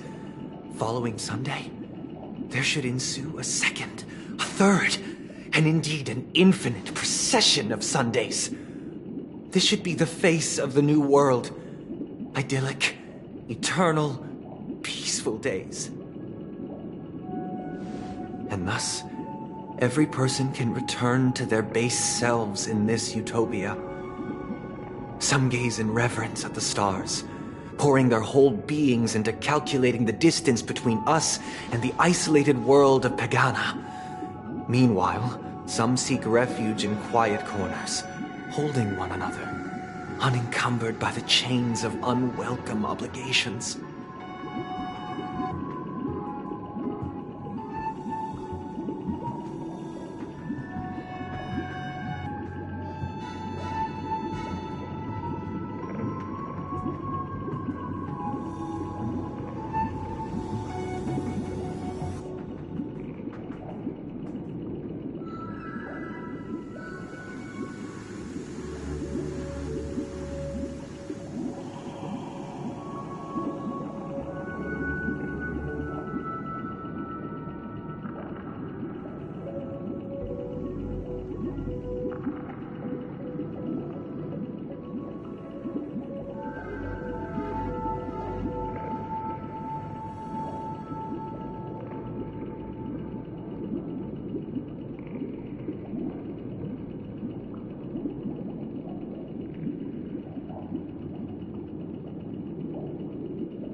There would be no need to bear the hardships of reality.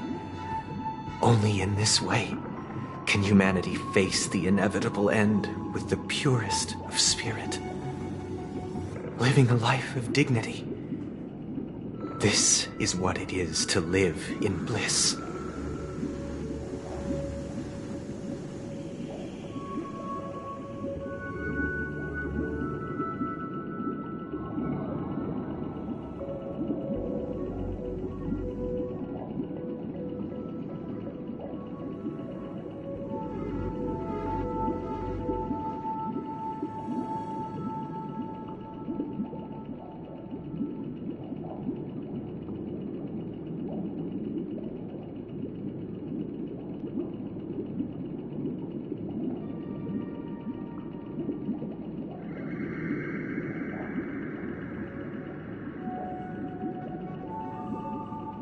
Miss Firefly, you who are stricken with entropy loss syndrome, you of all would surely understand this.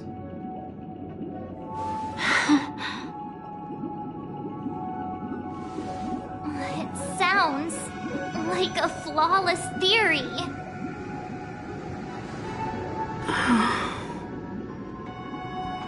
But what is the price to attain all this? The cost is minute, merely a personal and eternal sacrifice. If this paradise is to be maintained for everyone, someone must remain trapped in solitary awakening until the end of the cosmos. Awakening. Which means that this so-called paradise is still a dream. Stepping into this paradise means forsaking reality, correct? It is not forsaking, but transcending. Flesh, blood, sorrow, weakness. If the physical is the root of spiritual suffering, it is only logical that we defeat it. But in this supposed bliss, people won't have defeated their demons. The chance to overcome their tribulations would be forever lost to them. In other words, it is an escape. That's another way of understanding it. But there is no shame in escape. On the contrary, the seeds of escape exist in everyone's hearts. Don't you agree, Miss Firefly? And as to why we sleep, it is because we are afraid to awaken from our dreams. But this is not in conflict with the grand plan. Only in acknowledging this can we truly understand the frailty of human nature, and from there, show compassion and protection.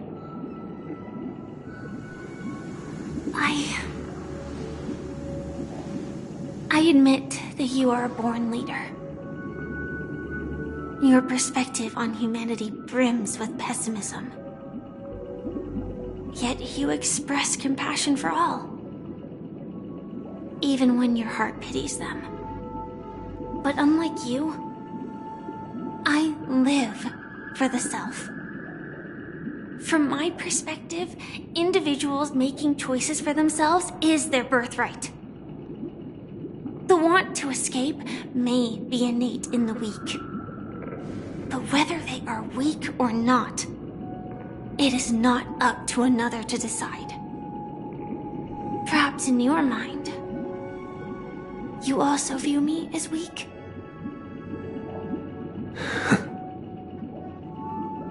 Because I don't think so.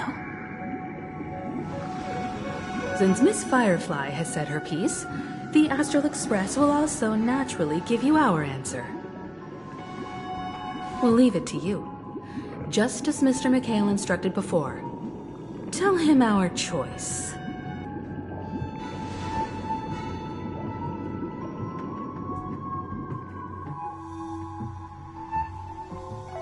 What is this place? Does this place ring any bells, Misha? I don't know, but I feel a sense of déjà vu. What is this place? It's the realm within a dream bubble.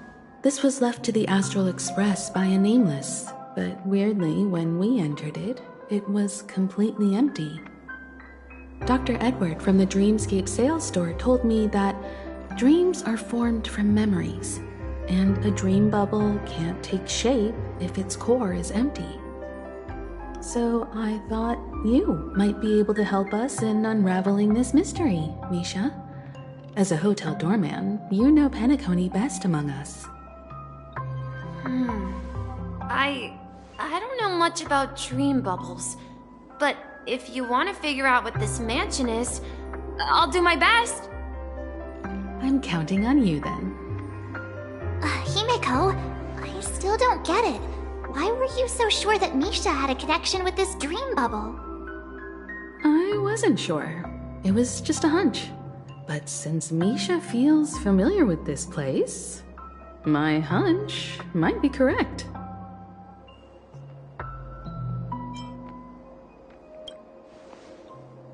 Exactly. This is where you and Firefly encountered death, which we now know as dormancy. Considering its connection to Dreamflux Reef, it's not surprising it appeared here. The question now is, who brought you here? Based on the clues we have so far, it's unlikely to be that masked fool. So identifying them is crucial to us. We're drawing closer to the truth once more. Let's give Misha some time, as I believe he'll unveil the secret of this dream bubble. All right, but there are doors all over the place. Which one should we choose? Do you have any idea, Misha? I guess... maybe this way?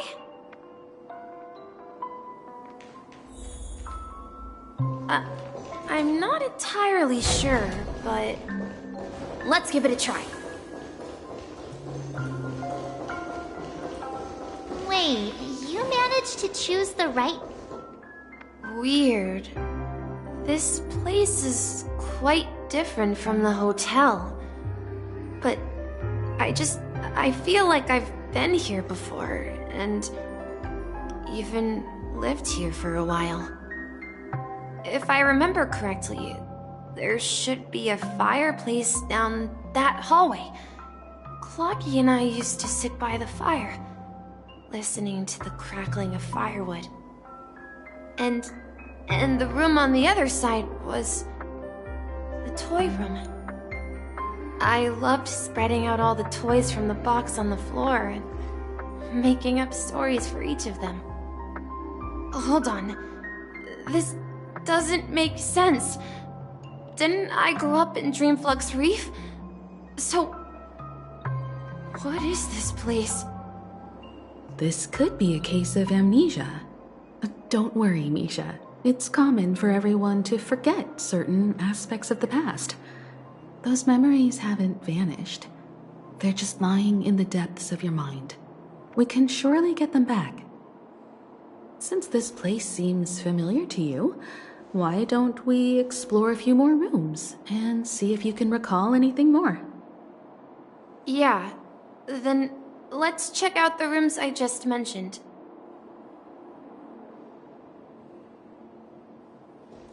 Tick-tock. Tick-tock.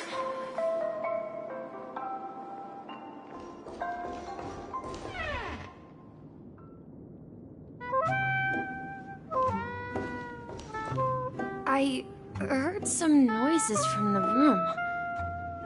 Origami Bird? That's a friend of mine. You and Origami Bird are friends? Yeah. It's a member of the Compass crew, just like Clocky and Miss Mirror. And there's more than just one Origami Bird. They are a big family with lots of brothers and sisters who look the same. They follow Miss Mirror's orders and handle all sorts of jobs on the ship. They're the best sailors. Sailors? Can Origami Birds be sailors? Could you tell us more about the Compass, Misha? The Compass is a ship bound for the New World. Clocky and his partners travel through layers of fog to the depths of the sea. Whenever there is danger, Clocky will use a compass and guide the ship in the right direction. That's a great story. But in the Penacony cartoon, Clocky and his partners have always lived in Dreamville and never ventured out, right? Huh? Oh, that does seem to be the case. Weird. I clearly remember... Clocky arrived in the New World in the end. Perhaps Clocky has a hidden past. So, where has Clocky gone? Did he leave to protect Dreamville?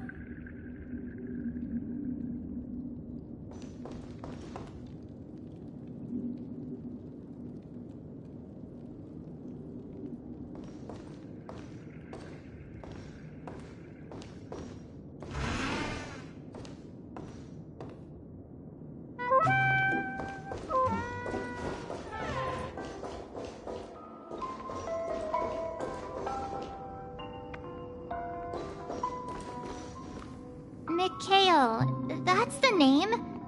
Now we all know him as the Watchmaker. So, who Who is he talking to? Do you know anything about it, Misha? I'm sorry. I don't know much about the Watchmaker. But... Mikhail... Anything special about that name? Mikhail... is Grandpa's name. Grandpa? Do you mean you're the Watchmaker's grandson? But we haven't heard anything about the Watchmaker having descendants. And the name Mikhail is not rare. Perhaps it's merely a coincidence. Could you tell us more about your grandpa, Mikhail? Yeah, sure. He was a seafarer who fearlessly ventured into mysterious seas and storms. He was always on the sea and had lots of friends who accompanied him on his travels. He didn't want me to call him Grandpa because that would make him sound old. He believed he was still young. The name Mikhail was given to him by his parents, Mihaly and Elise, both renowned seafarers. Every time he came back, he'd share his logbook with me and tell me about his adventures at sea. I want to become a great adventurer, just like him. It appears that the seafarer has nothing to do with the Watchmaker. So, perhaps it's just a coincidence? So, where is your grandpa now? He went off on a new journey, and it's been quite a while since I last saw him. I think I hear the sound of water. You once mentioned there's a magnificent fountain up ahead.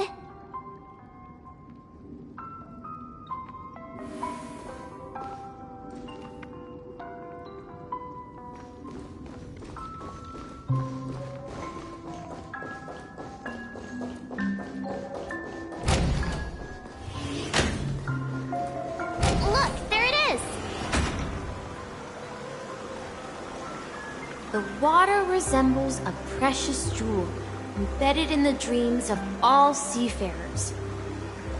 Every time I gaze at the shimmering lights beneath the waves, it feels as though I'm back in this place, standing by your side. Have you recalled anything, Misha?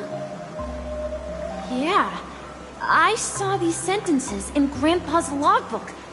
He used to say that despite the perils of the sea, whenever he stood on the deck in the afternoon, overlooking the sparkling waves, he would think of this fountain in front of his house. He often said that those moments felt like returning to his family's side, and the difficulties at sea didn't seem quite as challenging. You know, I quite understand such sentiments.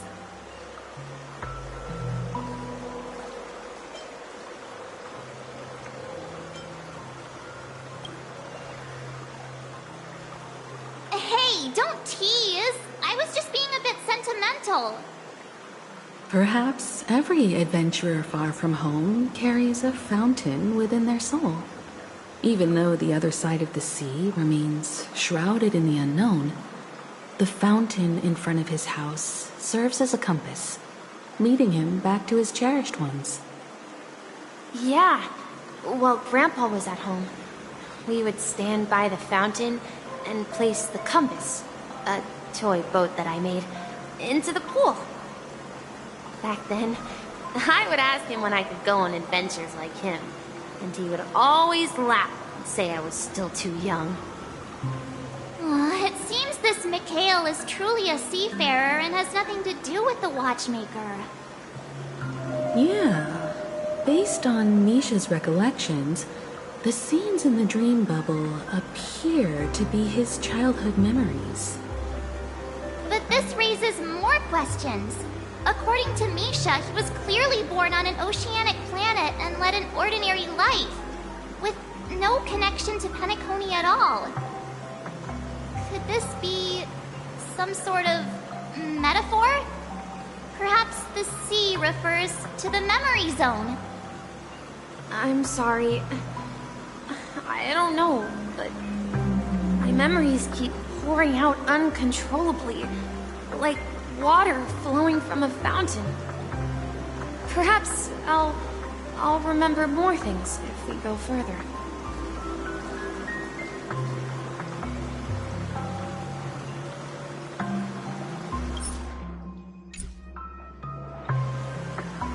I wish to share your burden.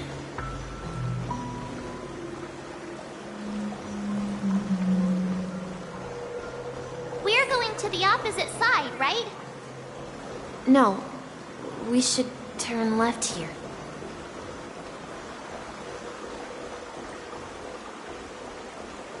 Huh? Something feels different about this place. This is it. I remember this corridor.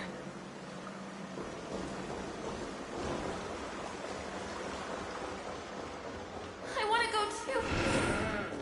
Up ahead is Grandpa's study. It was in that room that I saw him the last time. You say we are now heading in the correct direction. The atmosphere in this room feels totally different. Misha! You finally come! Clocky! You're here! Huh. Yeah. This is the room where we first met each other. Are those books on the bookshelf logbooks left behind by that seafarer? Yeah. Whenever he came back, he placed a logbook on the bookshelf in his room. They contain records of his expeditions to every corner of the world. He described our world as a fountain. At some point, the sea started to gradually swallow up the land where people lived. To ensure that everyone had land to settle on, he had to continue exploring the sea and search for the source of the rising seawater. On that day, he called me to his study, telling me that he was embarking on another journey.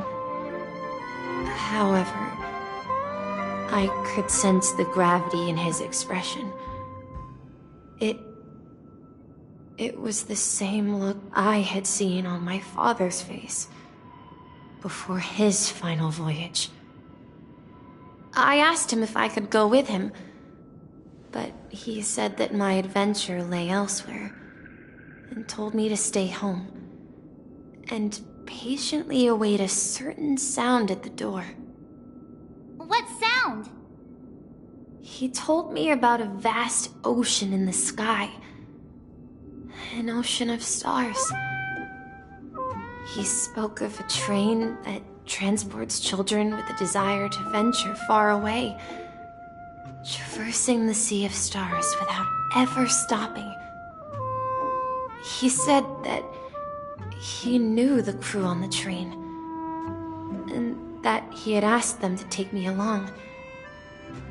He said the journey I had always dreamed of would start there. A train? Could it be? It's the Astral Express. I remember now. Grandpa's friends are a group of nameless who came to this world to resolve a disaster caused by a star. Then, he gave his pocket watch to me. It was his cherished treasure, appearing in every one of his adventure tales. He explained that difficult times were ahead, but assured me that the watch would guide me. He said, as long as I kept moving forward, I'd eventually reach my desired destination. And then, it was as if I heard the distant sound of a train whistle, echoing throughout the room. Exactly, Misha! And then we followed that whistle, didn't we? Yeah. I think I can still find the way we took back then.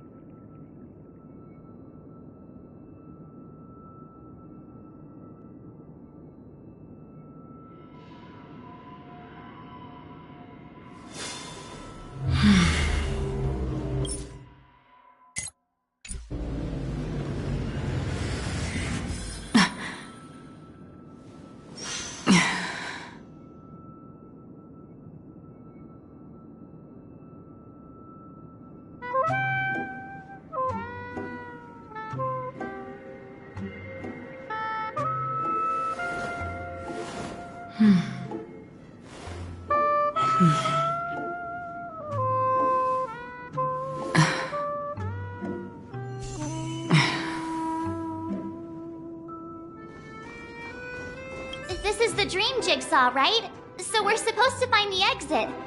But where can we find the last piece? Do you remember? You said you obtained a mysterious shard when you stumbled into this place. Hey, the shape seems to match. So this shard is also connected to Misha? Looks like we're just one step from revealing the truth. Let's get to the other side and investigate.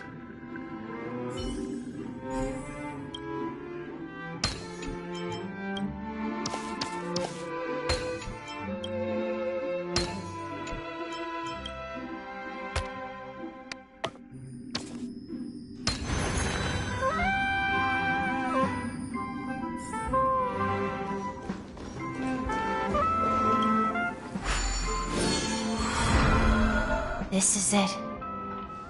This is my room of clocks. While I spent my time waiting for Grandpa to return from his voyage, Walter gave me this workshop, and it became my secret base. Here, I learned how to repair clockwork and gears out of my fondness of precision mechanics. In my dreams, I was the captain of the compass, embarking on adventures with my companions, Clocky and Miss Mirror, in search of the new world. I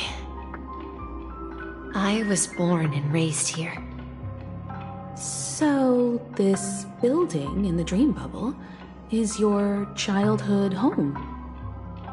Yes, but not exactly. To be more precise, this dream bubble itself is my home. Looks like you've remembered everything now. Wait. Why does it feel like everyone else knows something I don't?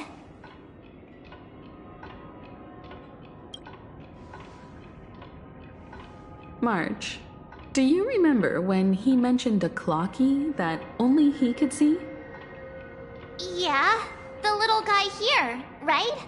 But we all saw him in Dreamflux Reef, right? And Mr. Yang even greeted him. Looks like everyone on the Astral Express has a childlike spirit. The answer lies in the Astral Express. His experience shows that neither Firefly nor Acheron can see this clocky. And when we were in Dreamflux Reef, you may have noticed that for some reason, nobody outside of the crew had ever talked with Clocky.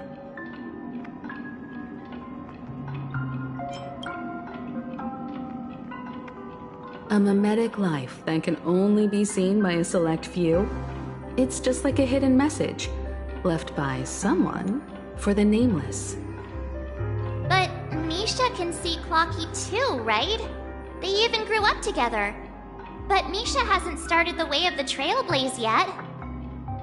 That's the key to the mystery, March. Now take a moment to recall. Have you ever seen anyone outside of the crew interact with Misha? Wait. No way! That's the answer, March 7th. This dream bubble is the place where I was born. And I'm a dweller in this dream. Just like a memory zone meme. I should have stayed here and waited for you.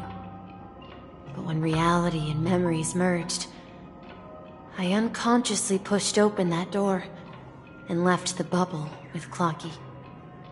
So it's not that the Watchmaker's dream bubble is empty, but rather the stuff inside ran away?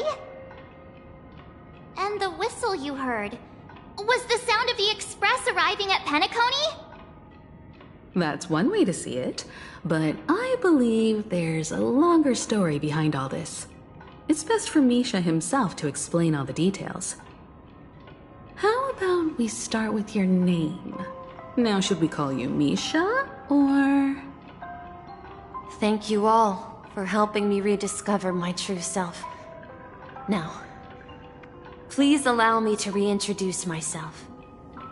I was born on Lushaka, in the Presmere system, adopted by seafarers Mikhail and Char. They gave me a treasure, a name that carried their hopes.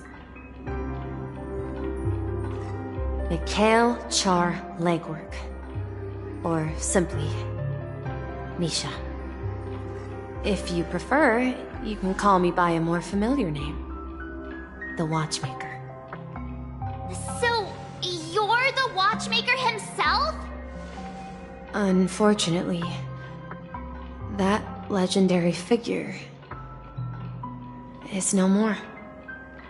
I am only a reflection of his life. As for the child who has been with you, he's the innocent protagonist of Misha's childhood dream. A friend of Clonky, a young apprentice, and a future mechanic on the Express. And this also marks the beginning of his journey, devoted to the Trailblaze. At the end of the journey, I left this little flame, which I so cherished, in my deepest dreams, hoping to pass it on to the nameless of future generations. However, he somehow left the dream bubble and forgot all about his task. I apologize for all the confusion this caused. Because he was born with a desire to trailblaze, wasn't he? I don't think Misha has forgotten his role as a guide. He remembered it, and that's why he mistakenly appeared as a hotel doorman in his dream from the very beginning. The one who brought our unconscious friend here must have been Misha. If that's the case, we encountered the Watchmaker's legacy from the beginning, didn't we? Well, I have a sarcastic friend who says I always take big detours and end up back where I started. Perhaps that's what every nameless has to go through. But in the end, you found me. I'm sure you're all wondering what my legacy is. I believe my hound has mentioned the Stellaron and my wealth. If I may apologize, the Stellaron part is real. As for my wealth, however, it's nothing more than a baseless rumor. I left my homeland as a child and embarked on the journey of Trailblaze. I traveled to various planets until finally reaching Asdana, where my friends and I built the original Penacony and fought for its future ever since. I've been moving forward all my life, doing what I could to overcome the obstacles in my path. But ultimately, my journey reached its end, and I left behind no possessions worth entrusting. So, if you ask what's left within this worn-out train engine that can be called a legacy, I suppose it's the things that are still burning in the engine's furnace. Now that you're well aware of the current situation of Penacony, I certainly hope that you'll help me get this world back on track. But I'll leave that decision to you, for the path of Trailblaze is never paved by others. All I have for you is a story and 2 gifts. I want to give you my pocket watch. It has accompanied me throughout my long journey, guiding that naive child forward, and has been blessed with the presence of so many great people up to this day. And my hat, too. The one who navigated for me placed it on my head and planted a fanciful thought in my mind. The Trailblazing expedition will never end. Now, it's time for you to make your choice. Once you've made up your mind, open that door and enter the long dream of an old man. I'll be waiting for you at the end of this corridor of time. All right, everyone. Let's make a decision. Although I don't think anyone will have any objections.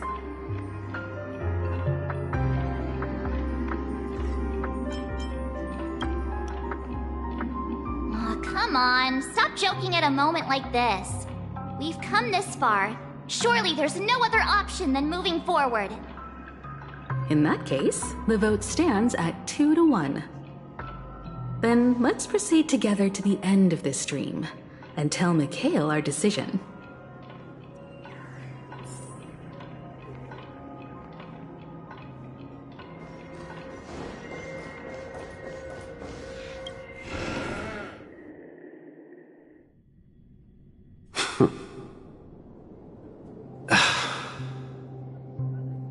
Mikhail, where are you going? Someone has to step up and save Lushaka. So why can't it be me, Misha? Please don't go. And if you must, please take me with you. Don't leave me alone. Even without me, you know how to proceed forward, brave Captain Misha. The compass is waiting for you. Haven't you always wanted to be a better adventurer than me?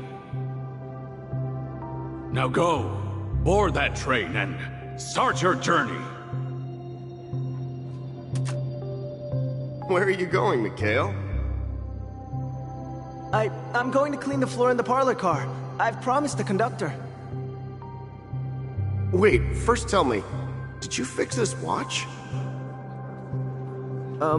Yeah? I know what it looked like before. Its chain was broken, the back case torn, and the marks on the dial all worn out. How did you manage to fix it? Well, it's hard to explain, but I knew it could be fixed. It's the hands, Mr. Amundsen. Its hands were intact and pointing in the right direction, so I knew there would be a way to fix the rest. I see. You'll work with me from now on. Haven't you always wanted to tinker with this train?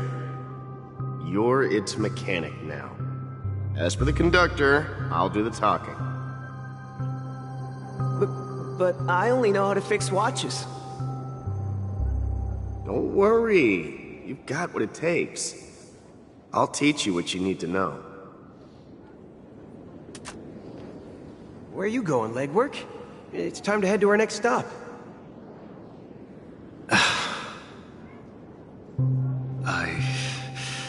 I'm staying in Astana with Rosalina and Tiernan.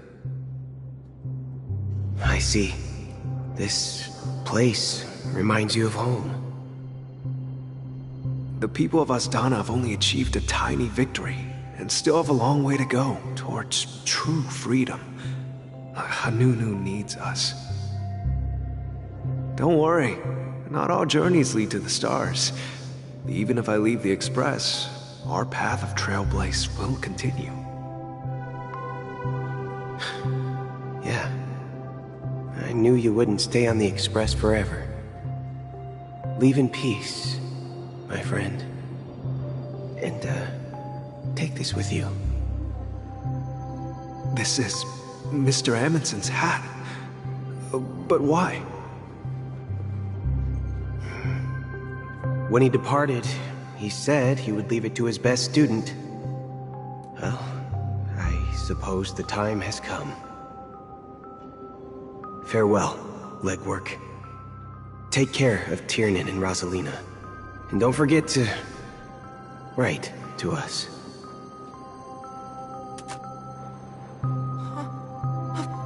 Where are you going, Watchmaker? Don't worry, Micah. Just going on a little trip. Someone has to be at the forefront of the interstellar frontier, and I'm the only former nameless in Penacony. So why can't it be me? Because you're all we have! Have you forgotten about Tiernan? The cosmos is way more dangerous now. What will happen to Penacony if we lose you too? But what will happen to Penacony if we don't find a way out? Ah, Tiernan. How could I ever forget him? I've spent countless sleepless nights asking myself why I didn't go with him back then. We Nameless won't stop. Don't worry, Micah. It's just a matter of getting back to my old profession. Just wait for me to come back. But if, and it's a big if I don't come back in one piece, then you'll become the next watchmaker. Where are you going, old man? Oh, you're here. Answer my question. What are you up to? Relax, Gallagher. I just came up with a great idea. Wanna hear it? Oh, come on. Aren't all your ideas just ways to get yourself killed? I may be blunt here, but you're the last remaining hero in Penacony. If you die too, the secret of Stellaron will go to the grave with you. Yes, I'm afraid there's no way out in Penacony, so I'll have to consider alternatives beyond Asdana. We'll organize a festival using the Watchmaker's legacy as a facade, and send invitations to the entire cosmos to gather people here. So, a desperate struggle against the family? Desperate? Don't we have you here, my friend? This task is challenging, but what hasn't been challenging for us along the way? Well, whatever you do, remember, make sure to send an invitation to the Astral Express. Misha! Where are you going? Oh, it's you, Clocky. Take me to Dreamflux Reef. Last night, I had a long dream about the day we met. I want to write down that dream. Write it down? Why? Oh, so I won't forget it. Do you remember how you got your name, Clocky? Of course! You told me that when you were a kid, you lived in a room full of clocks. Those wall clocks and pocket watches grew up with you and were your best friends. Yes, but what I didn't mention was there's a funny misunderstanding behind it. I was a kid, and there was always a special pocket watch in my memories. It was with my grandpa, guiding him on his sea voyages and leading the way in his every adventure story. I wanted to have a pocket watch like that too. And that's when you appeared in my dreams. Yeah. Every night, we boarded the compass and set sail together. But you know what? It wasn't until the day my grandpa gave it to me that I realized it wasn't a pocket watch at all. It was a compass. So, your name should have been Compassy. And the Watchmaker is just a nameless.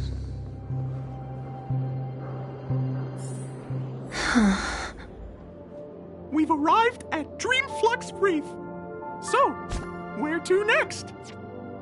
You know, Clocky, I don't think I'll be going anywhere else.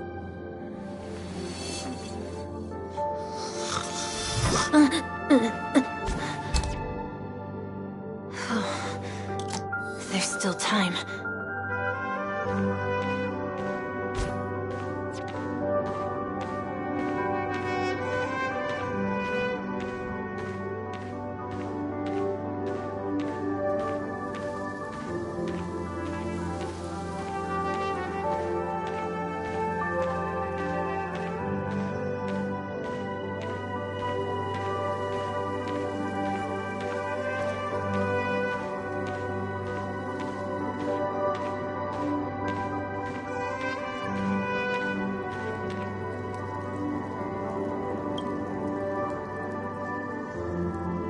I've traveled far enough, and it's time for a little break. Oh. So, we'll set out again. When you're rested? No, I'll stay here. And then, this is where it ends. This is... where it ends? What do you mean, Misha? You told me that the trailblazing expedition would never end. Yeah, that's what I said. So now, it's up to you to decide your next destination. My next destination? What's that supposed to be? I've been following you. Misha? You're acting weird today. If you're feeling down, we can just do what we usually do. With the clockwork. No, I'm not feeling down. As for clockwork, yeah, it resolves all problems in this dream. So, do you know what clockwork actually is? I'm not quite sure. Well, everyone gets lost at times. They may hesitate and doubt which way to go. That happens in this dreamscape and beyond. But don't worry. Everyone goes through moments of uncertainty and hesitation. Eventually, they gather the courage to make bold decisions. Whether it's calming, joyful, angry, or sad, all they need is a little nudge to take that step toward where they truly belong. I'm leaving that little nudge with you, and I hope you'll share it with others. Such is the essence of clockwork, the will of the Trailblaze. Clocky's hands spin around non-stop, indicating confusion, frustration, and weakness. But ultimately, people still need to move forward. Just like your hands, always pointing ahead. This is where my journey ends. From now on, it is your path to walk. Trailblazing means taking paths your predecessors forswore, and venturing even further. The Penacony in Mikhail's dreams does not belong to Order.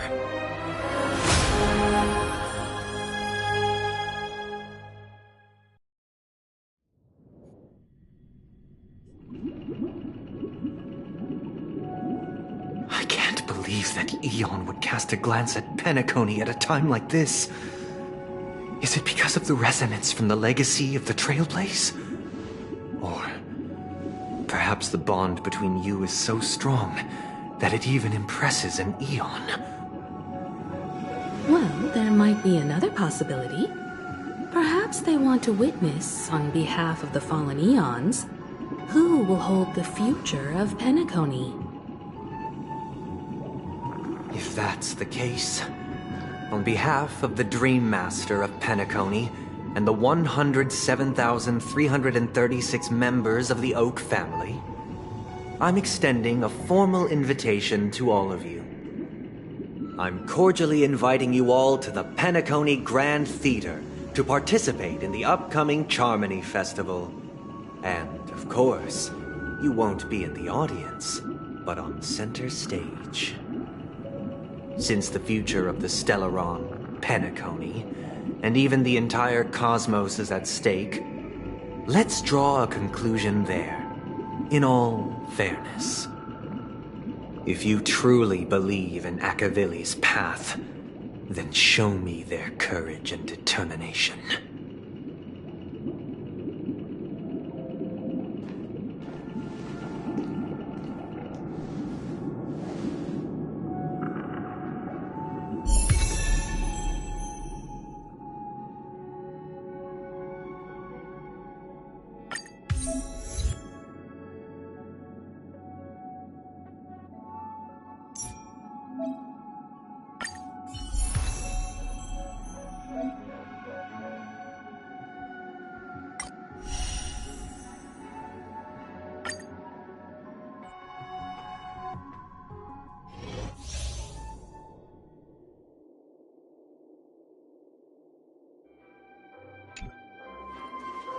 Please stay tuned.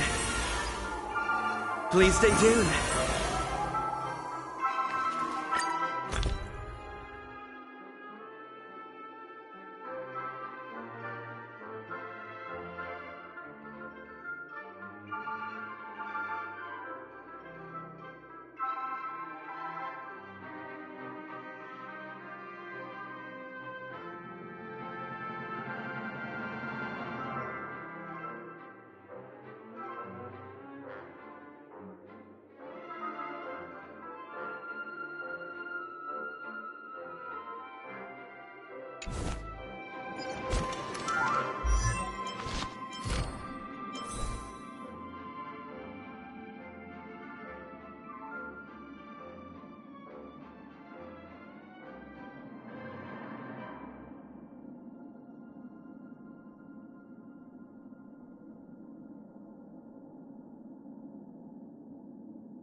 Please stay tuned.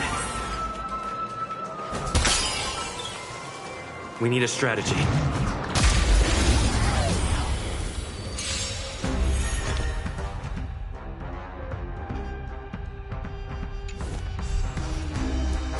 Time to test our rapport.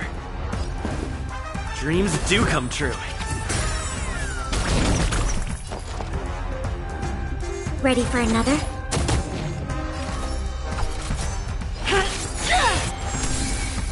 You've arrived, huh? Let's kick things off with you!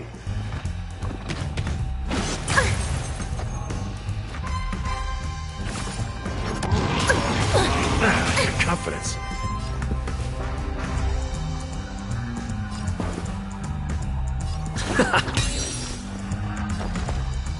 Enough. Enemy data secured. Net markers activated. Time for a good old counterattack.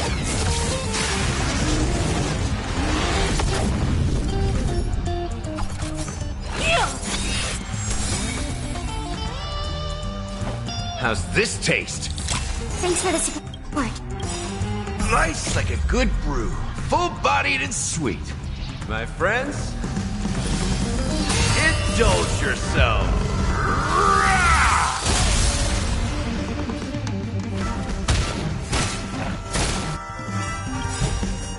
By the order of the Ten Lords, execute the Marastruck!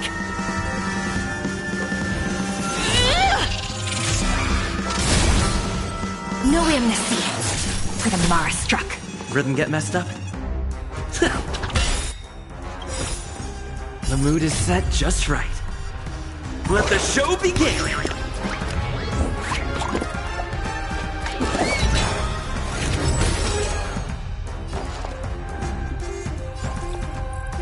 This happened. It's time. You've arrived, huh? Step up, let's see ya. Stay in step. Let's improvise.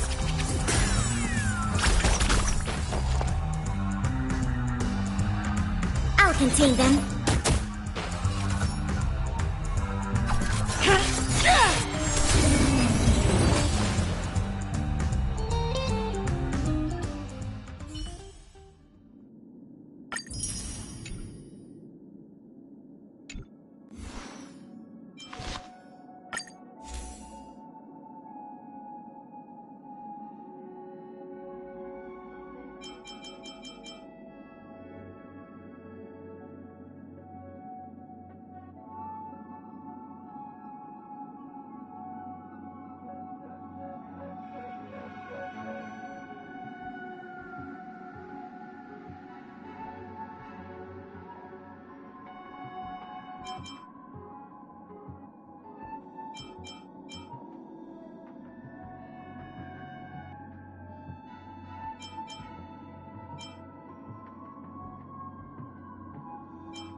Journeys never end.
Does that mean he wants to fight us during the Charmony Festival?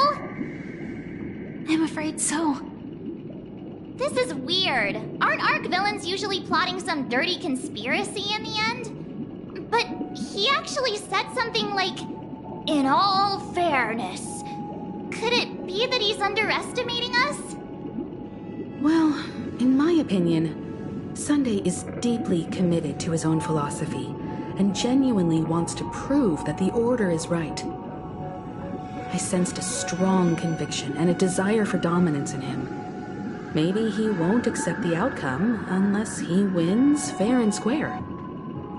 That's why he'll give it his all in the upcoming battle. Yeah, you're right. We've even dealt with a Lord Ravager of the Destruction, so a follower of the Order won't be a big deal. Anyway, We can't leave the Stellaron unchecked. This is about trailblazing a bright future for Penacony and fulfilling Mikhail's and his predecessors' long-cherished wishes. Now that we've taken up the mantle, we can't afford to fail them. However, the same applies to the Order.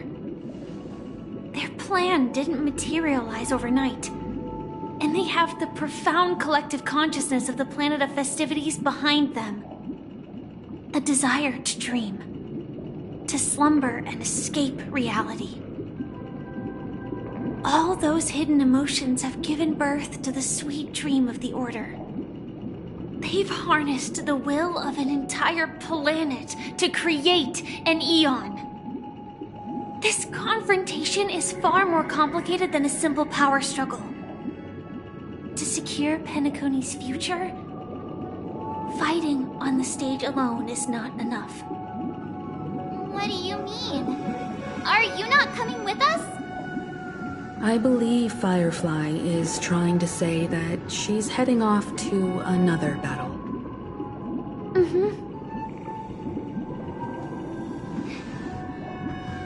Before I left, the Destiny Slave told me that this journey would bring unforgettable rewards.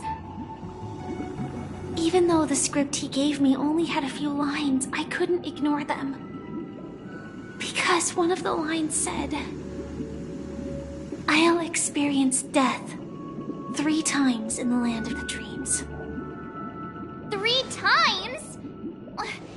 This can't be serious, right?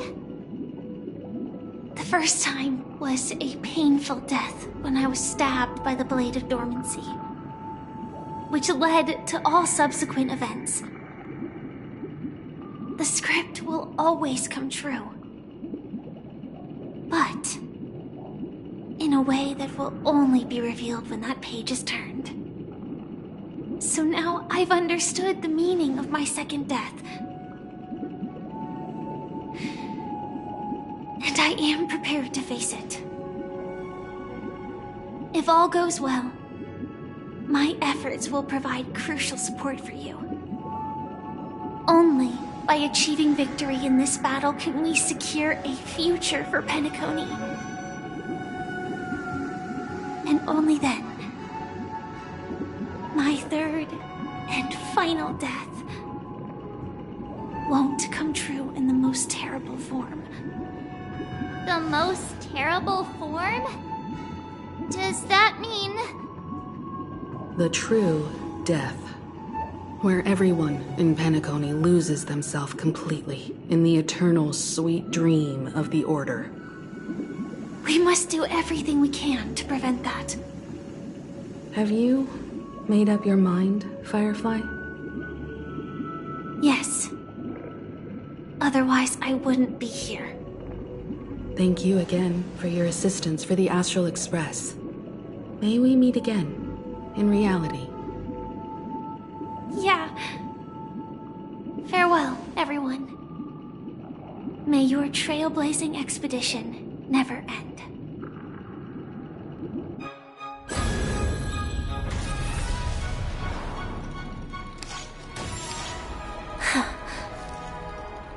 I dreamed of a scorched earth. Everyone, are you ready?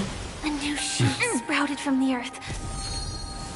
It bloomed in the morning sun and whispered to me. Like fireflies to a flame, my biggest death. May we meet again in reality.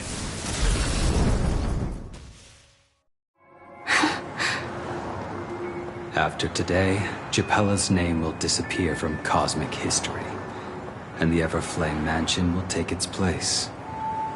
In the not-too-distant future, you'll receive an invitation. That's your next stop. Land of the Dreams. Penacony. I hope you find whatever you seek there.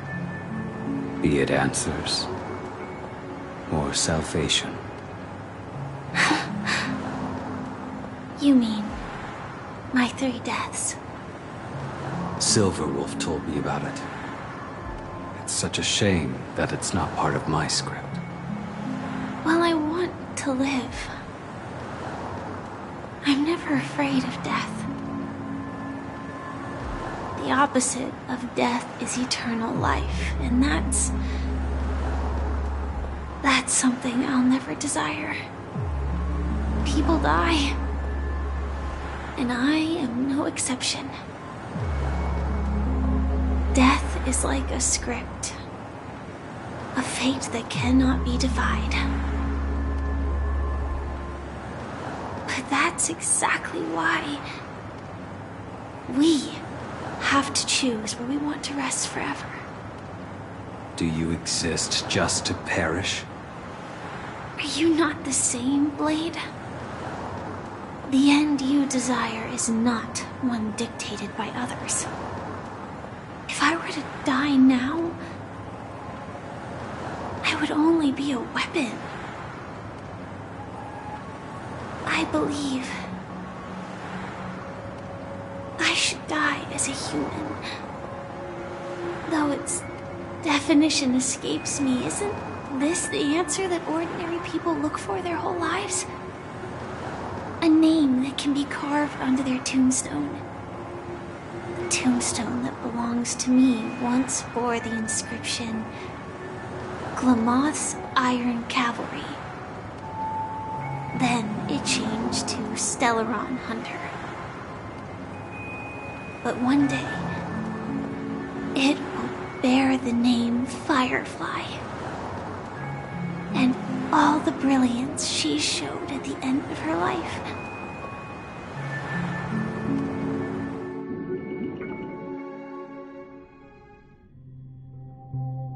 That's quite unexpected, old man.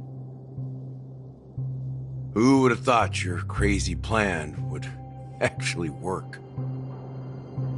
Do all you nameless fools just act on a whim? I can sense that this false sweet dream is coming to an end. The Nameless may be young, but they had the ability to achieve this goal. Just like you did in your time. It's a shame you won't be able to see it firsthand. Maybe I won't either. Once something fictional is seen through, it ceases to exist. Yeah, not just those Nameless. Even Mr. Wings is just like you. Stubborn, won't listen or give up, no matter what. Well, fate is unpredictable, I guess. If we weren't bound by those cursed paths, maybe we could have had some good talks. But in the end, we managed to do it. And now we can find solace. Remember how those idiots cursed us? They said, "Go to hell, you worthless traitors." Well, I don't know if they really meant it, but if longing for freedom means going to hell, then I'll be joining you soon, you fool. Let's get together and have supper again in hell. Oh, I almost forgot. There's one more thing. Here's to you. A glass of hello and goodbye, Trailblazer.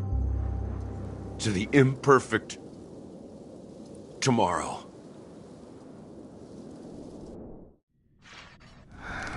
It's warm here, isn't it? You're lucky to have found shelter from the rain. Let alone fresh berries in this desolate place. I was just following the scent of life. It's particularly strong in a place like this. It's a shame these berries don't have much flavor. Seriously? In case you didn't know, this fruit is pretty juicy. The only downside is that when you chew it, it becomes extremely spicy.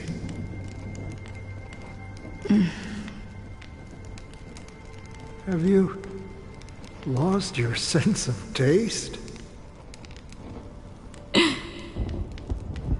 I can still taste certain things, like a faint sweetness. Before coming here, I stopped by a place called Orkron. It had barren cliffs and nights lit by bonfires. Burgundy snow would fall from the sky, and when it landed on my tongue, it tasted like raspberries. The flavor wasn't exactly sweet, but it left a lasting impression. When I think back on my past, I realize that what's tying everything together isn't the big events, but rather these small yet unforgettable moments. Don't worry about it. Losing oneself is a reality that every self-annihilator must face. At least, I haven't completely lost my senses and memories yet. Well, congratulations on adding another footnote to your journey. By the way, are you always alone? No, I had a companion in Orkron. She's a short, nameless girl who aspired to explore IX. She always said she'd walk a path deeper and farther than Akavilis. Quite an ambition for such a small girl. So, what happened? She became stagnant water. Well,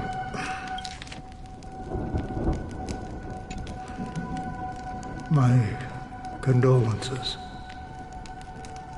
Condolences. I don't need them. The girl left with a smile. She never regretted her choice and most definitely wanted me to say goodbye with a smile. So, that's what I did. That's proof that you're grieving for her. Or perhaps I'm just afraid. Afraid? I rarely sense that emotion. You fear. I'm afraid I'll forget the 30 days I spent with her, just like all the other days in my life. Most of them have already washed away with the rain, disappearing into an unseen realm. I fear that those vivid red memories will fade away too. There isn't much color left, and besides this faint, warm red, there's almost nothing. Hard to imagine.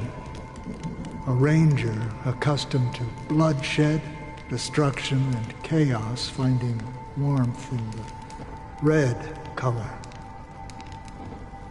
Because I have experienced this warmth many times. Long ago, I promised someone that I'd bring it to more people. And that for every remaining moment of my life, I'd strive for a better ending for all. As long as this red color still lingers, I have a chance to fulfill that promise. It represents a burning fire, a blooming flower, the berries in this cave, and life itself, fleeting yet still dazzling. In the end, it will lead me beyond the horizon of existence. And on the other side, I will cut off nihility. The one blessed by the sleeping and shapeless is considering how to kill them. That's truly pure nihility. But you're right about one thing. After spending so much time near this stagnant water, only when I look at this vibrant red fire do I realize that I'm still alive. When will this rain ever stop? Perhaps when the sorrows of the departed have finally quieted down. the sky will clear up.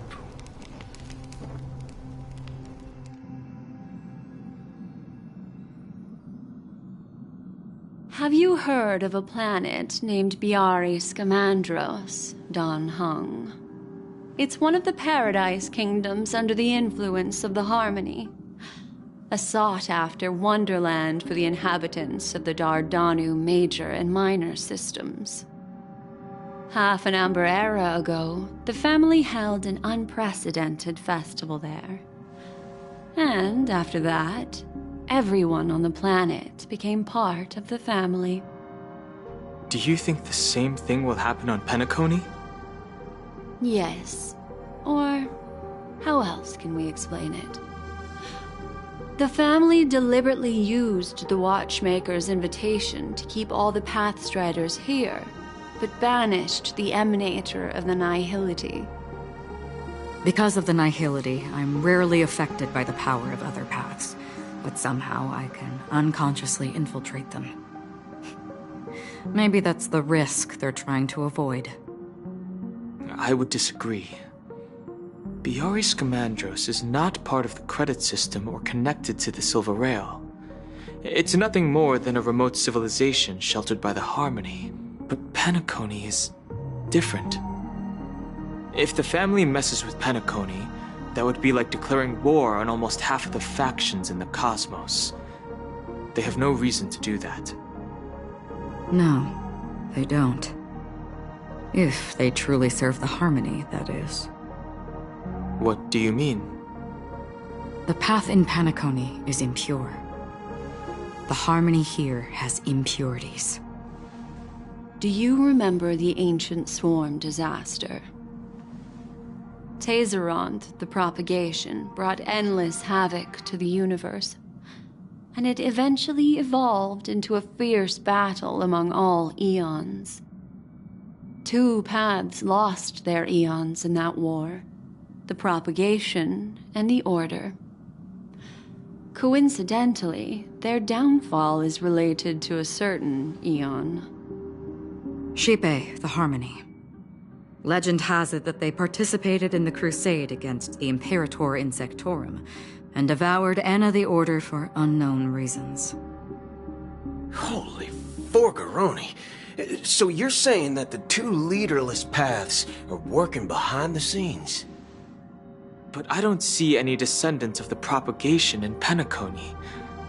Could it be that the remnants of Beyond the Sky Choir are hiding within the family, trying to resurrect a fallen eon? I can't say for sure, but they're definitely planning something for the Charmony Festival. Whoa, this is getting way too complicated. Is this why you want us to leave Astana right away? Are you giving up? The Charmony Festival will start soon. There's one thing that I need to confirm no matter what. A warp jump is the best way to do so. Time is running out. I have another plan.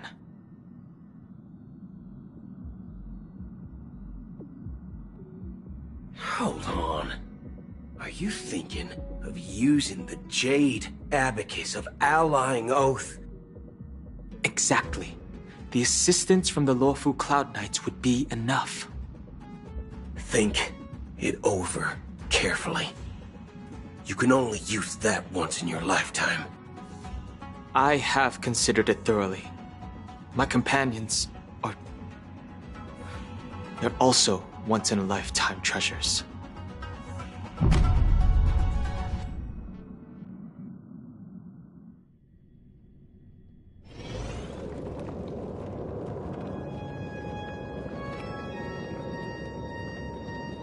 Are you the only one here, my child?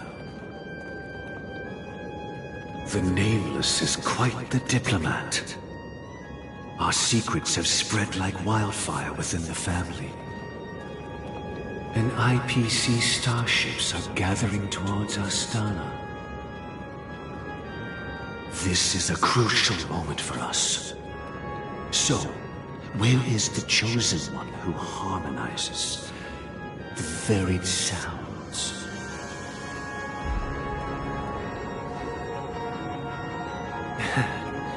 What do you mean, Master? I'm right here in front of you, aren't I? You know, she was supposed to be the star of the Charmony Festival in our plan. But the plan has changed. As her brother, I know she doesn't want to sing for the Order, so I'll take her place. You've always been wise beyond your years. I'm sure you understand the consequences of your choice. If you consider this a betrayal, well, there can't be two suns in the sky. I'll step up and take down the other sun if necessary. Do you believe in karma? If karma exists, then everyone has their own karma. You have yours, and I have mine. And my karma has nothing to do with you, Mr. Gopherwood.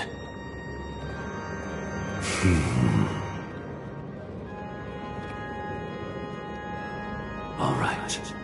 Since you're willing to sacrifice yourself for her, I'll grant your wish. Well, the compromise came sooner than expected. Why? You and your sister were born as twins of the Order. And one of you is destined to follow this path to the end.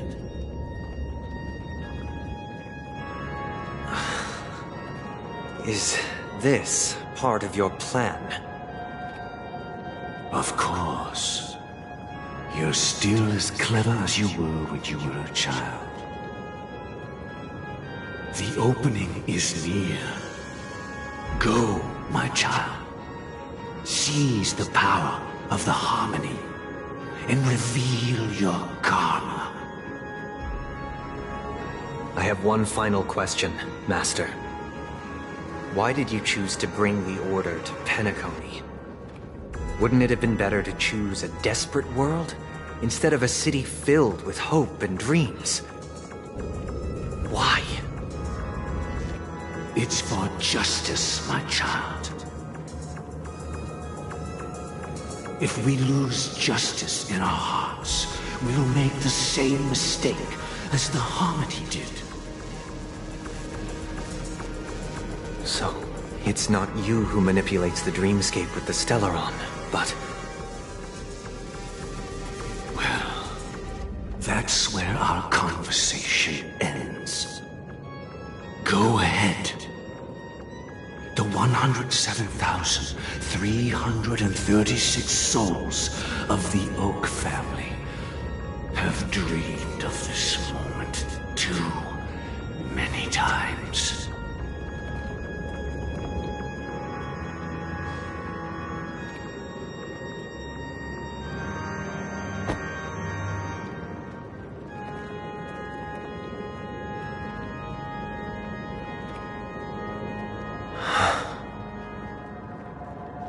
I shall ascend to the heavens, becoming the scorching sun. Bathed in my light, my people shall flourish, while all evil shall be eradicated.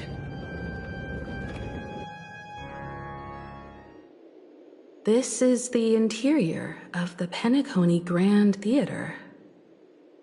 It's quite exhilarating to be flushed into the air by Soulglad. But why is the venue still closed when the Charmony Festival is about to start? And not only that, the entire theater is eerily quiet. No audience, no staff, no one around. Even if we're late, a grand theater like this shouldn't be completely empty. Let's explore around. Be careful, everyone.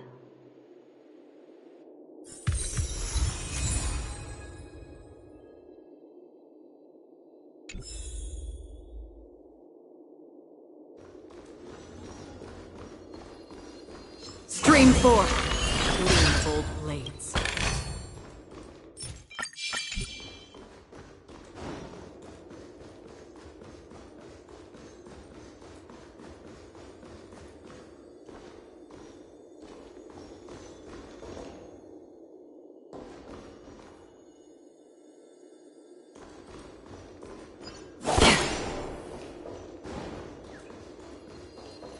Gosh, the atmosphere here is so creepy and unsettling. Even if there's no audience yet.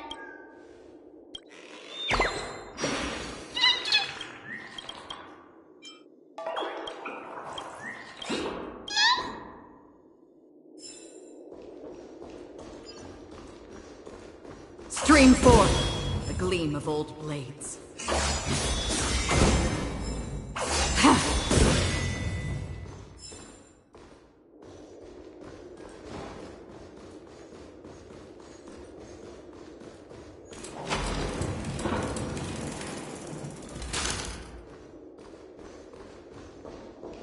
Stream forth the gleam of old blades.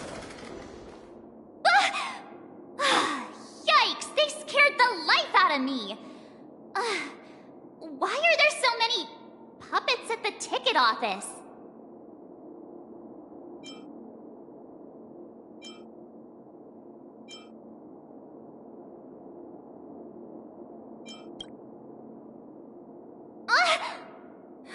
Stop it! Are these puppets part of the stage setup? Even so, it's so eerie that the entire front hall is empty.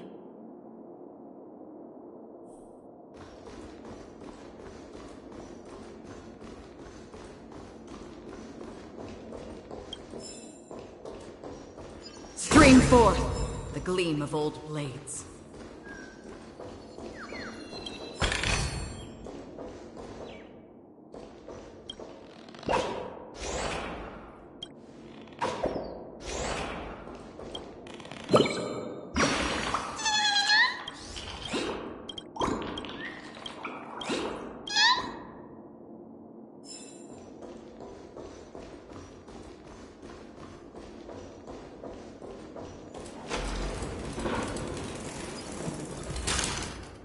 Something feels off.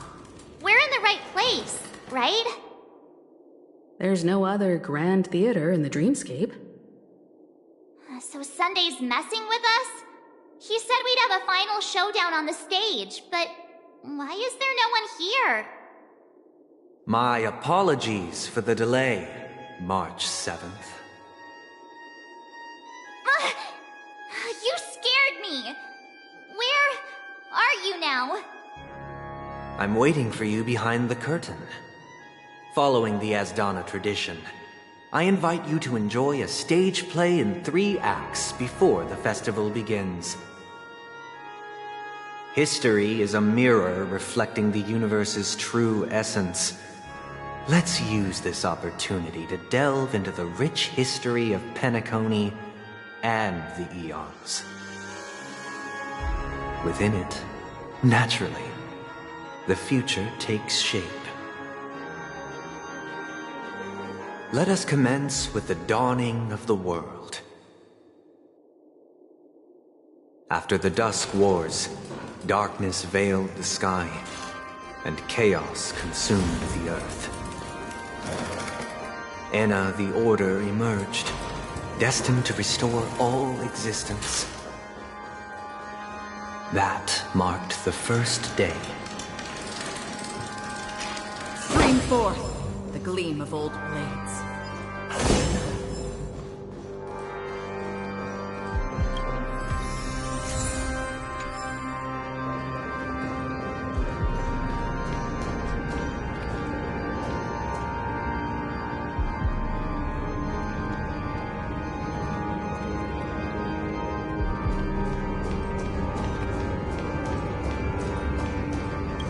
They gathered nebulae and forged them into pinks, thus creating a grand lyre with black and white keys. Strike the white keys, and the sun rose. Strike the black keys, and the moon rose. And so, the cycle of day and night arose. That marked the second day.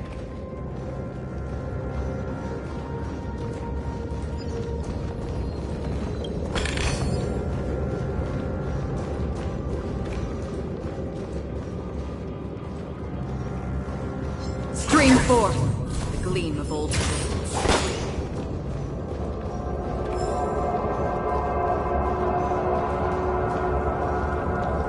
The puppets are gathering around the frame.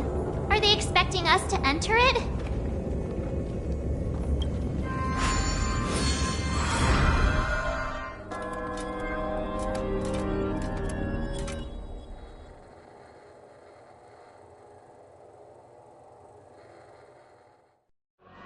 Where are we now? The atmosphere here looks similar to Sunday's inner world. Perhaps this so-called stage play is created with his abilities. This act is named Ode to Prisoner. Given the atmosphere here, I believe it's about Penacony's past. I thought things were finally looking up as I managed to dodge prison during my recent trailblazing expeditions. But now it looks like I'll be back behind bars again. I genuinely wish to avoid a violent clash with my esteemed guests from afar. Therefore, I've arranged 3 acts before the situation becomes irreparable. Where shall we start our narrative? Well, let's start with the time when Penacony was still a frontier prison. Stream forth the gleam of old blades.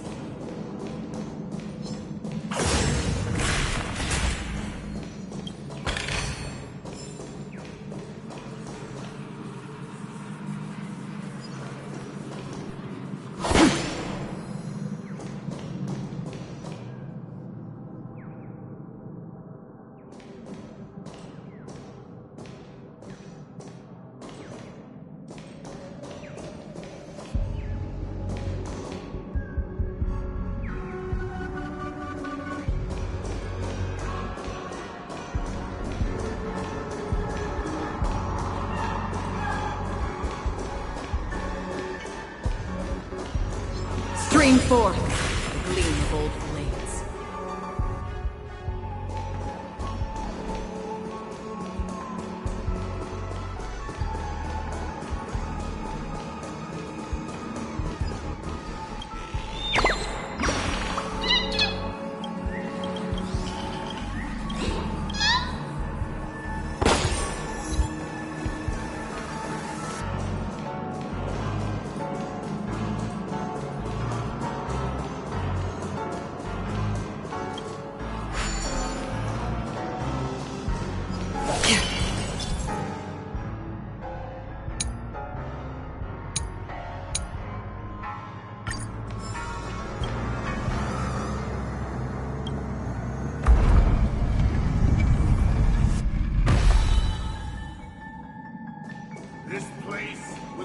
In 2147 AE, a prisoner named Hanun ignited a struggle for liberty and emerged triumphant. IPC referred to it as the War of the Frontier, while the Asdanians dubbed it the War of Independence.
shattered the cages and expelled It's true the that guards. Hanunu was a legendary hero, but it must be acknowledged that while he bestowed freedom upon the prisoners, he didn't grant them true liberation.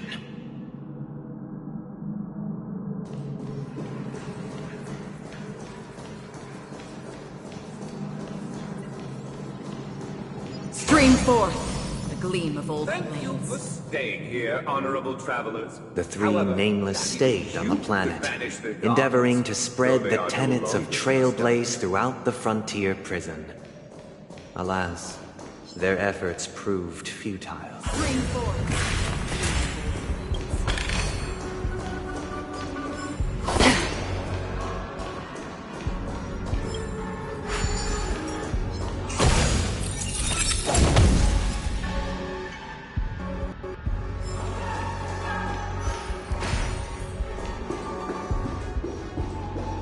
Let's build another prison.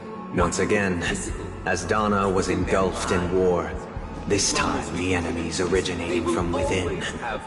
The prisoners remained prisoners for the rest of their lives, fighting for freedom rather than living for it.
I hope you like this land of freedom on a scorched earth.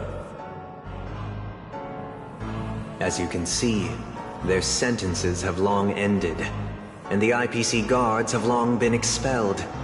Yet, these prisoners remain enslaved, not by external forces, but by the confines of their own minds. Freedom permeates every corner, except fragile souls. It gives solace only to those who believe in its existence. Prisoners, this is my order. Learn the essence of freedom and teach your fellow prisoners to fight for their lives.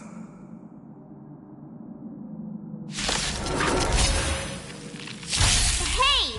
Why do we have to fight while enjoying the show? For I desire not only your enjoyment, but also your assistance in its completion.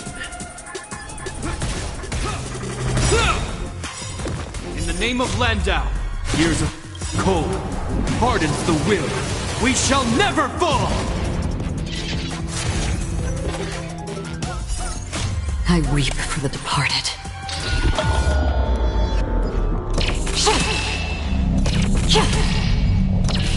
Dusk's reign, it too shall fall. So, let's kick things off with you. Nice like a good brew, full-bodied and sweet. My friends, indulge yourselves.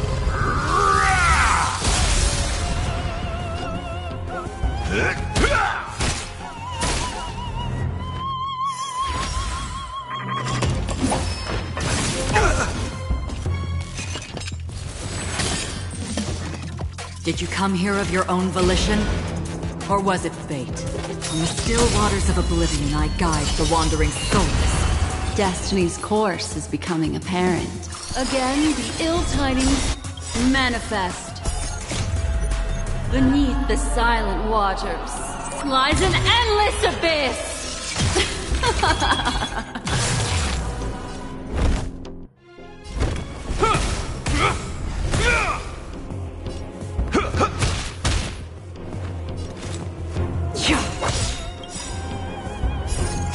I weep for the departed.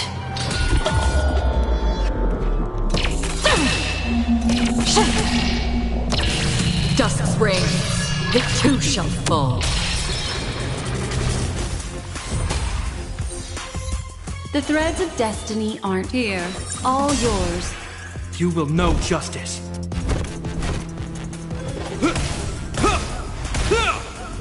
You've arrived, huh? Let's kick things off with you!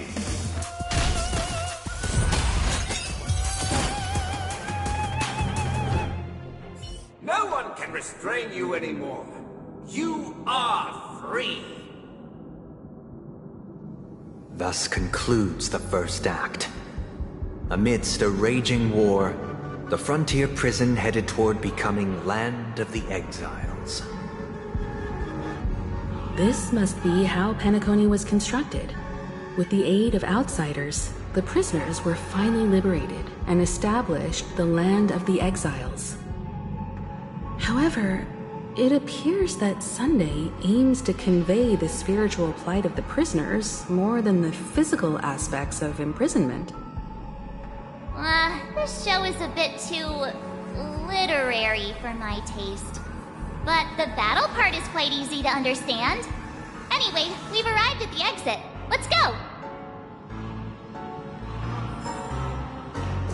These puppets... Where are they guiding us this time?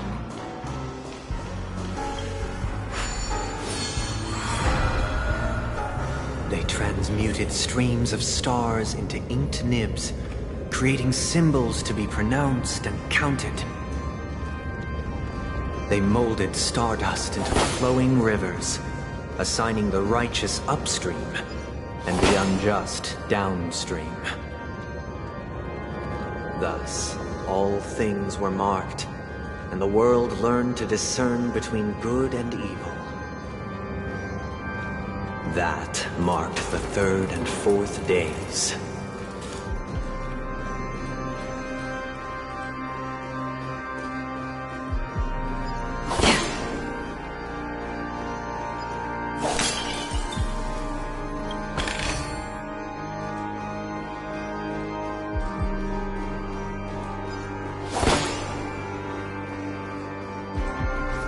I'm with you.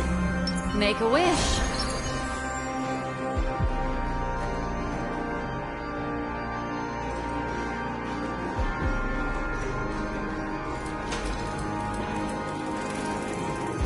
Look! Another frame!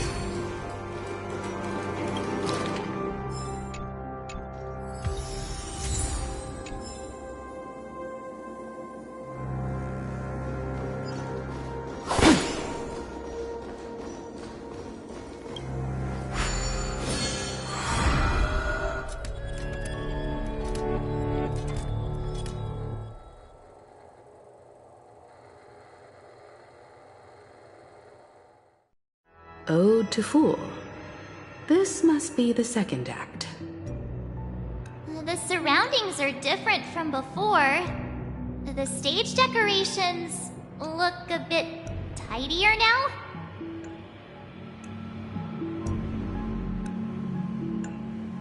Behold the ensuing tale, a struggle for power. Penacony witnessed the ascent of the 7 major lineages: tree, grass, flower, bird, beast, fruit, and insect. Peace never truly graced Land of the Exiles. The history in this era is rich and intricate, so please allow me to present it in allegorical form.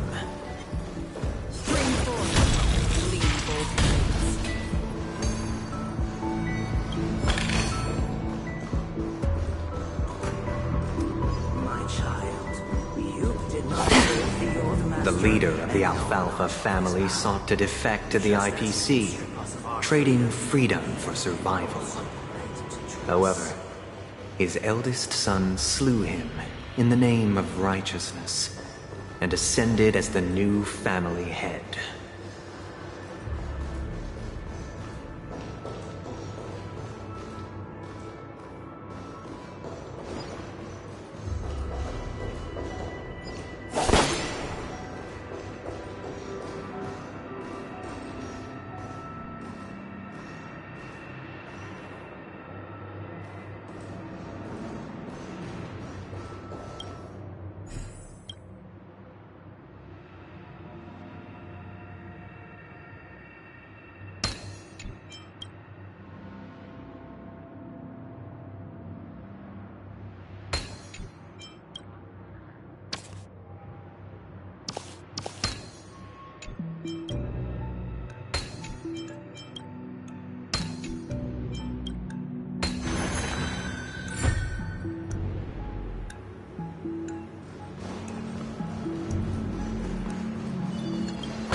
Welcome to this mansion, dear outsider.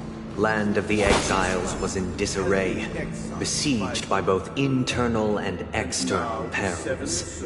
Though the 7 major lineages appeared united on the surface, each harbored their own ambitions, leading to ceaseless conflict.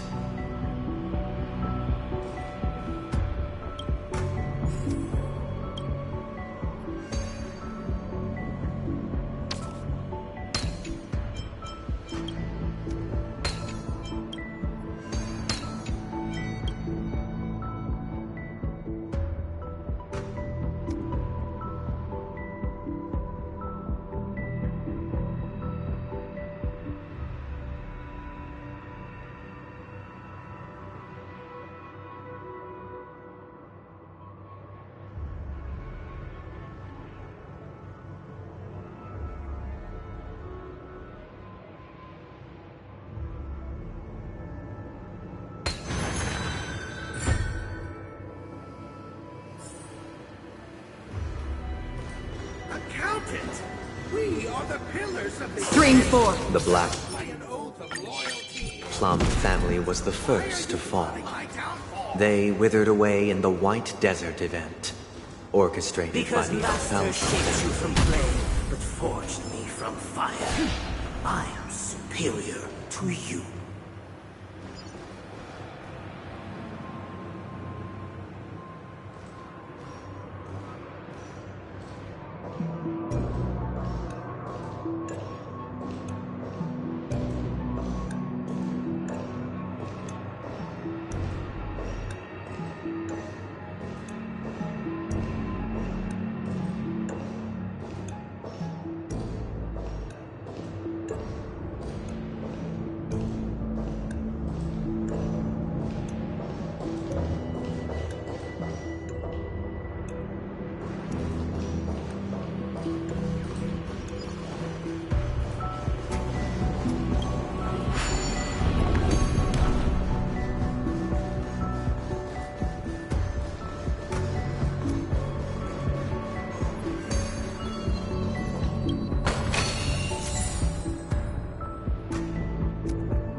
The Lampmoth family endeavored to extend the silver rail left by the Express, only to be eradicated by the remnants of the Swarm, leaving nothing in the unforgiving cosmos.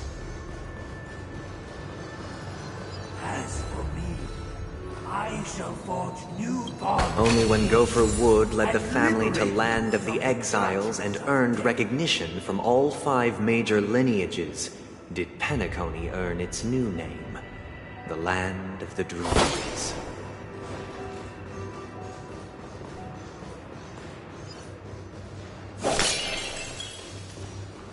Dear outsider, I beseech your aid in purging this mansion of the poison spread by the lurking instigators. You want us to help you? What do you need?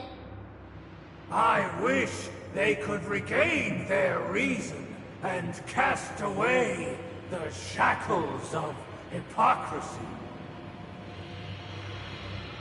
This is the second act. Looks like it's about Penacony's journey to becoming the Land of the Dreams, during which the family plays a crucial role. But this new master seems like a bad guy to me, don't you think? Perhaps this is the truth Sunday is trying to express, if you read between the lines. The Harmony changed Penacony just as the guards once did. Looks like we've gotta help those guys kneeling down over there calm down a bit, right?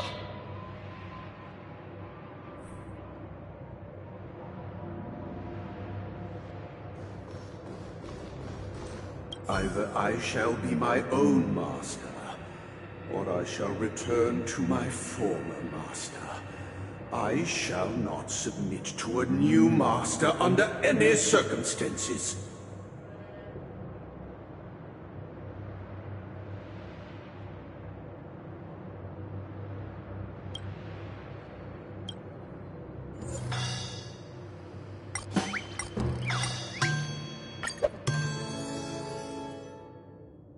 Without a master, who can grant me true freedom?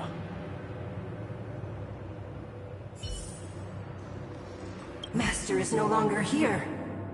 I thought I'd be free, but I'm not.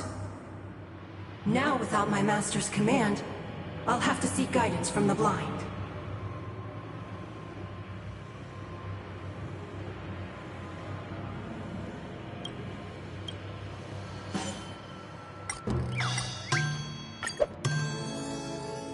Master is no longer here. I must seek a new master and serve them faithfully. Once, I stood as the most loyal guard among all the servants. Now, with my master banished, it's my right to assume control of his dominion.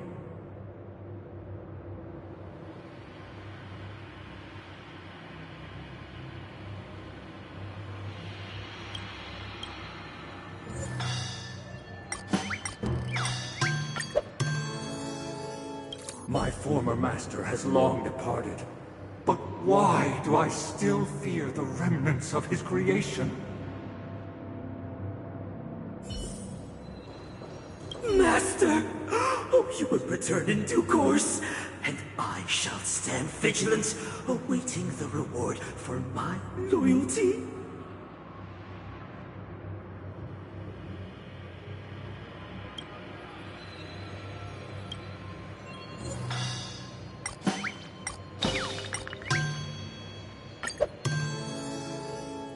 Master, now that you have gone, I shall wait no longer for my reward. I shall seize what is rightfully mine.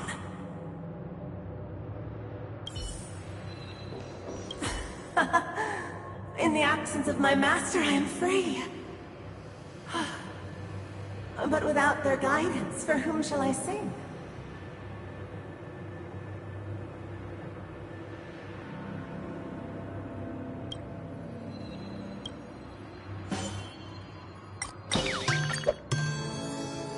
I shall sing for my new master, just as their noble voice once resonated throughout the cosmos.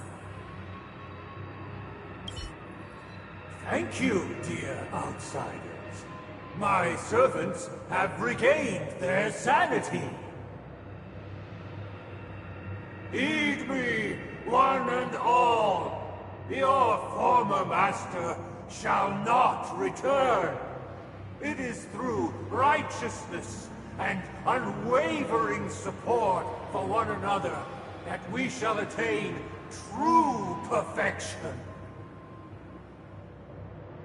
Cast aside the veils of hypocrisy and embrace one another. Get ready. Looks like another fight is about to begin.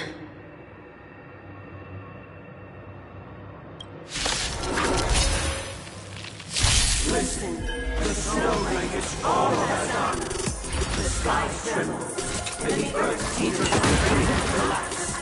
At the edge of the silver universe, the first buds sprout under the rising sun. Tidings manifest. You will know justice.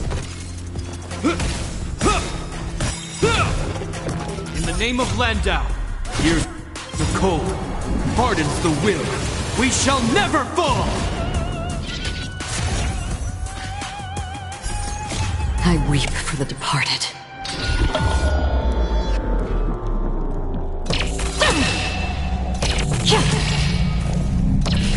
Dusk's reign, it too shall fall.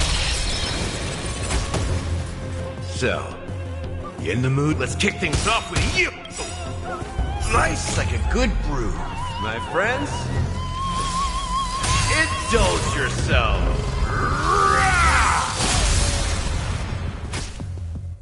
You've arrived.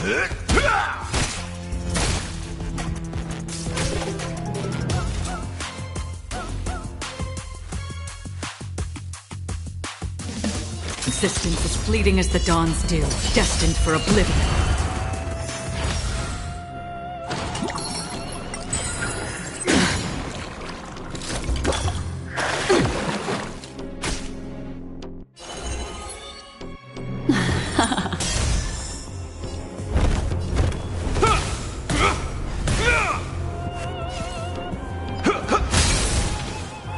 Half the work is already done.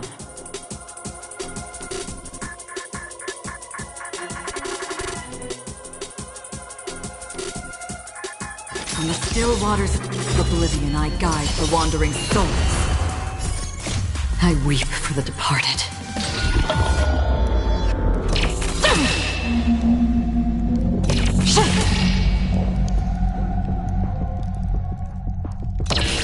Dusk's reign, it too shall fall.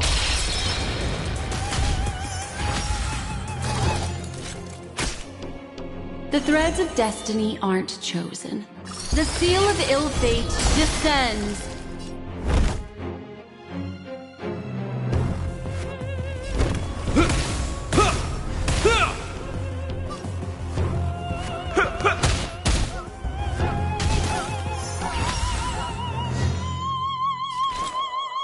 Existence is fleeting as the dawn's dew, destined for oblivion.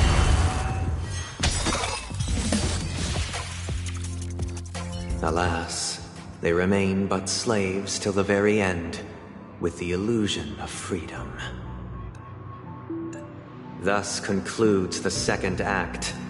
Amidst an illusory harmony, Land of the Exiles charted its course toward becoming the planet of festivities. This is how Penacony fell under the family's control.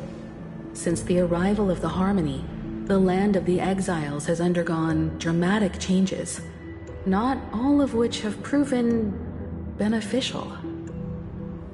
This guy really loves dramatic scenes. Bet he comes from a whole lineage of stage performers.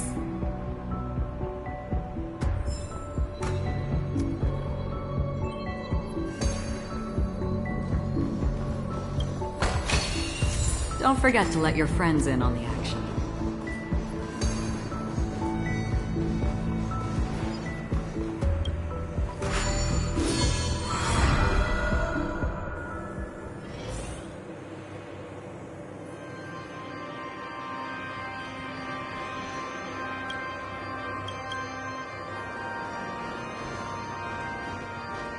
they used the planetary rings to establish the law, forging a code of conduct among the masses. A grand lyre with black and white keys served as an instrument, while symbols of articulation and numerical notation took the form of musical notes. The downward flowing river became a melody, and the canon of law dictated the form. Thus, all mortals found their unique place within this symphony. That marked the 5th and 6th days.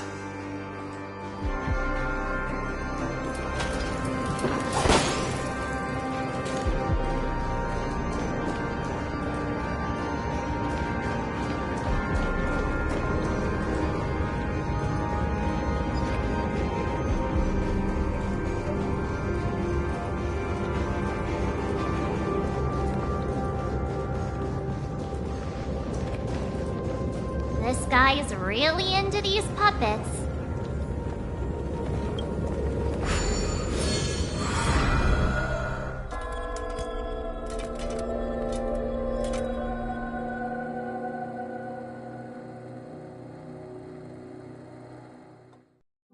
Oh, I get it now. The last scene is all about singing the praises of the Order. And the atmosphere here is completely different from the previous 2 scenes.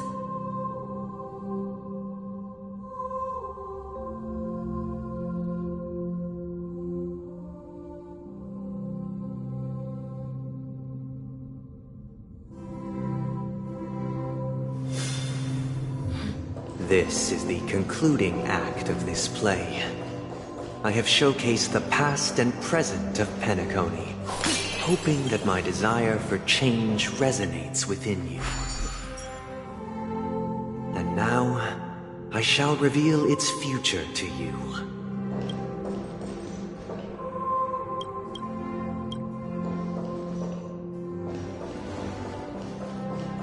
Stream forth, the gleamful Responsibility for the people. If the people lack foresight, we will make choices on their behalf and bear the responsibility. Stream forth, the gleamful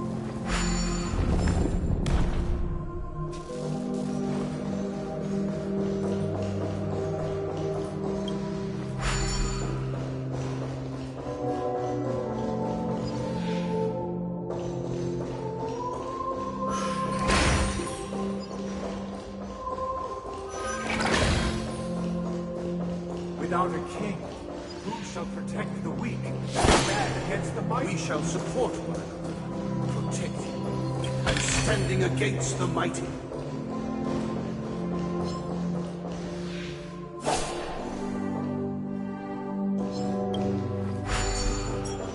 Stream forth, gleam of old blades.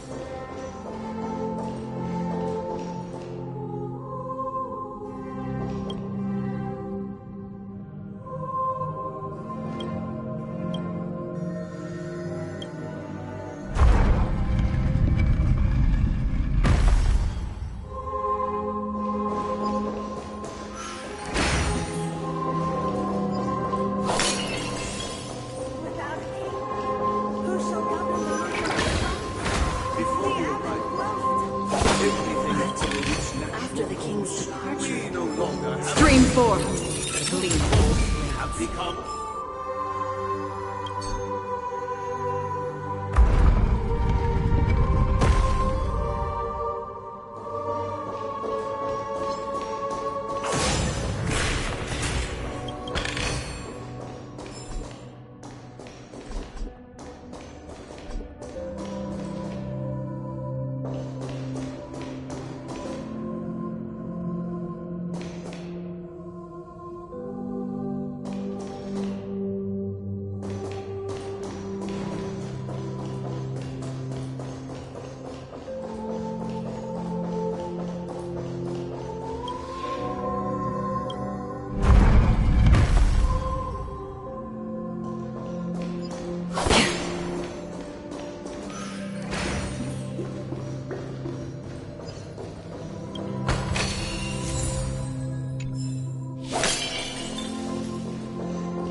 we supposed to kick off a short story and have a fight here just like we did in the previous acts? Why aren't any of these puppets saying anything? Perhaps we'll need to complete the story ourselves, just like we did before. So, do you think their mind needs tinkering or something?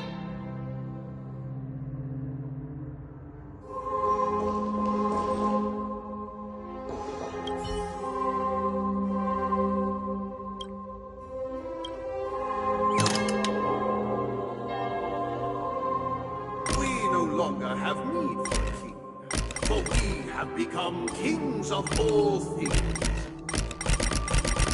Farewell, former king. We no longer have need for a king, for we have become... How did it go?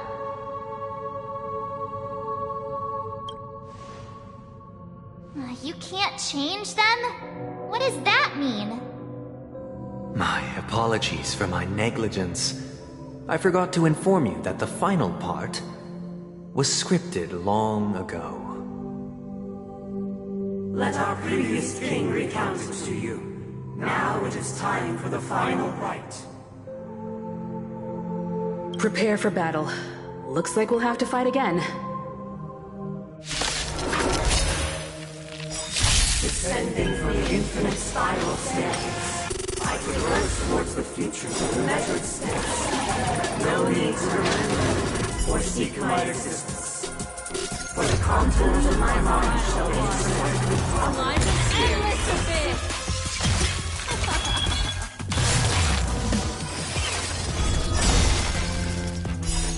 I weep for the departed.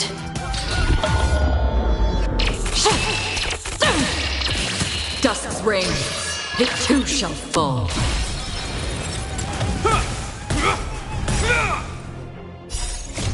Years of cold hardens the will. We shall never fall! Let's kick things off with you! From the still waters of oblivion, I guide the wandering souls.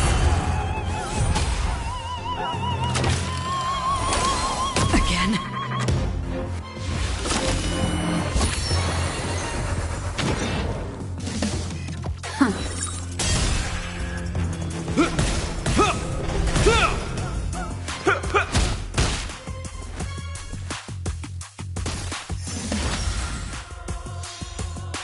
Again, the ill tidings manifest. Let's kick things off with you!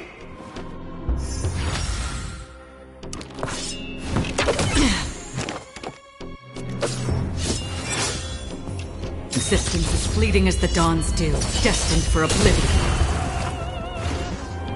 The seal of ill fate descends. I weep for the departed.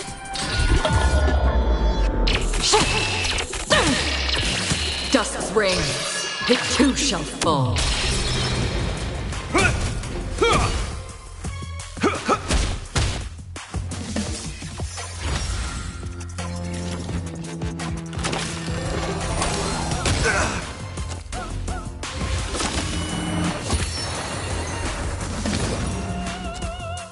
On the still waters of oblivion, I guide the wandering souls. In the hushed expanse of a nocturnal reverie, I leave faint traces behind. No need to remember me, or to recall the essence of dreams. What is mine shall wane, while you shall transcend its delicate nature.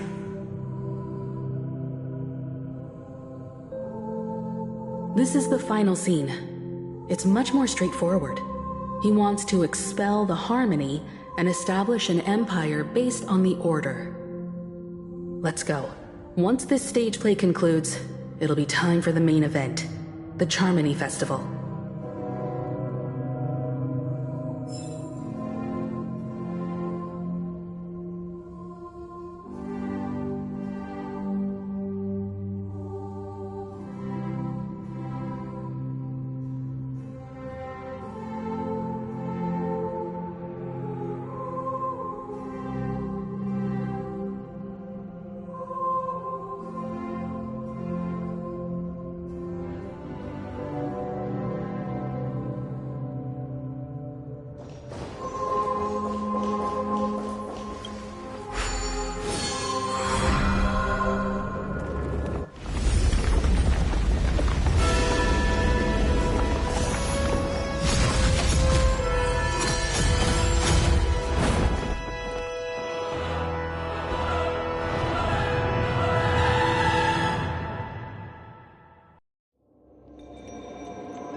they imbued the world with meaning, perfecting all things in the heavens and on earth. Then, they rested from the labors of creation. Yet, all beings cried out to Enna. Under the banner of the Order, you have defined all things in the cosmos. But this made us realize that we are but puppets in your hands. Thus, on that day, all beings united and cast the Eon into the abyss of oblivion. This Grand Theater looks totally different. Is this the power of the Order? Everyone, get ready. This could be a tough battle.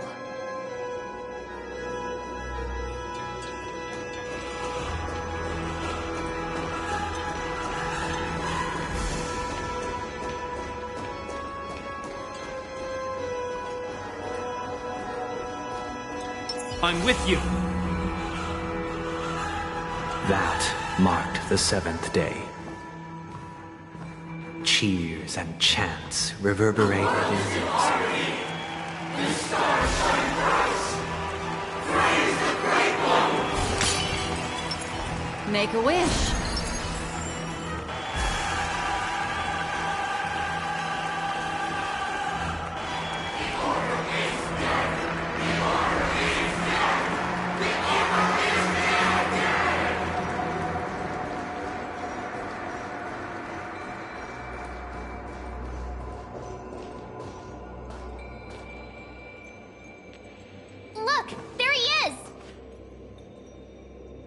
That concludes everything related to the Order. What are your reflections on this, my dear guests? Nevertheless, this is but a trivial blip in the annals of galactic history. What truly matters is the course this river shall take in the days to come. You've arrived at the perfect moment. The Charmony Festival is about to commence, and it would be a shame if you were absent for the Harmony's prologue. Allow me to extend my warmest welcome once more. Welcome to Penacony Theater, the very core of the Sweet Dream, the abode of the Stellaron, the grand stage of the Charmony Festival, and the very place where the future of Penacony shall be determined through conflict.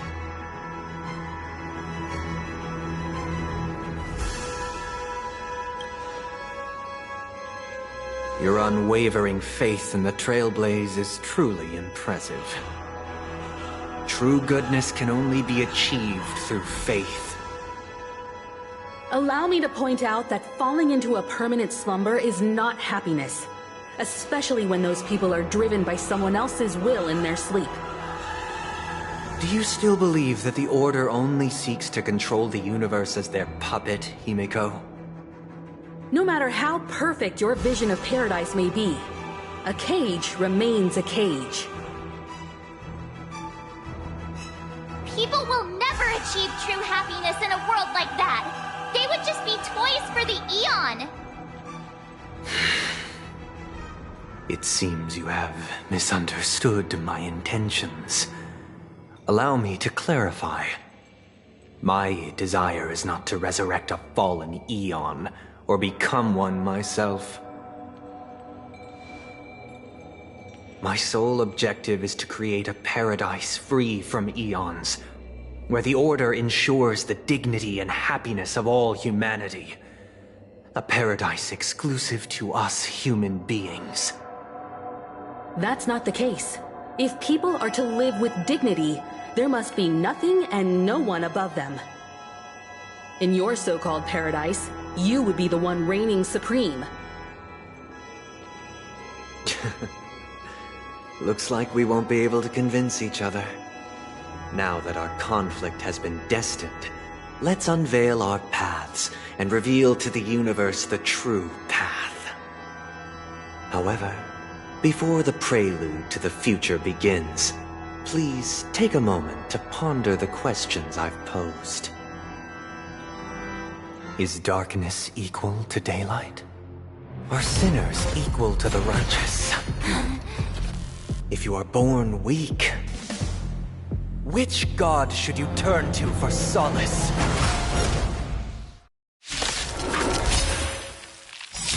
How tragic. The Eon with great might. Under the banner of the Order, shall have the all things in the cosmos. Good brew, my friend.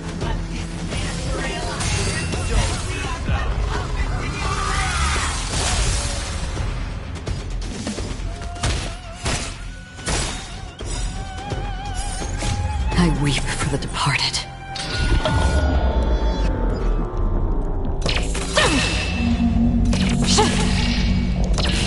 Dusk's reign, it too shall fall.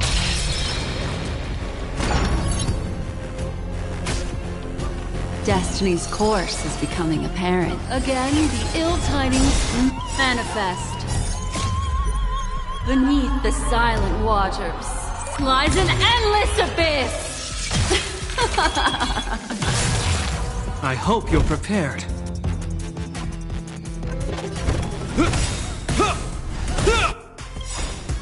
In the name of Landau, years of cold hardens the will. We shall never fall!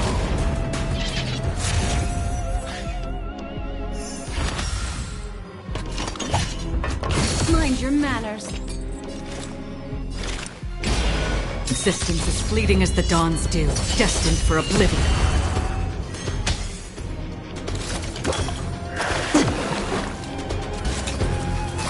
Is that all? The threads of destiny here, all yours. You've arrived, huh? This ends here. Did you come here of your own volition? Or was it fate? On the still waters of oblivion I guide the wandering souls. I weep for the departed.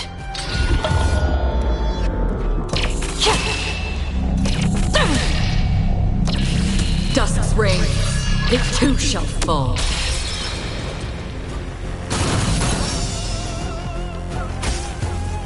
Destiny's course is becoming apparent. The seal of ill fate descends.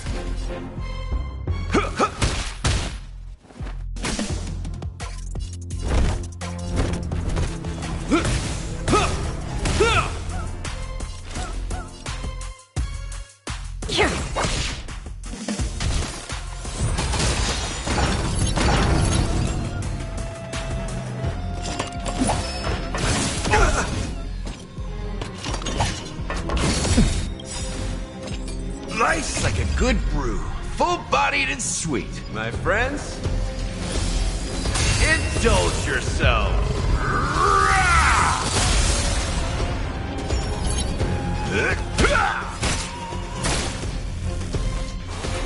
The world the stars. In the name of Landau, years of cold hardens the will. We shall never fall!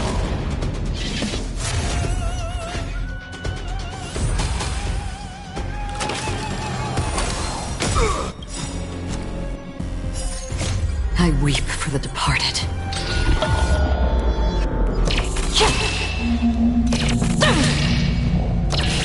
Dusk's reign, it too shall fall.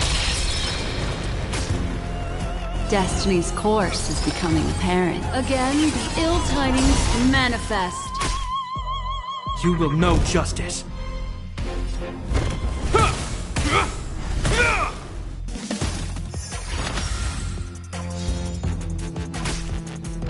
Another journey begins. Where are you going? So, you in the mood for another beating? Let's kick things off with you!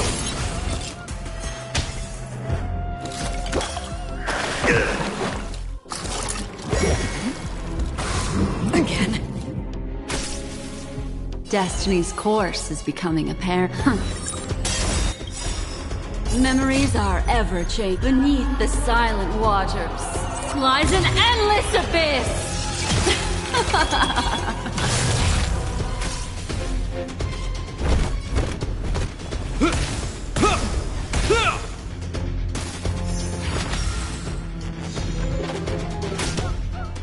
You've arrived, eh?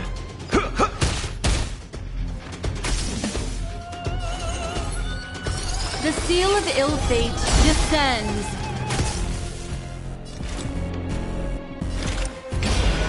Existence is fleeting as the dawns do, destined for oblivion. I weep for the departed.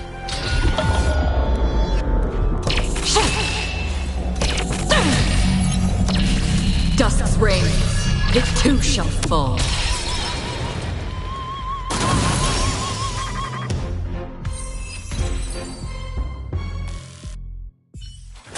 I already know your decision.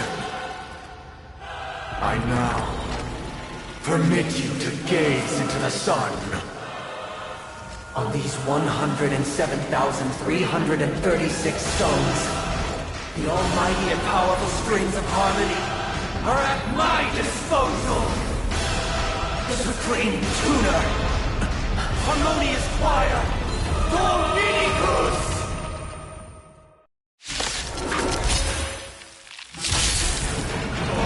Lost souls, come and meet your master! The embodiment of the harmony?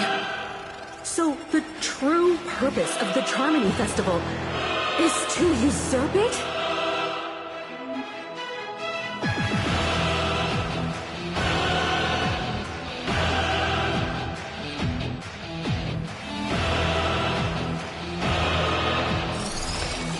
Again, the ill tidings manifest. I hope you're prepared. In the name of Landau, years of cold, hardens the will. We shall never fall!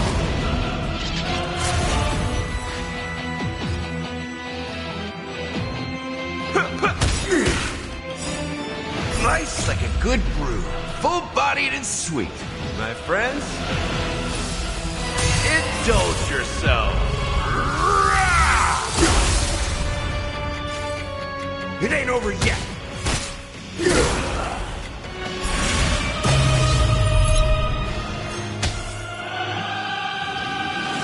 Is that at all? I weep for the departed.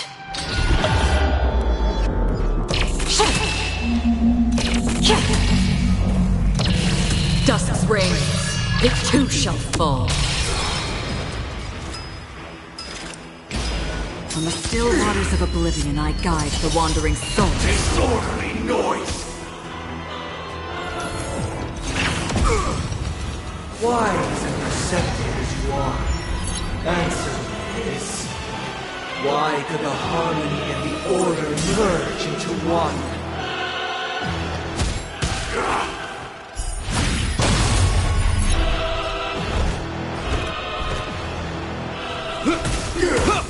Noisy!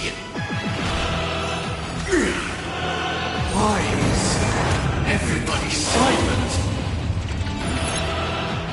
The noise is fading! I'm feeling like there's another world in front of my eyes. It's the power of tuning. Don't let the song distract you.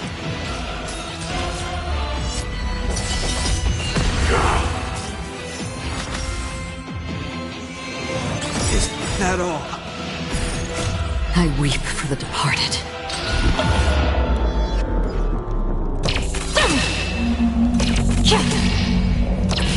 Dusk's reign, it too shall fall.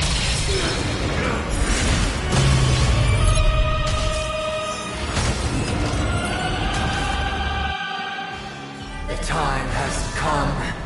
Creation will be reborn from the remains of the gods.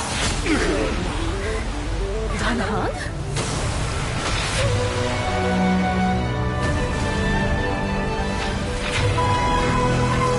Radiant Spirit, heed my word. Show no mercy!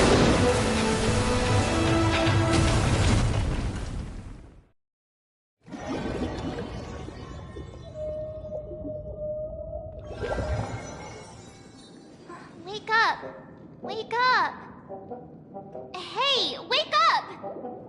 The sun's frying your butt! Are you alright? Can you hear me? Do you remember your name?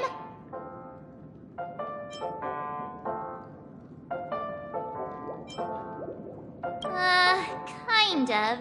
It was General Qing Yuan who helped us shoot it down. In any case, since you remember what happened just now, well, that's put my mind at ease.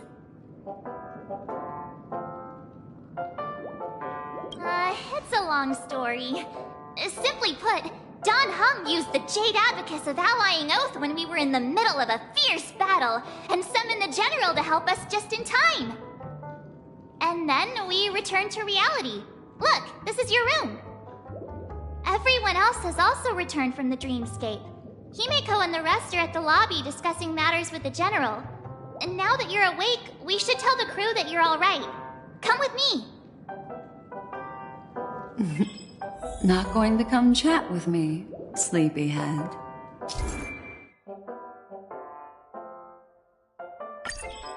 That voice... Is that Black Swan?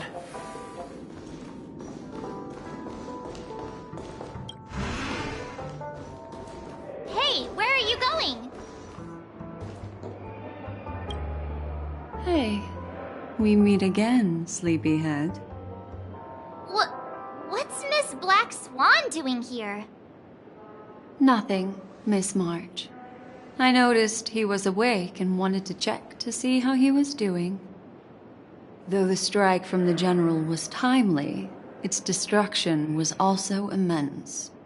When emanators collide, ordinary people inevitably suffer.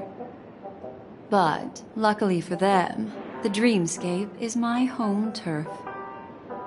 Thankfully, I managed to get everyone out before the harmonious choir collapsed.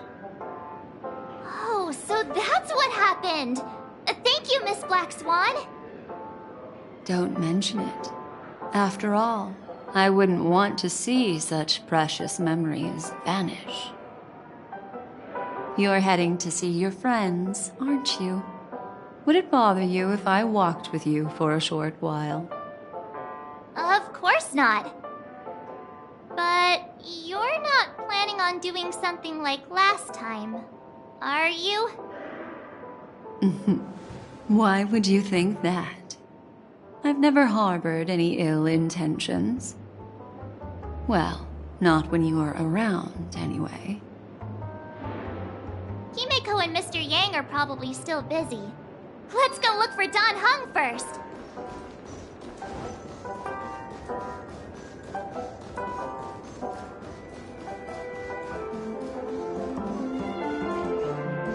Look, he's still talking to that cowboy.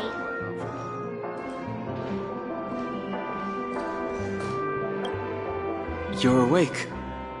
How do you feel? Well, fork me. You must be that Stellaron they were talking about.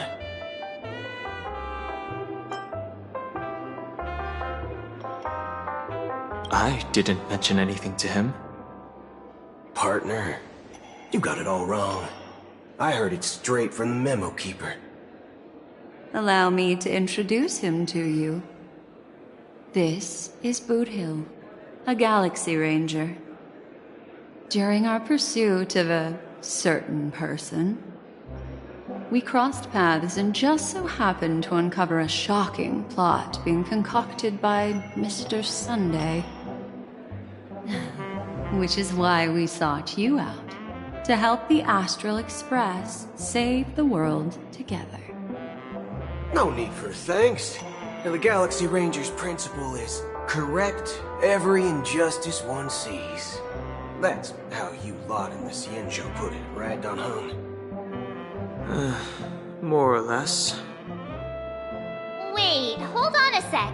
This is the first time I'm hearing about this certain person. Who are you chasing? And why would that lead you to the Express? Good question.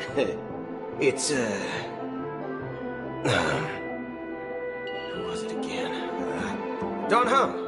Do you remember?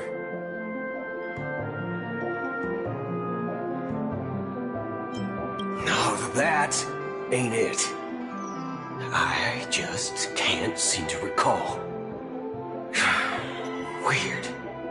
My neurochip hasn't registered any malfunctions. I can't seem to remember either. What's going on? Heck. Forget about it.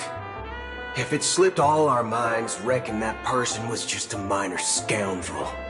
Unimportant. Ain't gonna stop us from piecing together the story anyhow. Yes, when the dust settles, I'll just think of a way to recall it in the memory zone. Everyone, let's hurry up and look for Miss Himiko, shall we? He's now a minor star on Penacony, and the entire hotel's concerned about his well-being. You're right. Let's head to the lobby then.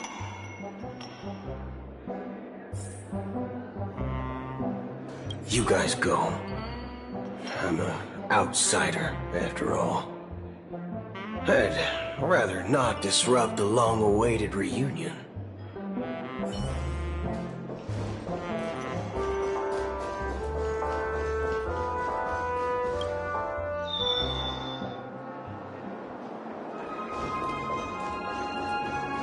Look, they're with the... That's all right. In these times of conflict for the sake of utmost safety, it is only right that the Alliance steps forward to mediate on behalf of the Astral Express. We must not allow you to take unnecessary risks. Furthermore, despite the IPC's eagerness for success, it prioritizes peace above all. And the family, trapped though it may be, professes a desire for harmony. The Alliance has always won people over with reason. I firmly believe both parties can indeed put aside their differences and come to a peaceful agreement. The General possesses a deep understanding of the greater good. With the Cienjo Alliance mediating, peace for Penacony is within reach. You flatter me. But ultimately, it's been all down to the Express. Without your efforts, this sweet dream paradise would have been claimed by the last remnants of order before there was even a shot at peace. Well, would you look at that? Here comes the big hero.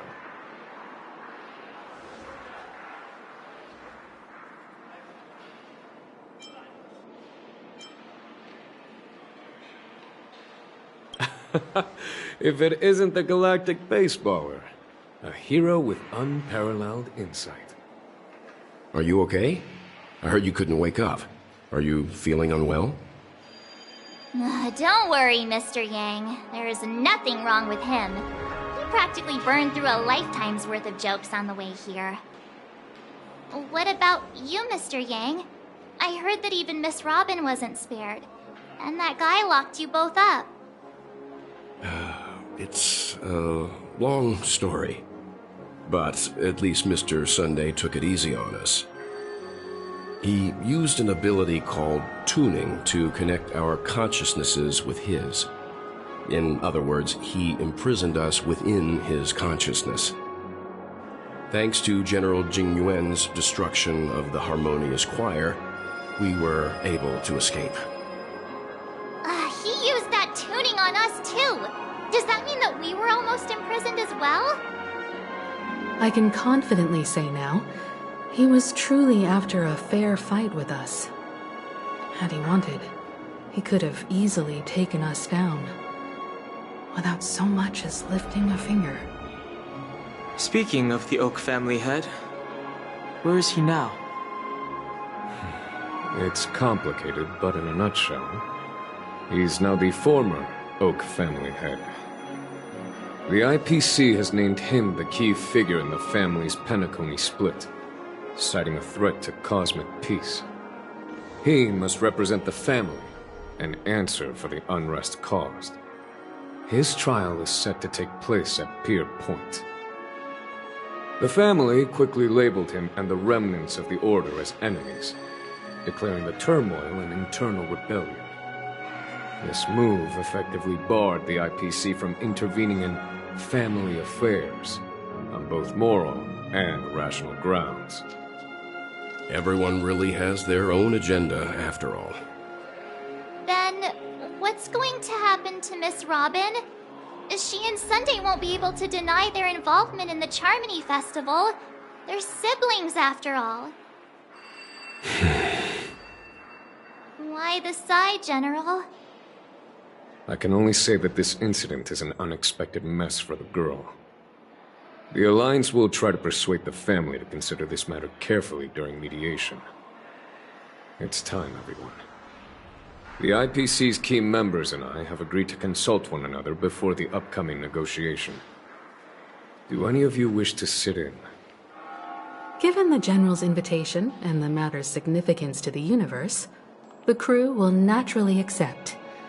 However, if the IPC has any reservations... Why, of course you're welcome. They've mentioned that your team is a trusted ally of the IPC in Penacony, so there's no reason not to welcome you. Besides, if there can be reliable observers from the Astral Express present, discussions will go more smoothly. So, what do you all think? Well then, we shall oblige. I'm kind of allergic to those types of situations. I think I'll just head back to my room and start packing. Not to worry. Himiko and I will take care of things. I'm afraid I'll also have to return to the Express first. The conductor is worried about us. It's best I go and explain the situation. Thank you. What about you, Will you join Welt and me? Or have you got other plans?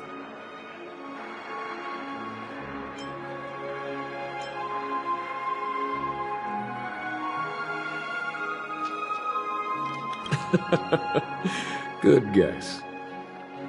Although I'm not too sure of the reason. The representatives from the IPC have insisted on his presence. Allow me to lead the way. Follow me, please. The negotiation will commence at the hotel lobby. Everyone, please, follow me.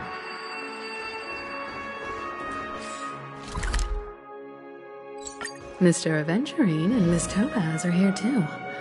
Oh, and who is that over there? The Intelligentsia Guild's Dr. Ratio. This assembly is quite something.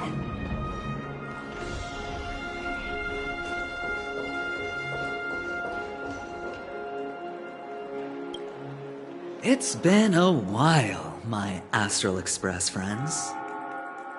I would also extend my sincere thanks to you, General of the Lawfu. The presence of everyone here assures that the talks will likely reach a conclusion that satisfies all sides. Oh. Looks like everyone has come with expectations. Care to share?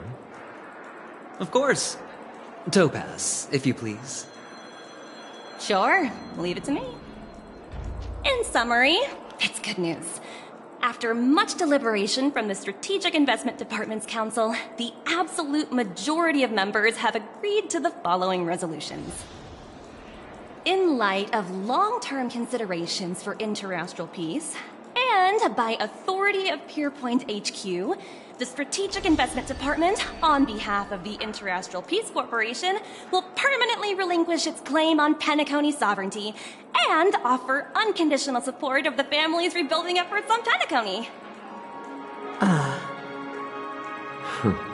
Now that's something.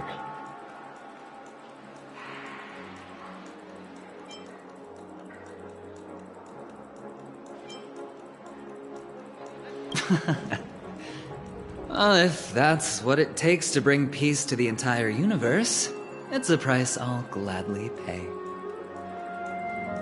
Has the IPC finished sharing all its thoughts? Then it's our turn. The Guild, much like the Genius Society, has taken a keen interest in the recent calamity in Penacony. Ultimately, both parties have agreed to a comprehensive collaboration, offering technical support for the reconstruction of Penacony.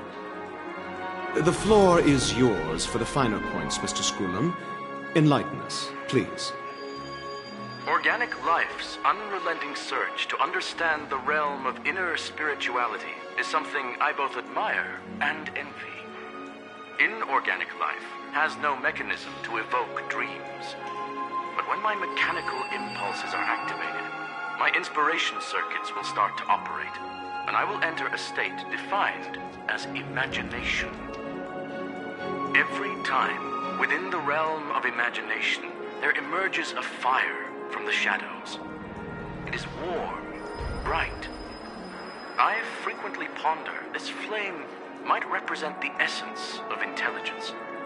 A cluster of inspiration ignited by high temperatures. The future direction of the universe may well lie within it. Alas, they are nothing but projections of my thought system to me. Desired, but unattainable.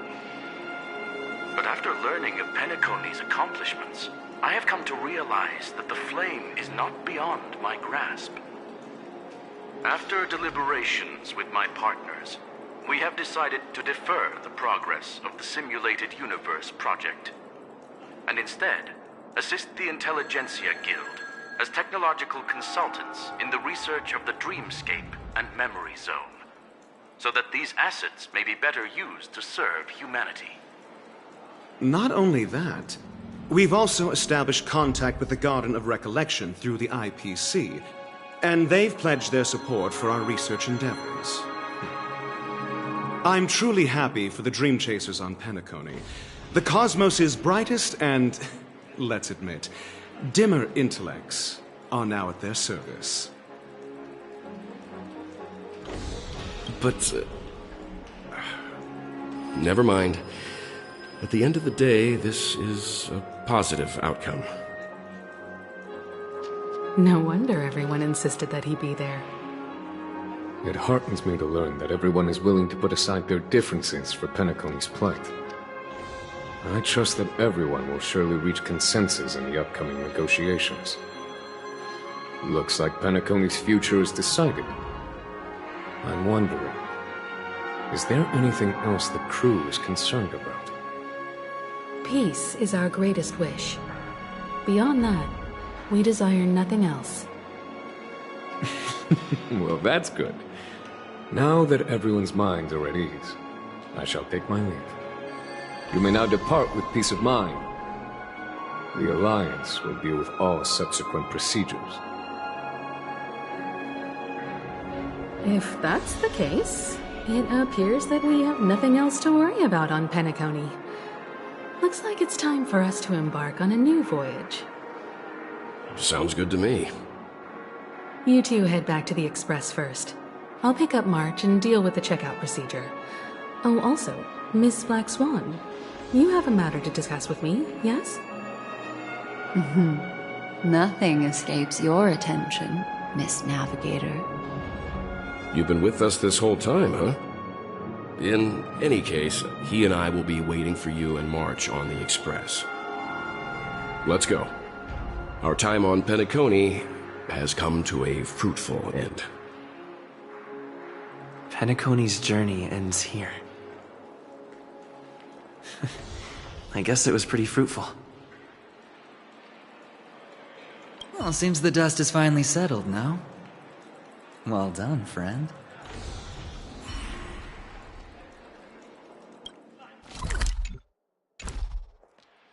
I am truly happy for the Dream Chasers on Penacony. The cosmos' brightest and, let's admit, dimmer intellects are now at their service. This is all due to your heroic deeds in Penacony. Everyone's been moved by your integrity and selflessness.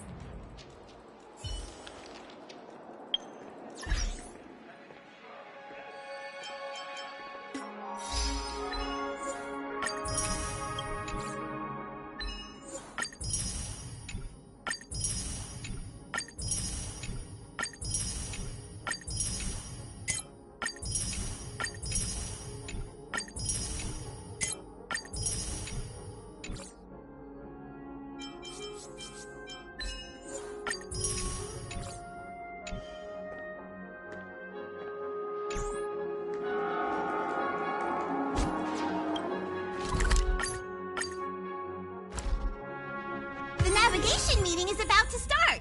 We're all waiting for you. When did the... Ahem. Looks like everyone's present. Let the navigation meeting commence then. This a meeting to decide our next stop? How we doing this? A show of hands. Hold your horses, cowboy. It's for those to decide.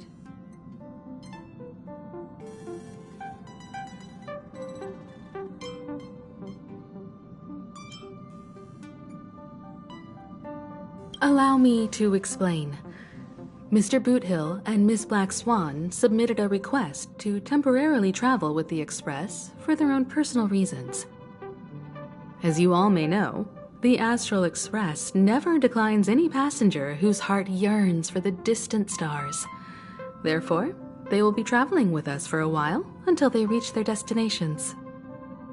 Whoa, the Express is going to be much livelier now. But, Miss Black Swan, you better not use your Memo Keeper abilities to pull any pranks. Understood, Miss March. I promise you, you'll never see me in your room while you're taking a break. Don't! You're freaking me out. All right. Now that everyone's met everyone, we can continue our navigation meeting. Firstly, Pom-Pom wishes to thank everyone. If it weren't for you all unearthing the truth about Penacony, Pom-Pom would have never known where Mikhail and the rest had gone. What they had to go through was regrettable, but I reckon they all fulfilled their wishes. And it was thanks to all of you. Thank you, everyone. Now then, we come to the crux of this navigation meeting. We must decide on the Express's next stop. Let me introduce our current options. The first choice is from Himiko, the oceanic planet of Lushaka, a planet composed entirely of water. Many aquatic races reside there. Of course, it's also the home planet of the venerable, nameless Mikhail. The second choice is the agate world Melustanen, suggested by Welt. It's famed as one of the initial sites of the Stellaron disaster, and the place where the beauty Idrilla ascended. Today, it's celebrated as a planet of undying allure. The third choice is Edostar, a planet nestled within a vast ion storm region, currently under assault by the Antimatter Legion. However, the distress signals from there have recently ceased, prompting the IPC's wish for us to check in on the situation. The last choice, courtesy of Black Swan, is the glass belt Petravia, a massive belt of asteroids that was turned to glass by the Lord Ravager Zephyro. These days, it's apparently known to house one of the branches of the Morning Actors Troupe. Ooh, so many options. I'm seeing stars already. Next up, everyone will select the destination that they wish to visit, and then we'll put it to a vote.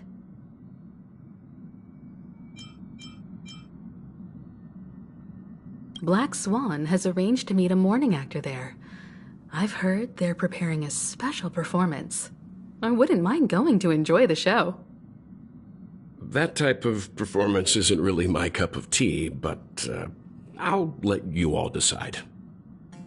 I'm really interested to check out this troupe's performance, but it really sounds like the Edo Star is in a lot of trouble. As Nameless, should we not extend a helping hand? March is right. Though the fact that the distress signals have ceased means we're probably too late. But I still think we should investigate the situation there. 3 votes for the glass belt, 2 for Edostar.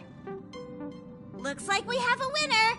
Next stop, the glass belt, Petravia.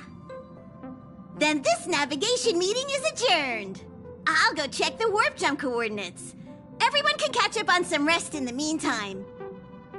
When it's time to make the jump, Pom-Pom will make an announcement. There's still some time before the jump. What should I do? How about a chat? Over here.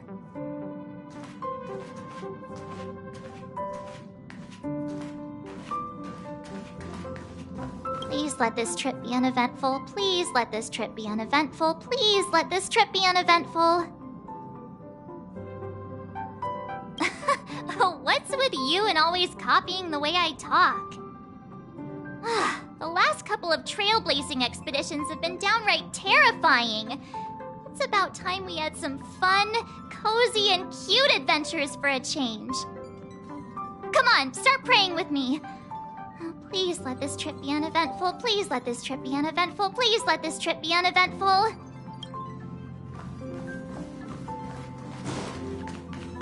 Huh. For some reason, I'm suddenly stricken by the feeling that we haven't crossed paths in quite some time.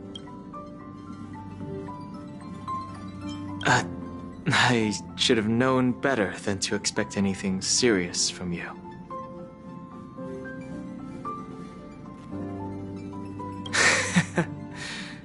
Got it.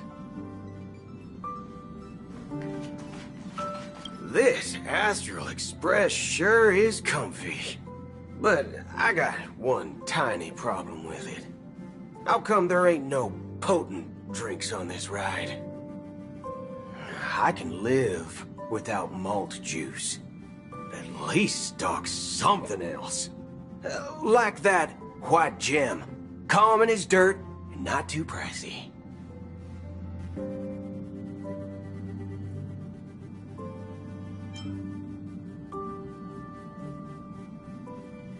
Oh, well, that's, different kind of strong. Ha!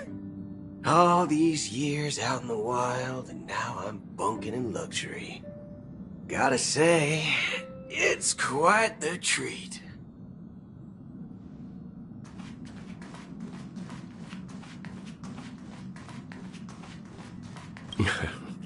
You're fast becoming an excellent trailblazer. It's an honor to be able to watch you grow. Yes, you are. I've known many warriors in my time, and only a few achieve the kind of growth you have. Back home, where I'm from, you'd be rated at least an S tier. It's not been easy for you these past few days. You've earned some downtime. I'm looking forward to seeing how you'll perform on our next journey. Come to think of it, this trip to Penacony was the first time we trailblazed together, wasn't it?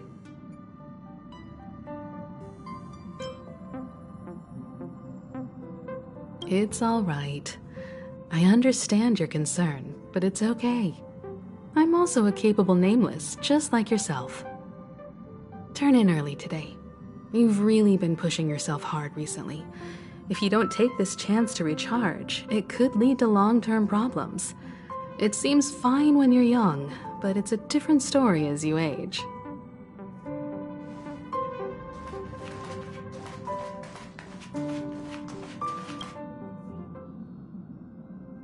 Oh, you're here. Seeing your reflection among the stars in the porthole really does seem somewhat surreal. How about it? This journey of beautiful dreams. Was it to your liking?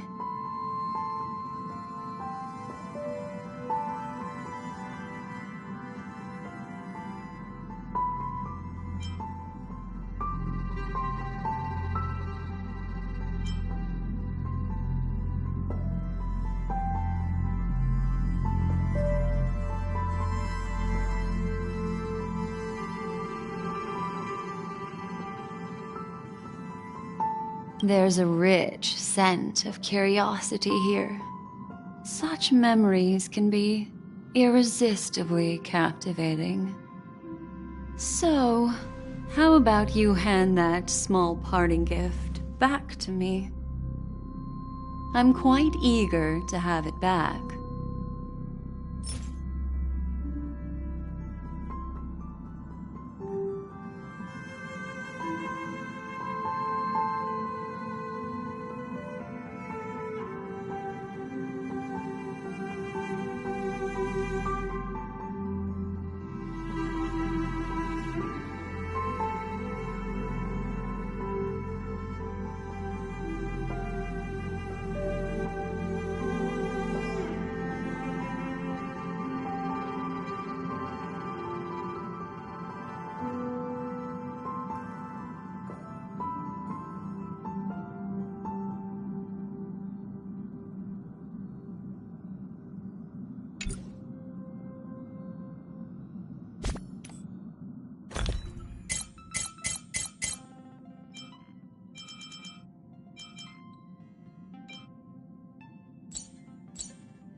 Oh, how about it? There's a writ, so... Oh?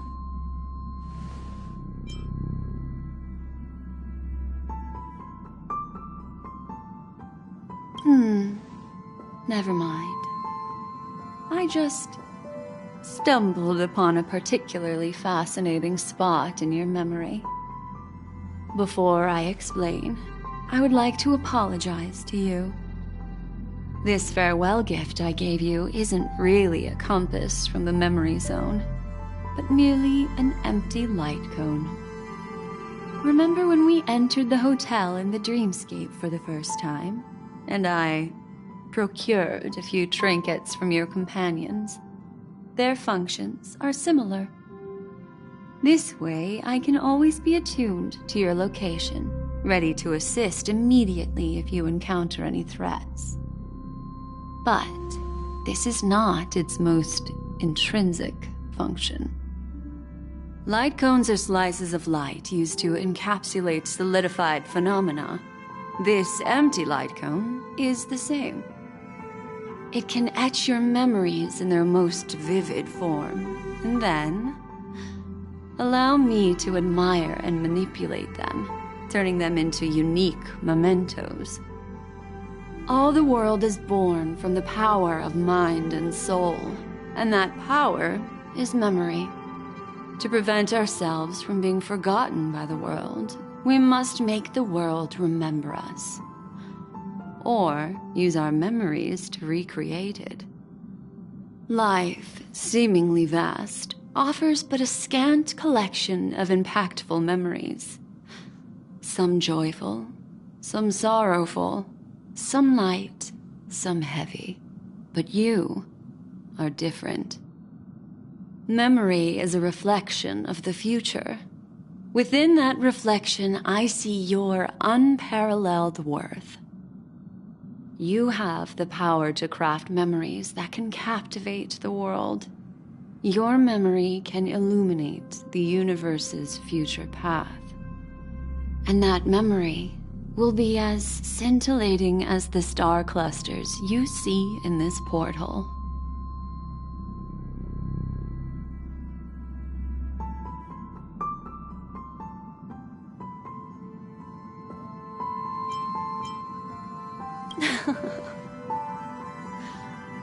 The memories I have of you are not enough for me to predict a future that lies too far ahead. But I can tell you one thing. My favor towards you stems from a more profound reason. The reason is simple. In this grandiose and ostentatious dream of the families, only you personally experienced the entire course.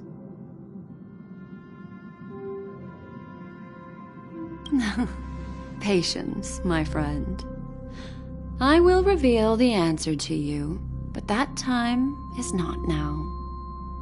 Turn around and take a look at your friends. Every one of them is reveling at the arrival of their next destination, all filled with hopes and expectations of their own present and future. Revealing everything at this moment would be a bit of a buzzkill, wouldn't it? I'm looking for an opportune time, a time when you're totally at ease. Perhaps when the night grows hazy and you're about to drift off would be the most opportune. How about one fine night? I will prepare the candles, aromatics, and even a cushy couch to create a cozy dreamland for you. And then I will tell you the answer in the form of a little bedtime story to lull you to sleep. Hi! Hello! Attention all passengers! The express is about to make the jump. Please be seated and hold on! It looks like we're finally about to set off. There are countless gleaming memories out there waiting for us. Why don't we just leave it at that for now? Ah, that's right. As a small token of compensation for playing that little trick on you with the empty light cone, I will gift you with some words. They hold great significance to me. Life is akin to a winding labyrinth where memories serve as our sole companions. You'll remember these words dearly, won't you? In the year 2158 of the Amber Era, the first year of the new epoch, the universe resumed its intended trajectory. The kindling of conspiracy smoldered in Penacony, the land of the dreams. Failing to erupt into a blaze, it instead flickered briefly on Klapoth's anvil, before vanishing in the blink of an eye. The dead and those fated to die remain in their eternal slumber, while the living find solace in deep sleep. All clamored in a cacophony of silence, and then went about their own ways. The cosmos emanated a vitality characteristic of a new era, all for the modest price of a brother and sister's mild grief. Babies are born as stars extinguish. The silver rail unfolds. The story of the Astral Express comes to a close, yet it also embarks anew. Time marches forward, heralding the arrival of a new chapter in the history of trailblazing expeditions.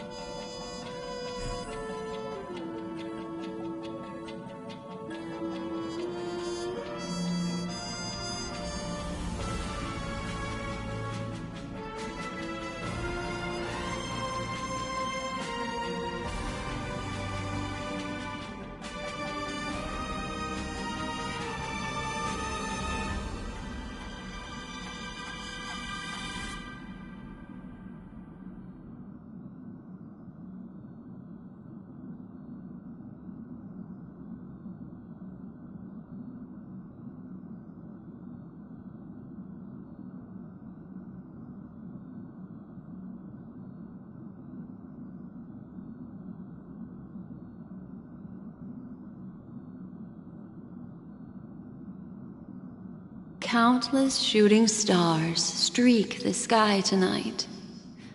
If you can pick the right one, it will carry your wish to thousands of distant worlds.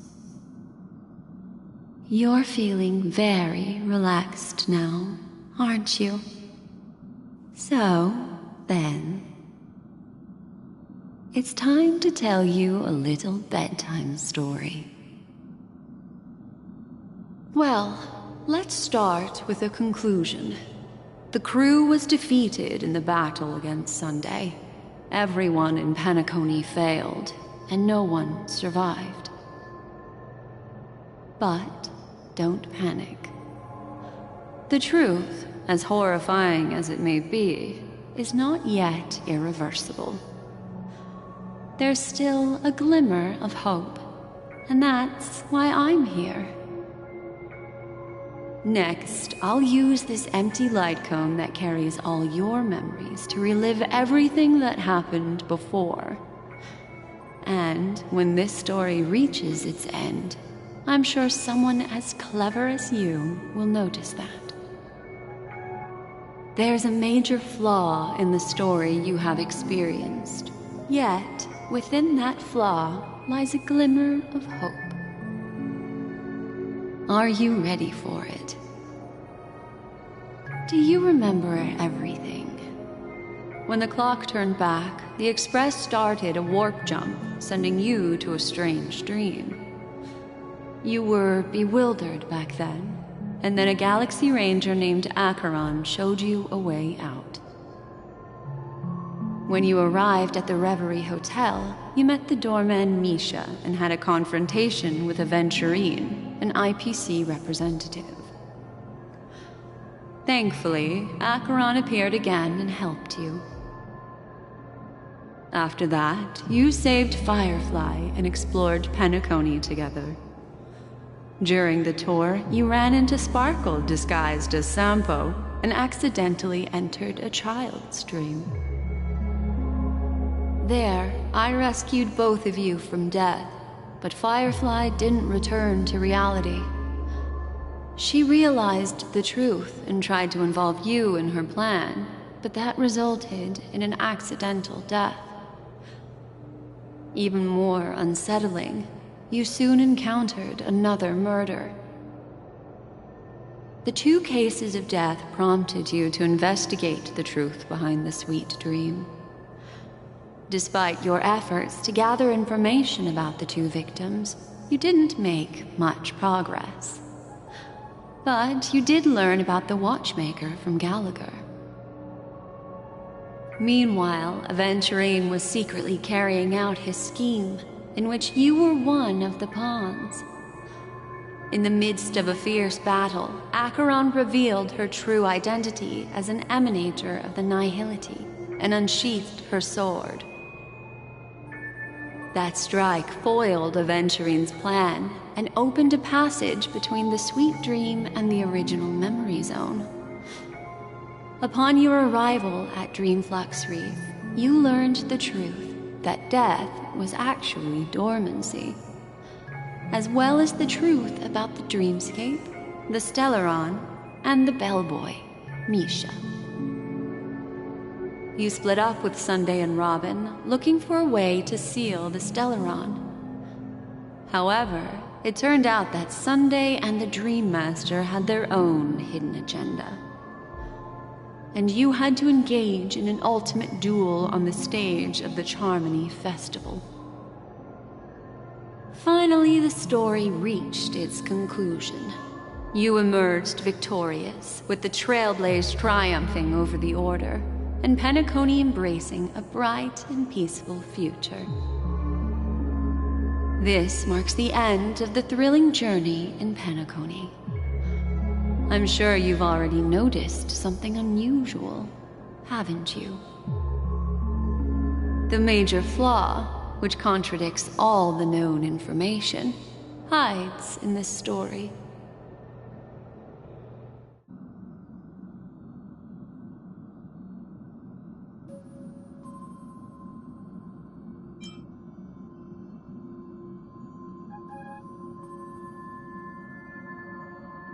Sparkle. Yes, Sparkle. The most enigmatic and elusive character in the entire story. But, unfortunately, she was the first to uncover the truth, and she did purposefully attack you to create confusion. By the way, she left me a message to pass on to you. Always make sure you can distinguish reality from imagination. Is that a clue, you may wonder? I'm not sure, although I'm pretty sure that the fatal variable has nothing to do with that masked fool.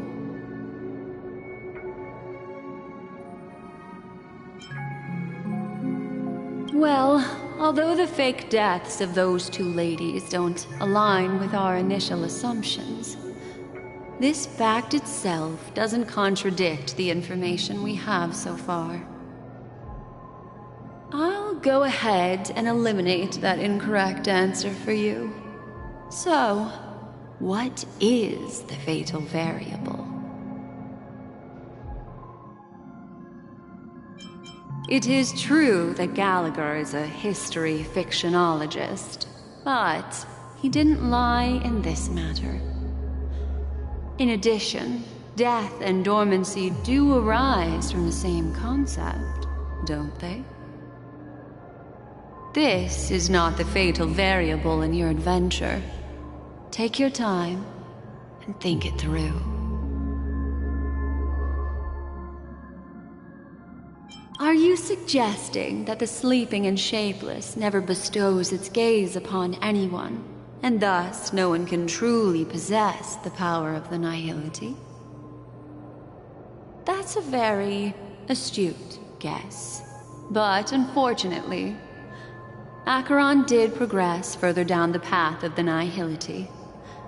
Her unwavering belief in liberating the world from the grasp of paths surpasses the capabilities of ordinary humans.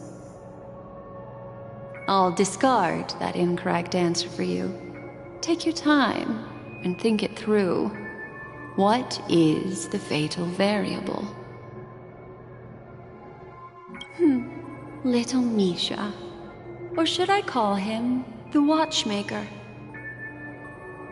He's only a segment of memory in a dream bubble, but his ambition for the Trailblaze led him to leave the bubble and embark on a grand adventure in Penacony. While Misha is a rather special memory zone meme, and he was granted power by the Trailblaze, there's still one thing that he shouldn't be able to do. A life born in the memory zone could never manifest in reality. So, why did he appear in the Reverie Hotel in reality? The answer is simple. He is the one fatal variable that contradicts all our known information. This means that you, who wholeheartedly believe in this memory,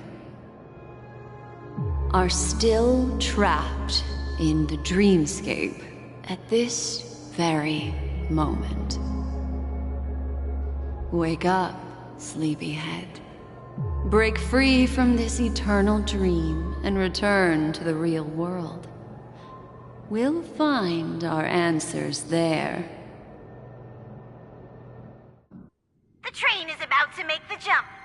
5, 4, 3, 2.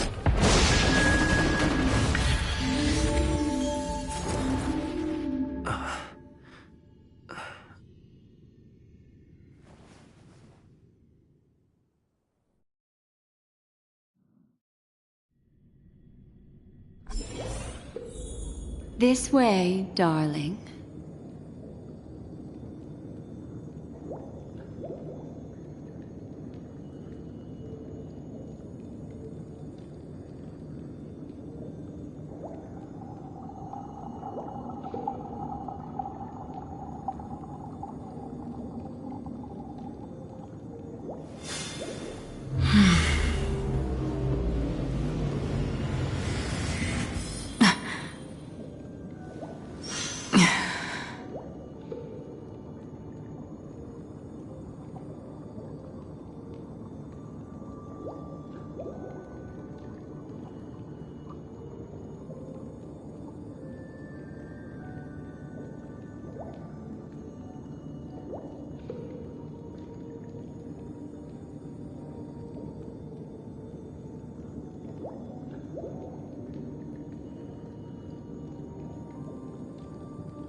Thank you so much, Black Swan.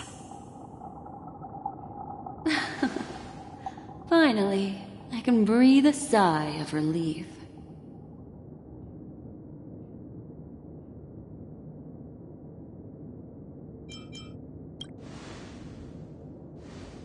I understand you must be confused, and will do our best to shed light on the situation. However, before that, it's essential to know that this place is the rift between dream and reality. A place reserved only for those who have awakened from Enna's dream. Do you remember Sunday's ambitious plan? He intended to harness the power of the Stellaron, the collective will of over 100,000 Oak family members, and the desires of everyone in Penacony to usurp the harmony and restore the order. Unfortunately, it didn't stop there. From the early days of our journey into Asdana, we were already affected by the Stellaron. That strange dreamscape where we met. Maybe it was a sign that your thoughts were beginning to drift away.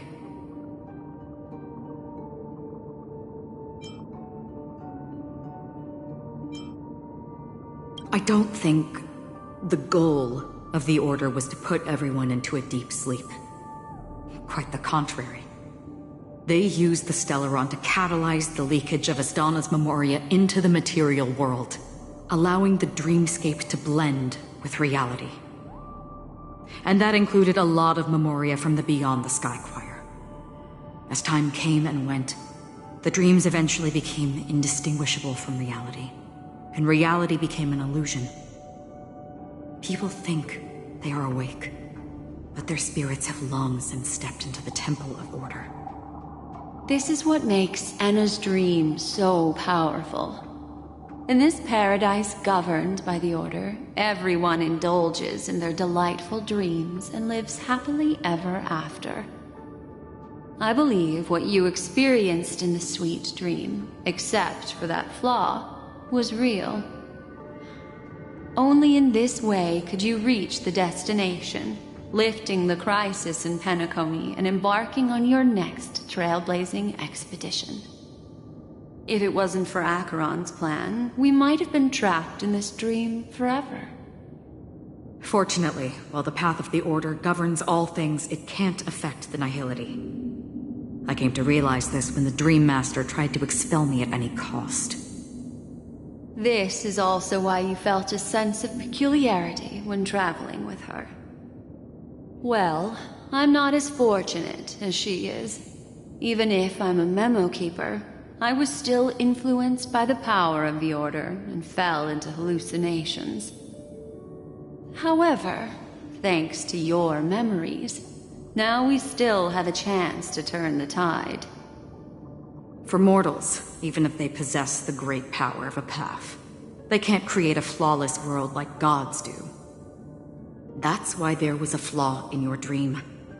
In other words, once you have realized the world is not real, you'll have a chance to break free from the dream. The flaw in your dream lies within Misha, who could have never appeared in reality. When I turned the pages of your memories, I realized that I was in an illusion too.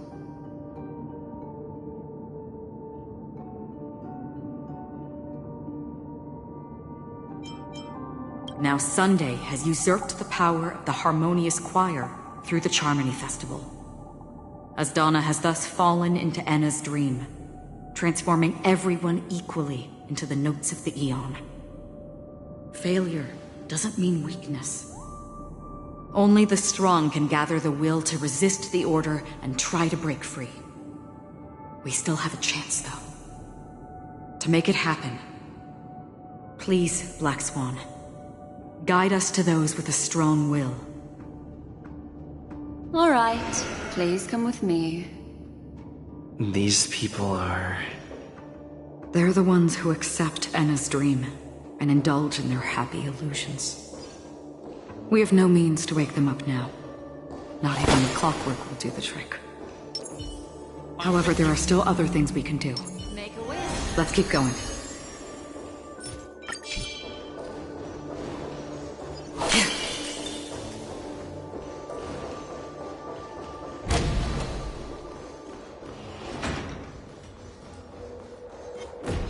Bring forth the gleam of old flame.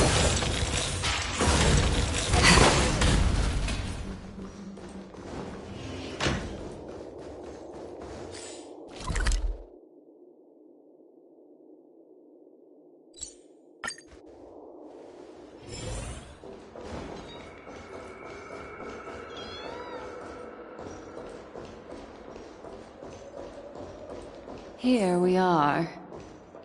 It's Robin.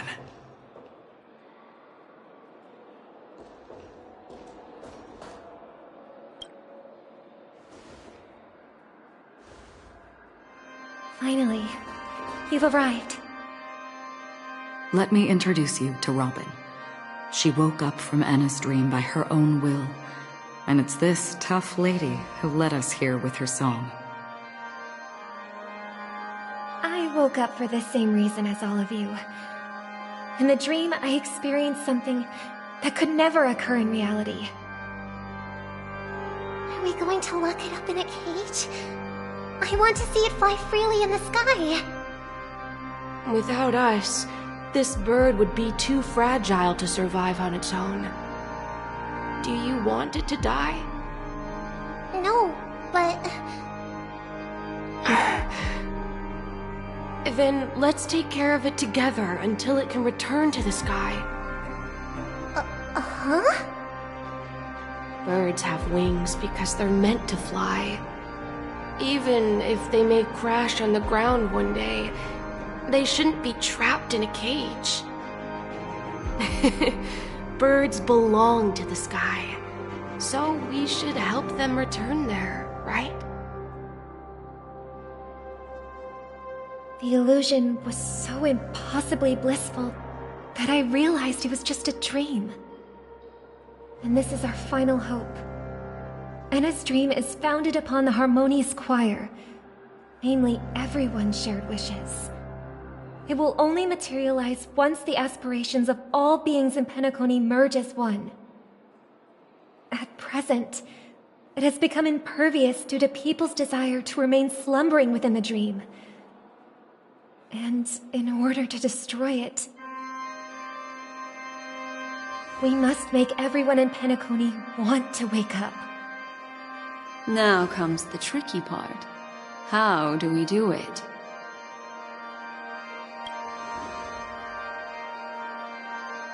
Humans yearning for sweet illusions borders on obsession, leading them to subconsciously resist the harsh reality. Therefore, I carefully selected a moment where he was completely unguarded, guiding him to uncover the truth himself to make him regain his consciousness. However, to wake up everyone in Penacony and get them to share the same determination, that would be nearly impossible. Indeed. I'm afraid it's almost as difficult as resurrecting an Eon. But we can't just stay here and do nothing.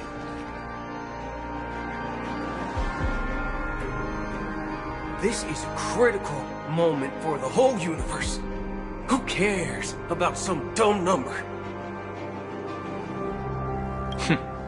Thanks to Black Swan. You're welcome. And thanks to the Memo Keepers in Penacony, too. I believe your partners have also awakened from their dreams. This is the first step of our plan. With the assistance from the Garden of Recollection, those who possess a strong will, like you, will gradually awaken from the dream. These free wills are the discord that will sway Anna's dream. However, awakening a mere handful of individuals is insignificant compared to the vast number of people immersed in the dream. We must find other ways to awaken the free will of millions of people within a short period of time. If breaking through from the inside proves challenging, we can seek assistance from the outside. We've long been aware of a potential solution. Asdana is a galaxy known for its abundant memoria and the remarkable phenomenon known as synesthesia dreamscape. When people first enter this place, they often find themselves and others sharing a collective dream. At this very moment, There is only one dream, encompassing the entire Asdana system. So, you mean, if we can attract a large number of outsiders to this system, their free will would intertwine with this dream and shake it to its core? However, those outsiders might also succumb to the dream and become the foundation of the Order instead. The real challenge is, how can we gather a huge number of people as determined as you within a short period of time? Looks like the Jade Abacus of Allying Oath will be the only solution. No. No need for that. Keep your once-in-a-lifetime treasure. We don't need to bother the Cienjo Alliance for such a tiny request. You want thousands of people with unwavering free will? That's easy. Just leave it to us Galaxy Rangers. You can gather Galaxy Rangers? Outsiders may see Galaxy Rangers as elusive and disconnected individuals, and actually, they're right. And that's why we have a tacit understanding among us. Do you know what it is, Acheron? It's the relic I returned to you. Exactly. Its owner must have told you that it's meaningless to anyone other than a Galaxy Ranger, and that it can only fulfill its purpose when returned to its rightful owner. Because it's a burial artifact, worthy only of a hero who has served the Galaxy Rangers with honor. When its light illuminates the universe, it means the fall of a hero, and in the direction it falls, countless meteors will streak across the sky. Those meteors are Galaxy Rangers, coming from all corners of the cosmos, driven by a shared purpose, without questioning the cause or counting the cost, because we abide by a common principle. The shooting stars of the hunt only descend on the longest night, and with them comes the dawn. We've stayed silent for far too long. Now, it's time to remind all the cowards, oppressors and villains of the universe of our presence. I'll be the one to ignite the first spark. Once the dreamscape is swayed, I'll complete the second step. I'll fine-tune the slumbering souls with the Song of the Harmony, interrupting them with the discord of Trailblaze, and guiding them towards reality. It's true that some people are born strong, and others are born weak. If the Trailblaze is the target of heroes, then the Harmony will guarantee that the strong help the weak. Only the people of Penacony themselves can be the saviors of their homeland. Their path of happiness should be forged by themselves. While I may not be a nameless, I'm willing to instill courage in all those who need it. This includes my brother as well. And his dream is too cruel for him and everyone else. Your plan sounds well conceived, but still, it appears somewhat idealistic and romantic. The flaws rooted in human nature can't be eradicated overnight. Do you believe these efforts alone are enough to convince everyone to choose the right path? I agree with you, Black Swan. That's why the most critical aspect of this plan is not to convince everyone to choose the right path, but to inspire them to save themselves. So, you're the key in the end, I assume? The Harmonious Choir possesses the power of an emanator. To overcome it, you'll need the same level of power. The final step in destroying the sweet dream will be my responsibility. That's a relief to hear. Now that our roles are assigned, let's get to our battlefields and pose a grand finale. May I have a moment alone with you? There's one more thing I need to explain to you. This grand festival is drawing to its close. This is the starting point for the ultimate stage of our journey. Just as it marked the beginning of all the stories in Penacony.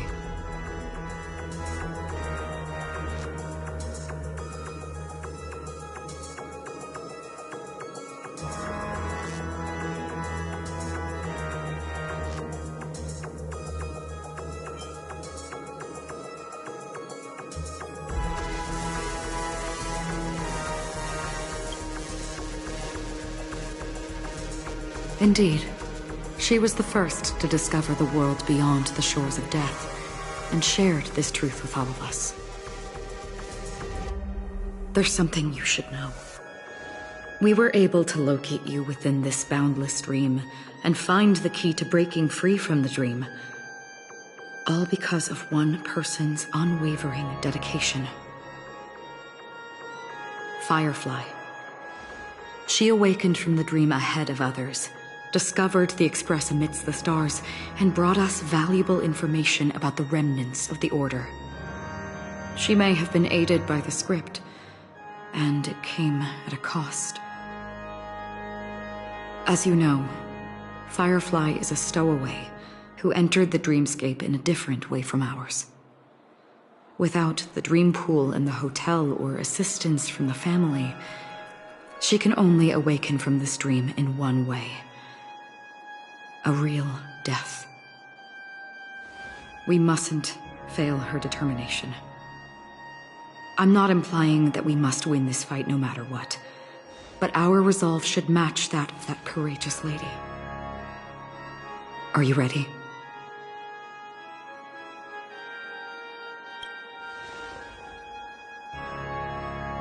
Very well. Now, please close your eyes.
How long has this reign been ongoing?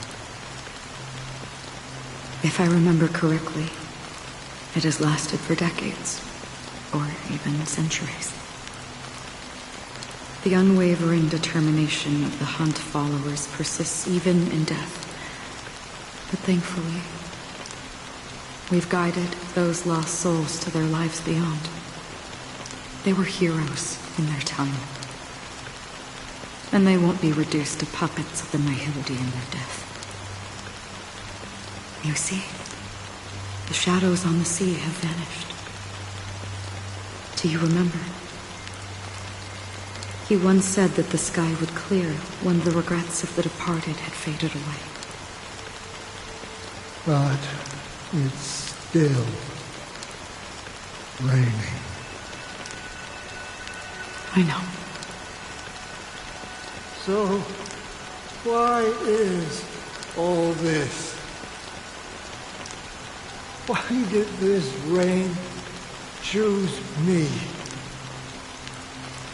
Because someone's regrets haven't been fulfilled, perhaps. Mortals who walk the paths are like sailors on a vast ocean, leaving behind a trail that creates countless ripples of possibilities. These ripples last longer than the fleeting lifetimes of humans. And for some, their presence leaves such a strong mark that it's reflected in the waves. Sin-thirsters, the obsessions of the Pathstriders. They emerge from the depths of Ix, seeing themselves as masters of their own destiny, unknowingly repeating the actions of their past lives. They emerge from the nihility and head toward it, leading purposeless lives. However, these hollow phantoms, they have journeyed with me for such a long time. Oh. So this is how it is.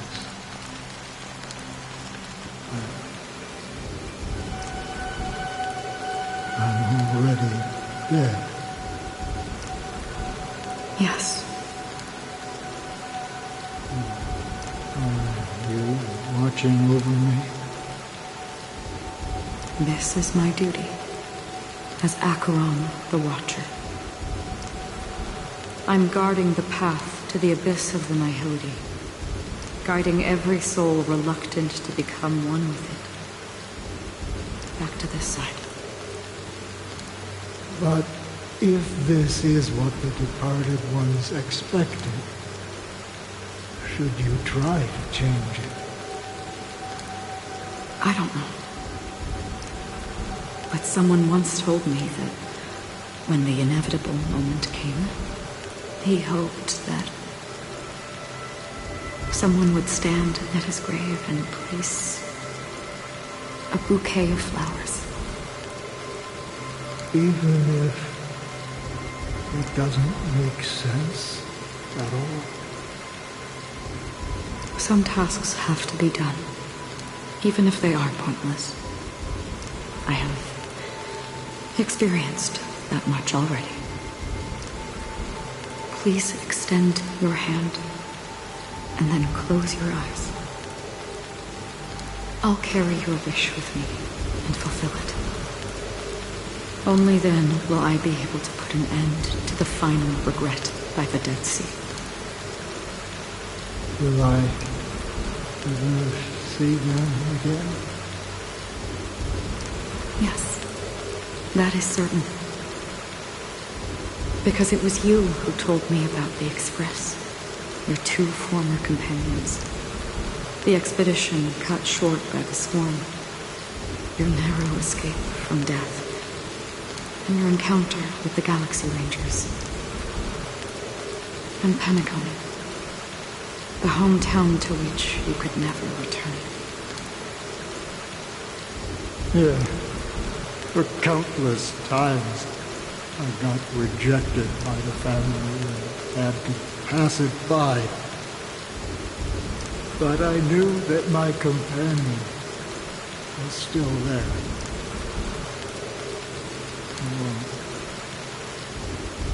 Okay. Are you still there? Take my hand and come with me. We'll leave this place. You'll embark on a long, long journey, shrouded in darkness. But fear not, as a touch of red will be awaiting you at the end of the path. That's the color of existence. Follow it, and it'll guide you and illuminate the way out. By doing so, you'll eventually reunite in the warmth of the sunlight. Thank you. May death be the end of your boundless dream, guiding you back to the waking world. Welcome to the horizon of existence. This place is one of the thousands of manifestations belonging to the sleeping and shapeless.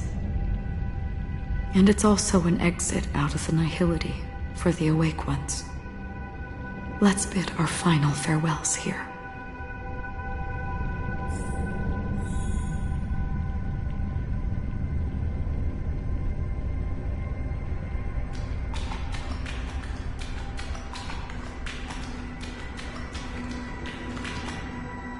Always distinguish between reality and imagination. All right, Gray. Life is akin to a winding labyrinth, where memories serve as our soul.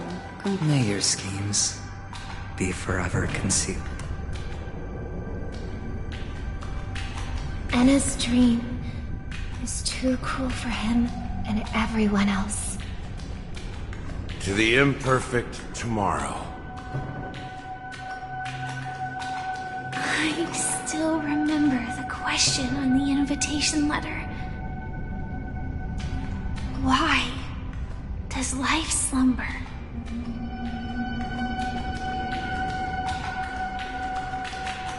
Why does life slumber?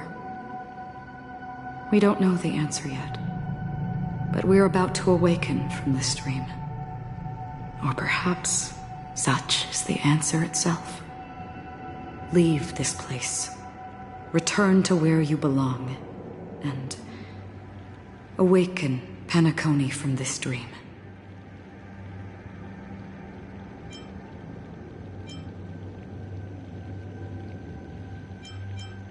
As I said, our plan is not about convincing everyone to choose the right path, but about inspiring them to save themselves. So, when will people actively save themselves?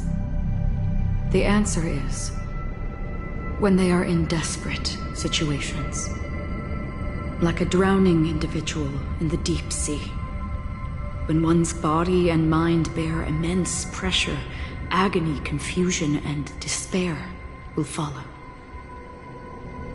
I firmly believe that. The fragility of humankind often freezes them in their tracks. But in truly desperate situations, they will strive to save themselves. And now, Penacony has enough heroes to lead them forward. It's through this inherent, self-centered instinct that people exert their utmost effort, even when they know their struggle is fruitless. As absurd as it may seem, it's their resistance.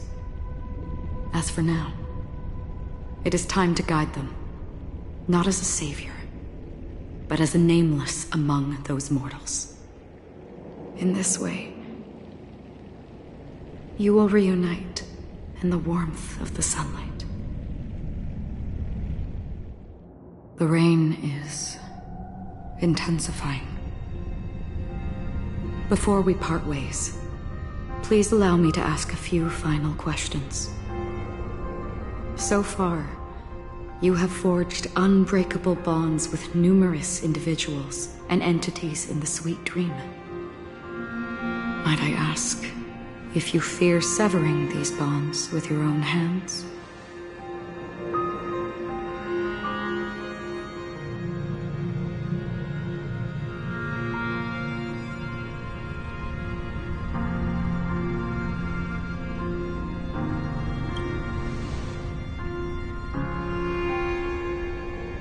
If there is a vast, lifelike dreamland that is virtually indistinguishable from reality, a realm without death, where everyone can attain the happiness and fulfillment they deserve, living blissfully ever after, I would ask, would you wish to stay?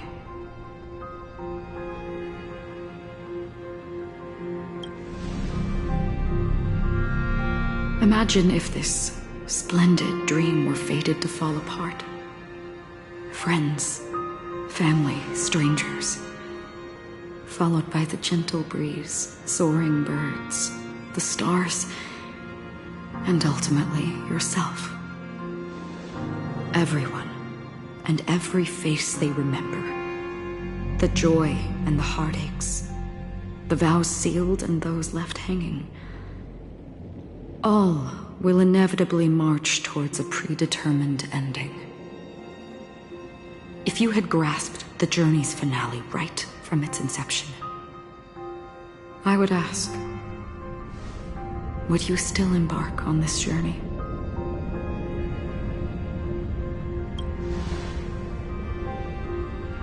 I'm glad. The answer itself doesn't matter. What matters is that you've made a decision. Listen, touch, and ponder. And therein lies the sensation. Cherish it, because that's what makes us exist. Such is the only answer humans can offer when facing the nihility. If the nihility represents the primal fear of life, rendering any lofty convictions insignificant under their imposing shadow, then behind this shadow, there must exist the most fervent source of light in the world.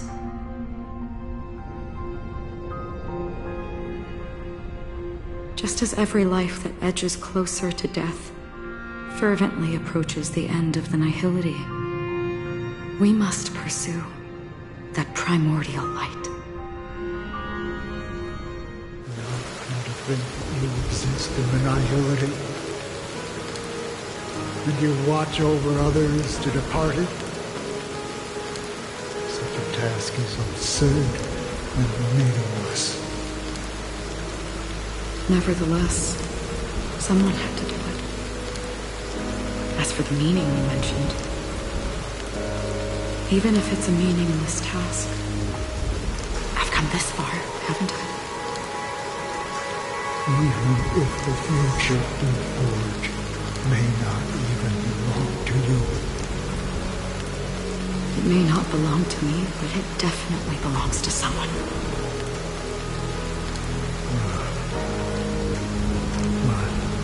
Hardships you must have experienced.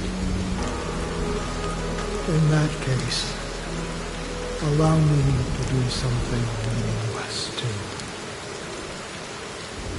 Please, tell me your name.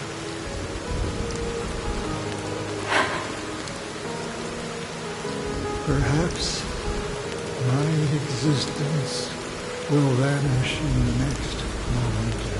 Nobody will remember this conversation or your answer.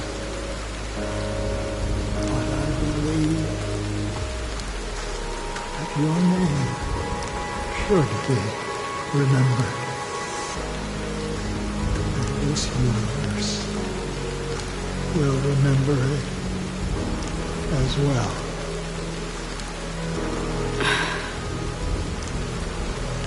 For me, some things are difficult to recall, yet there are others that I find challenging to forget. Such is memory, a creation of the past that blossoms into significance in the distant future. I remember that marks the start of my journey, the origin of the vibrant red hue in my life, and the most fervent element amidst every tempest. That's my name. Raiden Ozenmori. The Golden Dream is getting restless. In the coming long nights, I'm afraid you will face many setbacks and witness many tragedies. And in the end, you will only see in black and white. But please believe me, that in that monochrome world, there will be a glimpse of fleeting red. And when you make a choice, it will appear once more.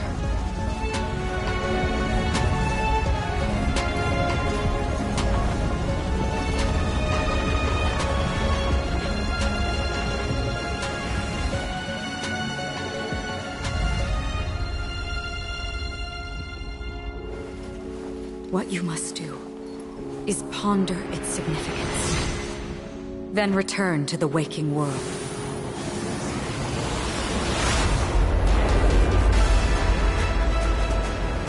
where we all find our answers.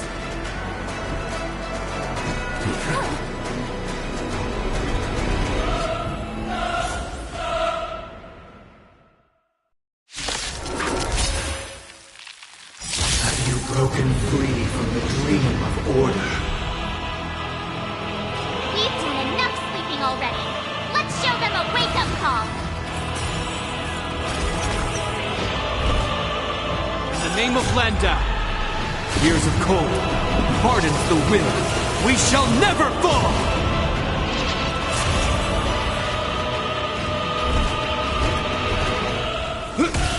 Noisy. You've arrived, huh? Step up, let's see ya.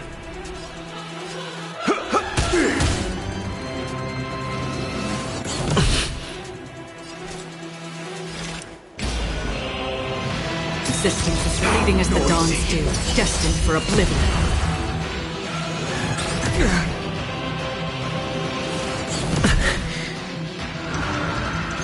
Is that all?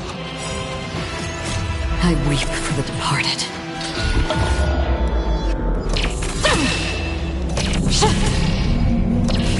Dusk's reign, it too shall fall. Noise! God's order.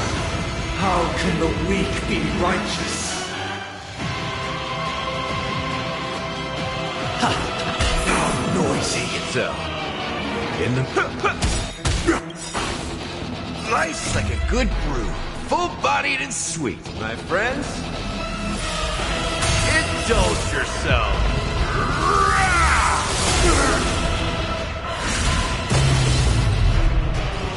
It ain't over yet. Disorderly noise! I hope you're prepared. Noisy. In the name of Landau, years of cold hardens the will. We shall never fall!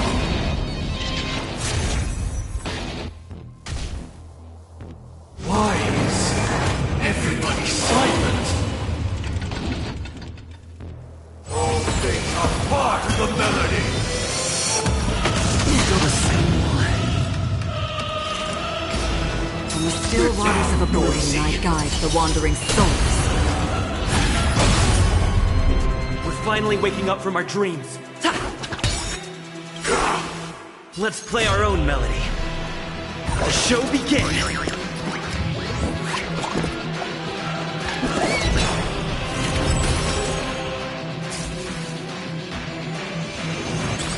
The confidence. You've arrived, huh? Let's kick things off with you. Disorderly noise! Disorderly noise!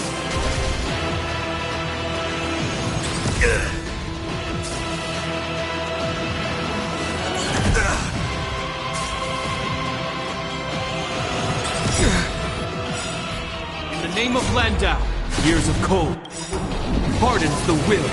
We shall never fall! I weep for the departed.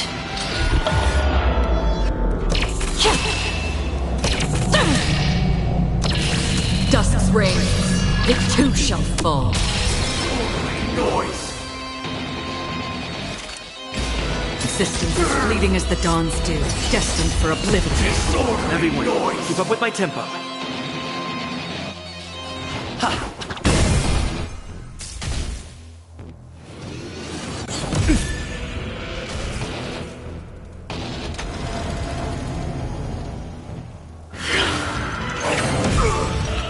Enjoy eternal peace. So, you in the mood for another beating? Life's like a good brew, my friends. Indulge yourself. Disorderly noise!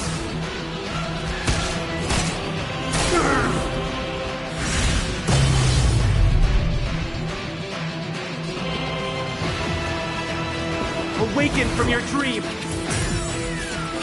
Noisy! Sing together! A Another journey begins. In the still waters of oblivion, I guide the wandering souls. I weep for the departed.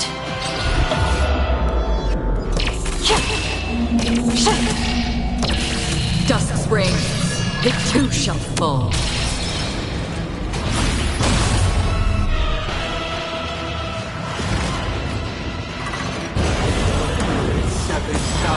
7,336 notes. Sung we might join the glorious chorus and ascend to the heavens!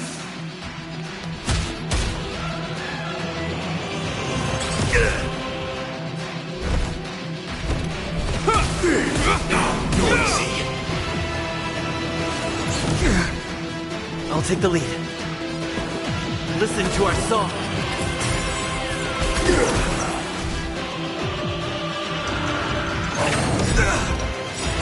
In the name of Landau, years of cold hardens the will. We shall never fall!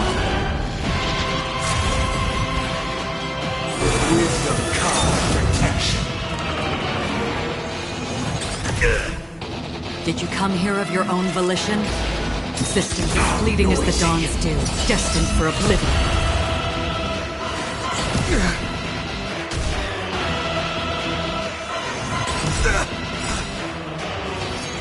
I weep for the departed.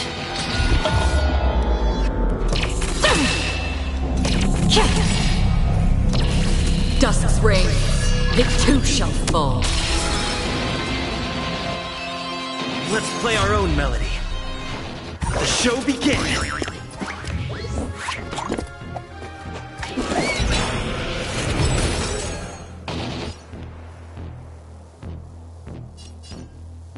Let's kick things off with you! The noise is fading! The dreamscape is indistinguishable from reality. Can it still be called an illusion?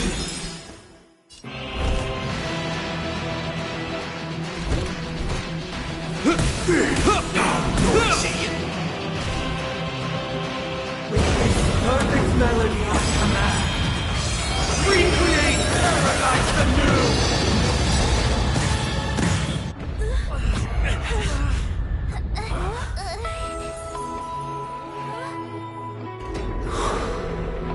Music.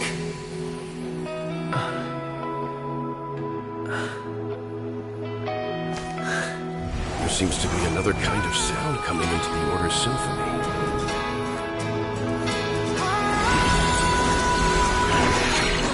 Penacony's first and last disharmony.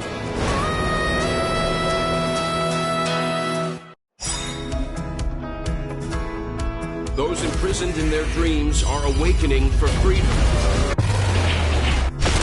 Disorderly noise! Robin, is that you singing? You have heard their cry.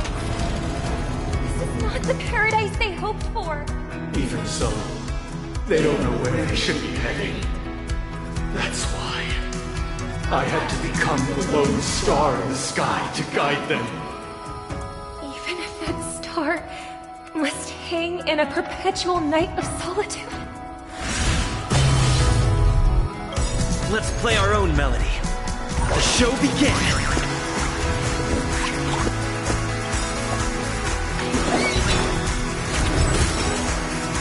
Nice like a good brew, my friends. Indulge yourself.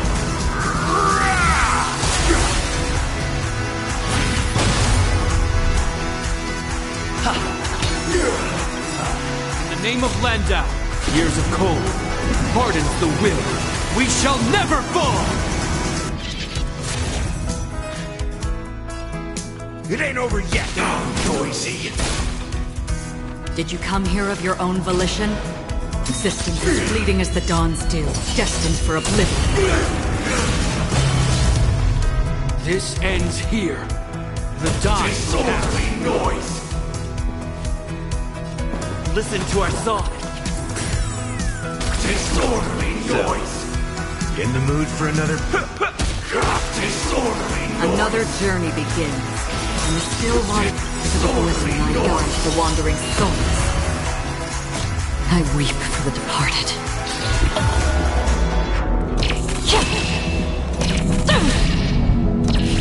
Dusk reigns, it too shall fall. You will know justice. Disorderly noise! The weakness of humanity cannot be redeemed by others.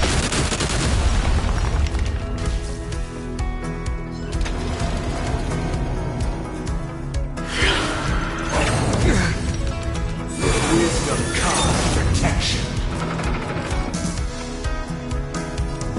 Awaken from your dream!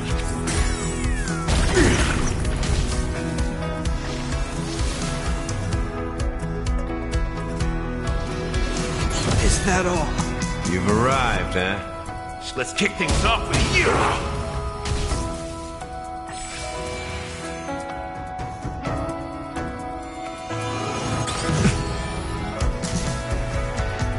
All things are part of the melody. Life's like a good brew, full-bodied and sweet, my friends. Indulge yourself. Enjoy eternal peace. So,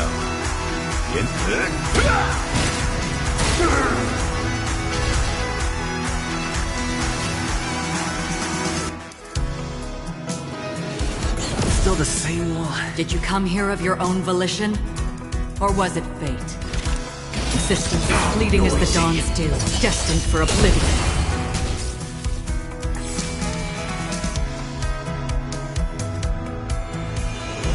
Is that all? I weep for the departed.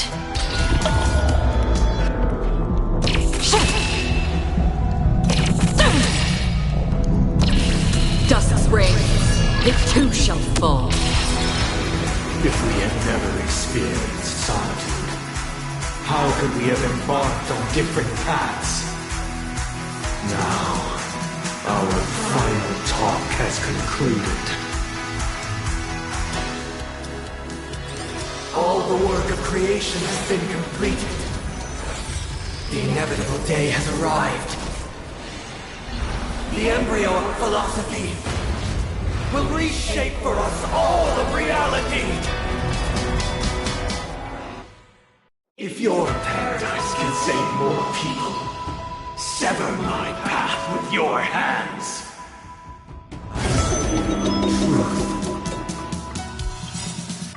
Let's play our own melody. The show begins!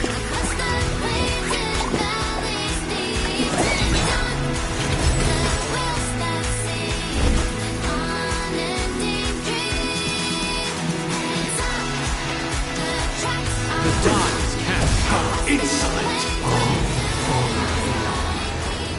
May I honor you?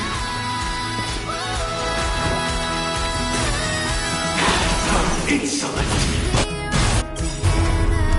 In the name of Landau, years of cold, hardens the will. We shall never fall! I swear on words. You've arrived, huh? Step. With my 7-day vow, I command you to heed my summon. Insolent! Witness the will of the weak! Insolent! I have a bad feeling about this.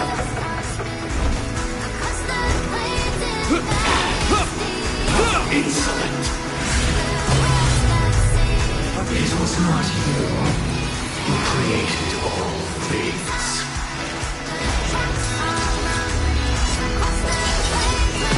Insolent! It was humanity that created you! The divine being becomes the foundation of our paradise!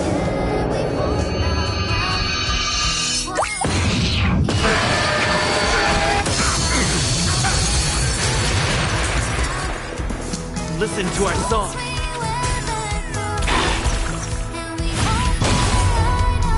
You will know justice.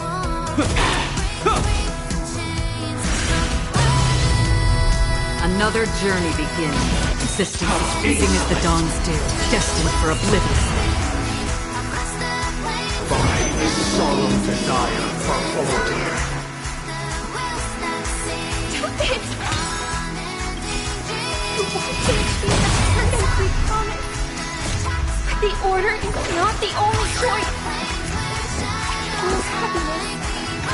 Freeing up light, lie in defying the nihility.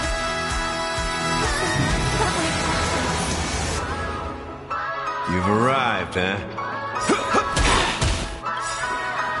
Life's like a good brew, my friends. Indulge yourself.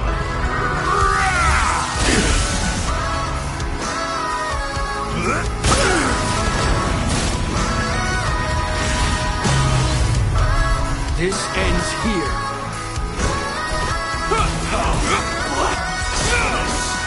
In the name of Landau, years of cold, hardens the will. We shall never fall!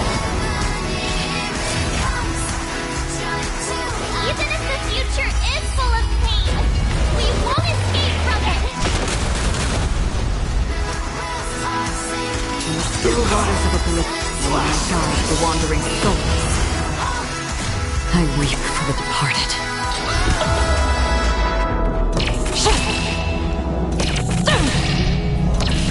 Dusk's reign, it too shall fall.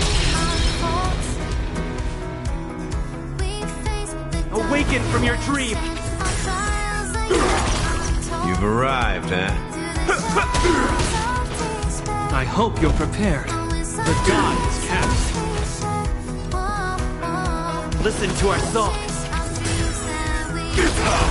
Blasphemous! Existence as fleeting as the dawn's dew, destined for oblivion. Blasphemous! I swear on truth.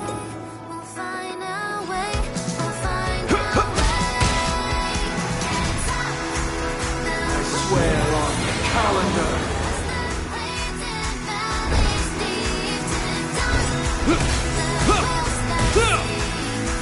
Have a noble soul! Don't be shackled by the past! How insolent!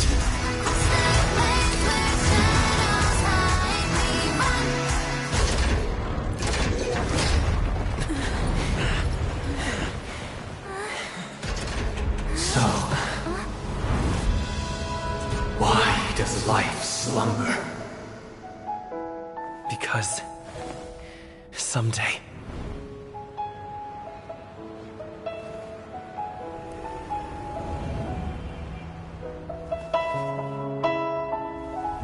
we will wake from our dreams.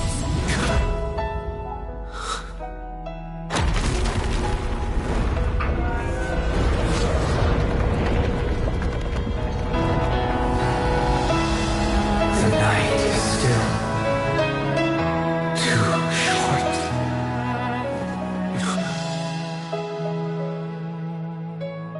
Brother, the dream is over.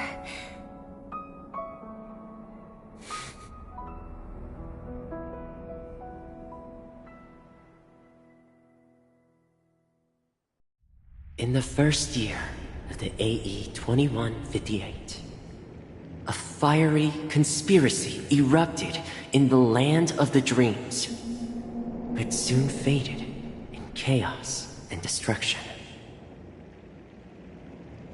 Whispers carried the tale of those fateful 48 system hours, when a sun teetered on the precipice of collapse. A paradise stood on the brink of destruction, and a world was poised to surrender to its new master. Amidst it all, a body decayed, a pack of vultures gathered, and a brother and sister were doomed for eternal separation. And so, an eon succumbed to slumber once more. Some celebrated this fall, while others mourned. Among the insignificant witnesses, mere specks in the vast tapestry of the universe, it was said that this time, the Eon met their demise with dignity. As the cosmos bathed in the radiance of a pure dawn, a tempestuous storm brewed on the horizon. The chant of everything for the Amber Lord grew ever louder. Yet, no matter how one contemplates it, time inexorably swings Klapot's colossal hammer in eternal cycles. The tale of the Astral Express reaches both its conclusion and a new beginning. Time marches forward, heralding the arrival of a new chapter in the history of trailblazing expeditions. Brother, do you think the stars will fade away? Where did that come all of a sudden? Because the constellation that looks like a bird, the Torrent Eagles, looks a bit dim lately. It's the Torment Eagles. Don't worry, it's still there. It's located in the inner ring of Penacony and can only be seen when spring and summer overlap. As for the question you asked, I think stars do die, just like people. But do you know, sister? No star actually belongs to the present. The light we see from them is from a long time ago. Even after the stars perish, their light will travel millions of light years, spanning countless years, to illuminate the night sky of another world. In our paradise, I believe there will be a star like that, shining with the same light. Its radiance will last forever, and its name will be happiness. No, not just one star. We should have 2 stars. Or maybe even more. Yeah, you're right. It's a deal. It's a deal, then. This is our promise, and nothing will sway our ideals. Yeah, you bet.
Pleasure to hear your voice again.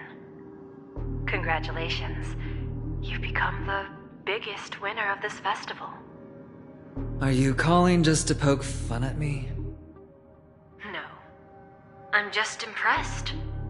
Not only did you venture alone into Penacony and discover the truth of Dreamflux Reef, but you also managed to escape with the help of that Knight of Beauty.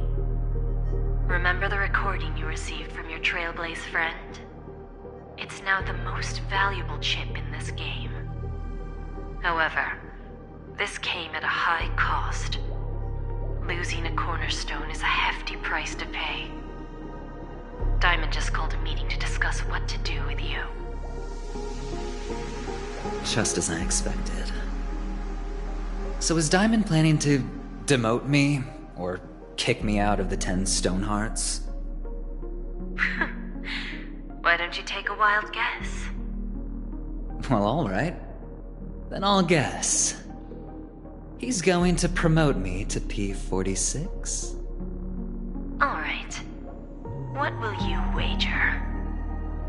Are we talking about a real bet here? I don't want to wager anything just to escape your clutches. But if it's just a friendly bet, I'll put on the line what I did when we first met. I'll bet my life, ma'am. Interesting. But since it's Diamond's call, no one can predict the outcome.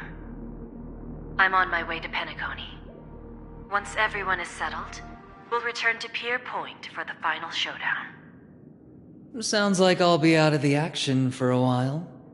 Finally, a chance to kick back and relax. Yeah. Leave everything to me and Topaz, child. Thanks to you, as soon as the Jade Stone was delivered to the family's compound, we finished up our preparations. The seeds we planted have taken root. Soon, it'll be time to reap the rewards. Huh?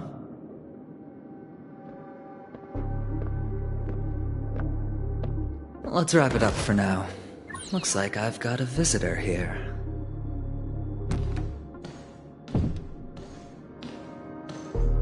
Oh, so many surprises today. Didn't expect a Galaxy Ranger and wanted criminal to show up here. One who managed to take out 2 IPC members under the noses of our fleet. Do you understand what that means? Screw wubba boo, I just put him to sleep. Don't try to intimidate me with that nonsense. Besides, I've taken down more IPC lackeys than the residual value you squeezed.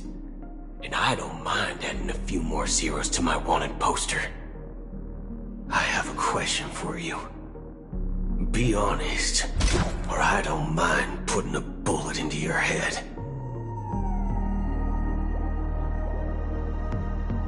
Tell me, where is Oswaldo Snyder?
Unknown to each other, yet united in purpose. We make the same choices.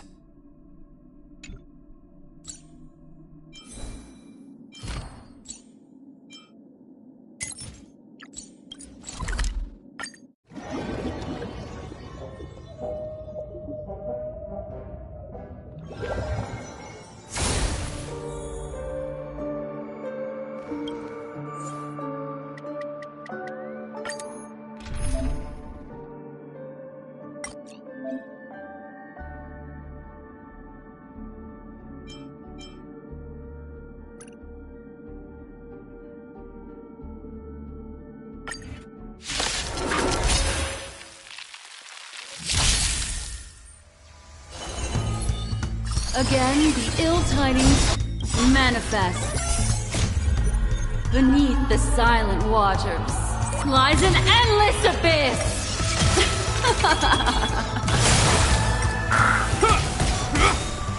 A will forged in ice never falters!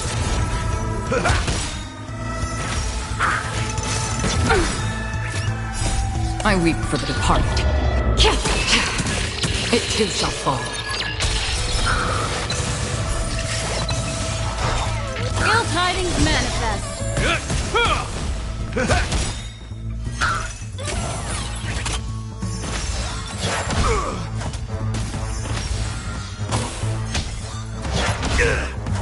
On the still waters of oblivion. Beneath the waters lies an endless abyss. I weep for the departed. It too shall fall.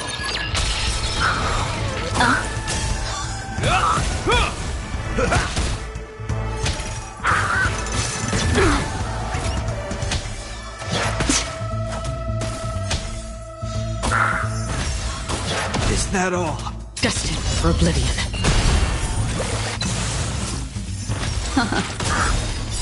I weep for the departed. It too shall fall. Ill fate descends. A will forged in ice never falters!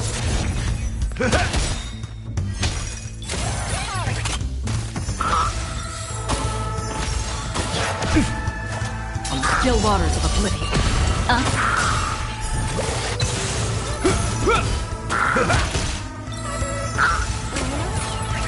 Destined for oblivion. Ill tidings manifest. Beneath the waters lies an endless abyss. I weep for the departed. It too shall fall.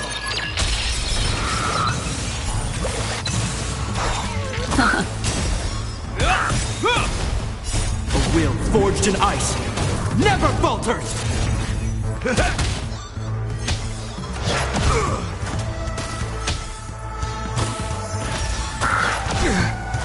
On the still waters of oblivion.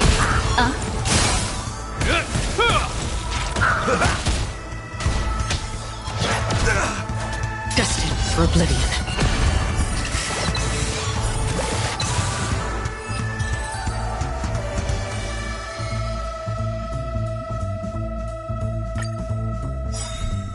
Ill fate descends. A will forged in ice never falters!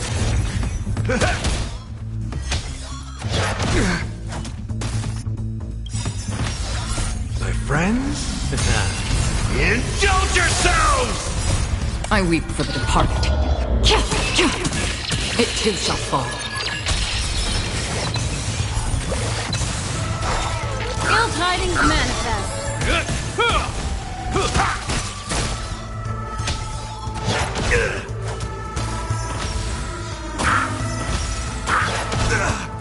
On the still waters of oblivion.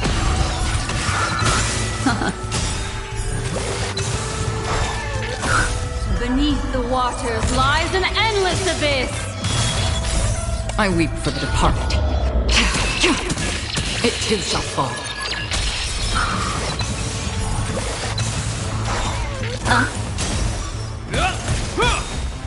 A will forged in ice never falters!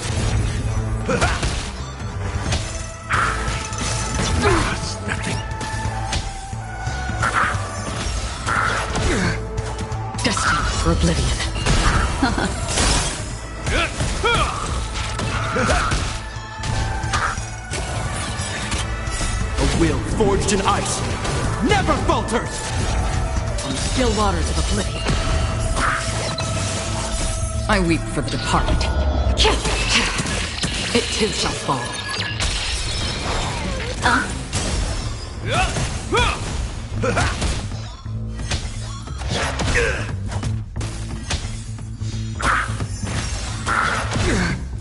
Destined for oblivion. A will forged in ice never falters! Is that all? My friends? Indulge yourselves! I weep for the departed. It too shall fall. Your fate descends. It ain't over.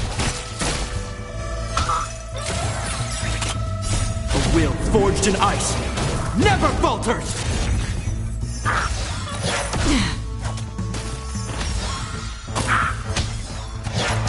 The confidence. On the still waters of oblivion. Beneath the waters lies an endless abyss! I weep for the departed. It too shall fall.